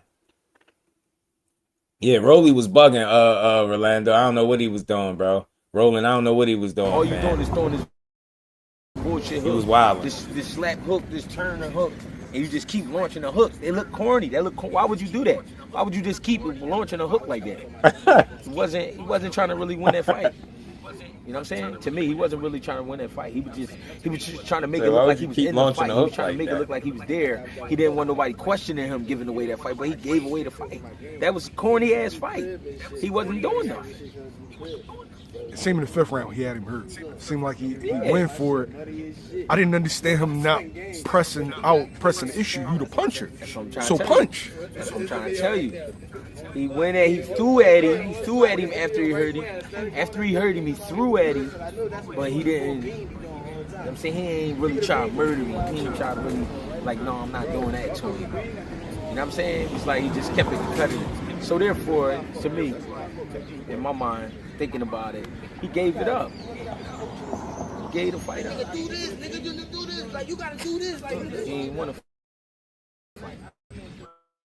How do you feel like Teo ain't want to hurt him? 147 pounds. How do you feel like Teo looked at 147 pounds? Teo looked at 40. You can't tell because he was being spared. You can't tell. I ain't gonna lie and sit there and say, oh, he look good. He still look good. No, he didn't say no. You was in there with your homie who gave you the fight. Is that the problem with friendships in boxing? Because a lot of times people want to see friends box, but then you got a certain sect that don't want to see friends box because they're gonna feel like this. They're gonna feel like you're not going in for the kill because that's your people's. My thoughts exactly. This is the prime example of why I'm an advocate of friends not fighting. For no other reason, not protecting them, not seeing nobody lose, none of that. For this reason alone, the amount of complaining that's going to take place once you see a fight that you deem two people didn't go out there and really try. And I think they tried, but I think it was some apprehension on both sides to really go out there and go all out. That's what I think. I can't say that I watched that fight and honestly felt like they went all out. I think they tried. I think they tried to win in their own way. I think overall, watching a guy in Rolly that's known for notoriously coming forward to win his fights, now you on the back foot, jumping straight back, utilizing the ring, resetting over and over. Bro, I can't say that that's you trying to win. That's not your best chance. So, nah, y'all did shit that allowed y'all to have a boxing match and get through it. Like, without, you know what I'm saying? That shit just was crazy. Two Sizzle, what it do, my guy? Rolly was wild, and he was just fighting in a way that just didn't seem productive for him getting a win against Teo.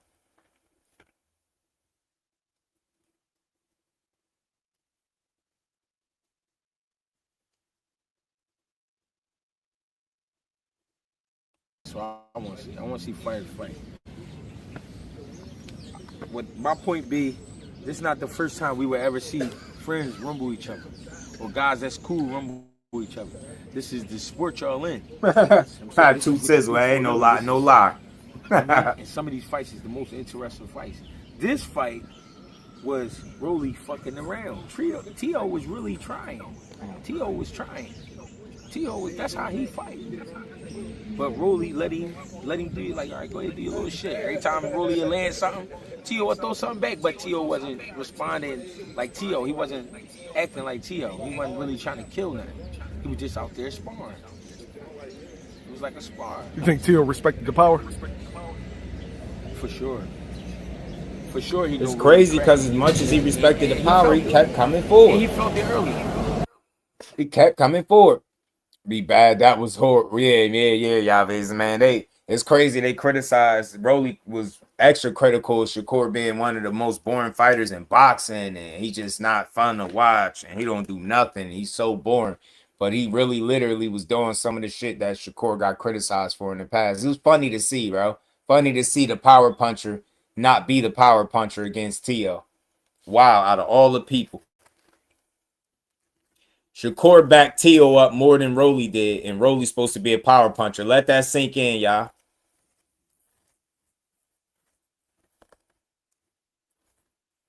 Crazy stuff.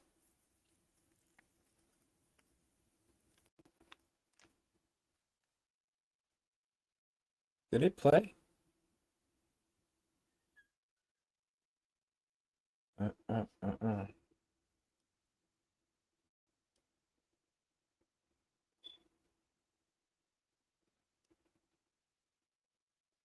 Why? Just not Cohen. Shakur Stevenson said it ain't so. I know that I said in the beginning that him being with Silas is good for his patience, his skill set, and all of that. Watching him get better, right? But and I know if he would have pressed him, Monjors, and got countered all night, I would have respected it more. Because I'd have said at least from an effort standpoint, he was trying. But to back up and fight backing up, going back the whole way, at least we didn't know Monjors. He give himself a 50-50 shot coming forward at winning, right? Even having a chance to, but going backwards, like that percentage drops drastically, right? Like he had almost a 0% chance of winning, fighting going backwards the way he was. So that's why I said that. I get it, be aware of, counters and things like that. But I think, you at least give yourself a fighting chance. And you doing things that you don't typically do to get wins is not going to get you a win over Tio. You know what I'm saying? You're supposed to, make it rough for Tio in there.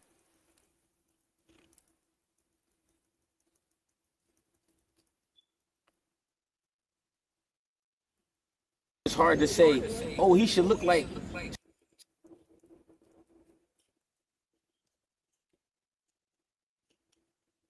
Still be intensified like he was before he got with Silas, even though,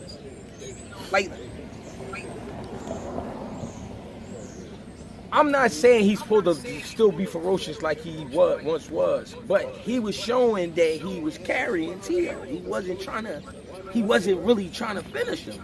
He wasn't really trying to put him out. He wasn't really trying to beat his ass. It was the left hand. I'm going to be throwing the left hook. Whoever idea was for him to start with that, beautiful. But he didn't capitalize off it, so I don't feel like he was trying to really fight. And it looked like so much shit was going through his mind, like somebody. If there's any fight in boxing that I say was fixed, that's a fixed fight. I don't say shit like that. I don't go off like that. But that was a fixed fight. If somebody hear this and they disagree and they be mad, and even for the people who was involved, I don't mean no disrespect. That was a fixed fight, though. That was a corny. I know what he means. That's why I played this. I know what he meant, though. Because every time you watching the rounds go by and you like, Tio not doing nothing. I mean, Rolly not really doing nothing. And he's starting off moving around the ring. He walking. He just walking. Yeah. He'll throw some little shit. He'll make it look like he about to throw some shit. Keep walking. Rolly moved too much for me, y'all. That hook was corny as shit. Kept throwing. It looked like he wasn't even interested. He was just firing the hook. Watching the fight, I'm thinking that Rolly gonna try to take him into deep waters and then press him late. But the press never happened. Rolly, all right, this is what I meant to say earlier. Tio was, I keep getting them mixed up. Tio was really fighting. He was really trying to fight.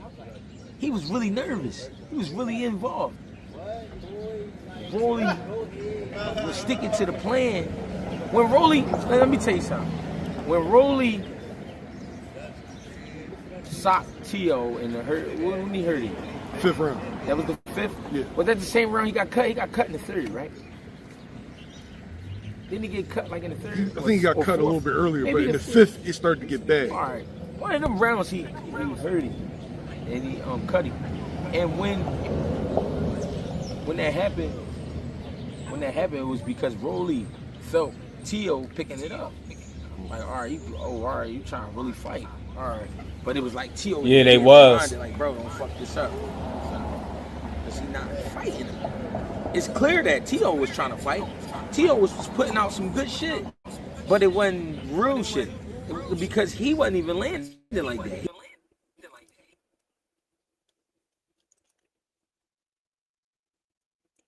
I don't know why StreamYard is giving me an issue right now. Hold on, y'all. But yeah, man, that was GHB giving his thoughts, and I understood why he said it was fixed. Like, not saying that they really just sat up there and set up the fight, but they just didn't give it their all, and they fought like they cared about each other. That fight was played out like two people that cared about each other.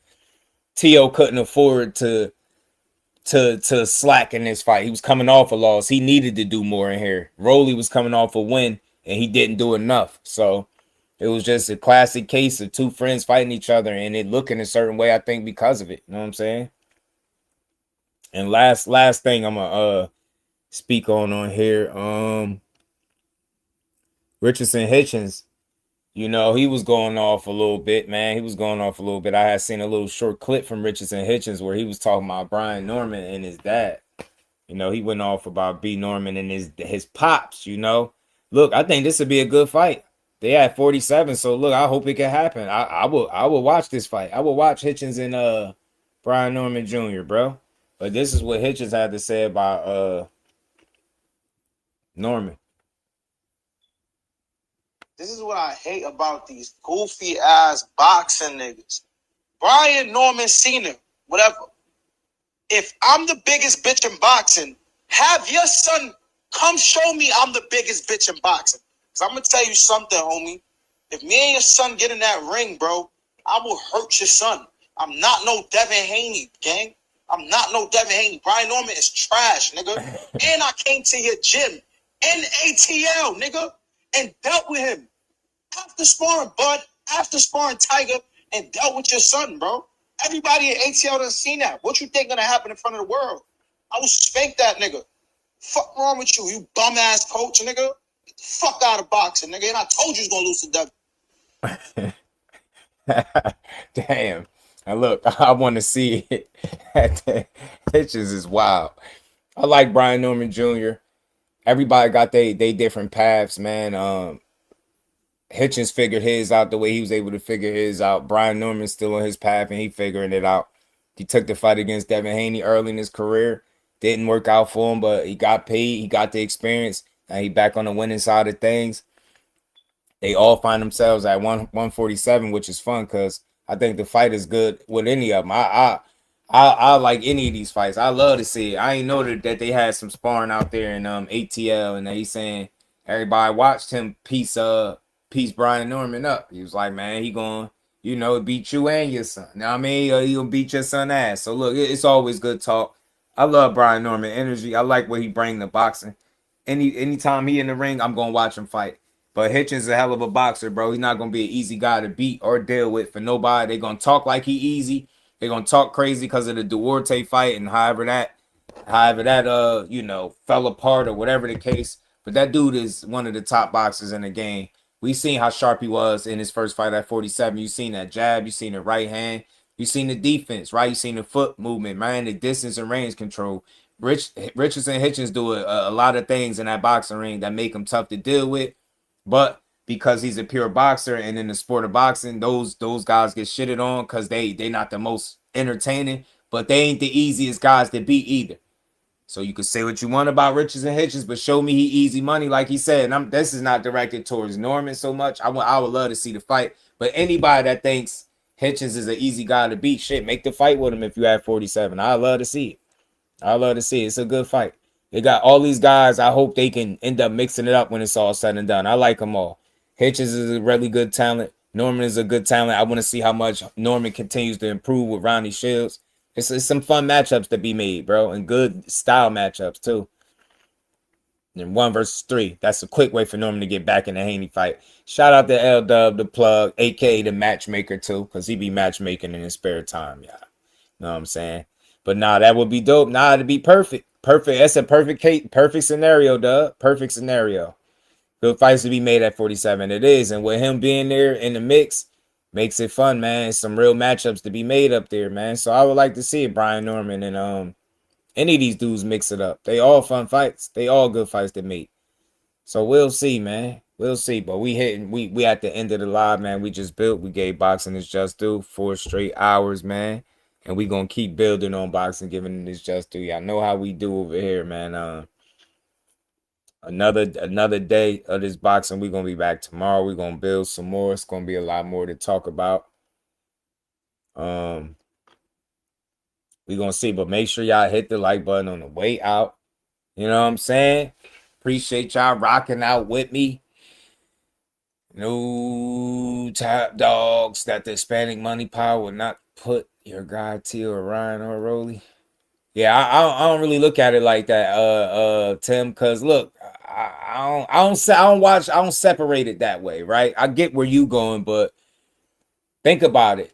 All the fighters that we talk about got more out. Teo just started making money, like the money where he ain't complaining, right?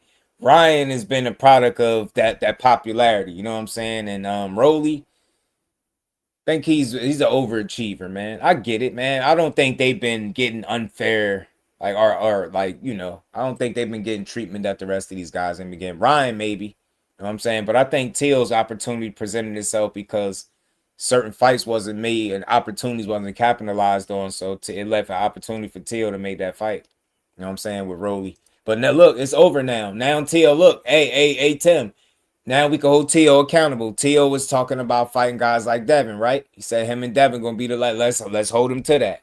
You know what I mean? Debo probably gonna take some time off, rightfully so. But let's hold Teal to it. It's good that Teal won, right? Because now we get to hold him accountable. He said he's going to fight the likes of the Devin Haneys, right? Richardson, Hitchins, you mentioned guys like that. So we want to see these kind of fights.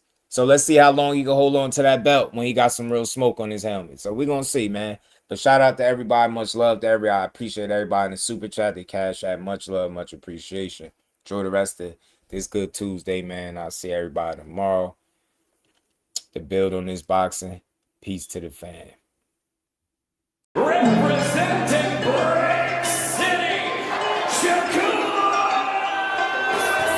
Finding those levels too. Look at that 4-punch combination. It's a masterclass right now from Shakur Stevenson. That's what you're seeing. A masterclass. And Shakur meeting them with straight left hand. Oh, and there's a knockdown score with the left hand.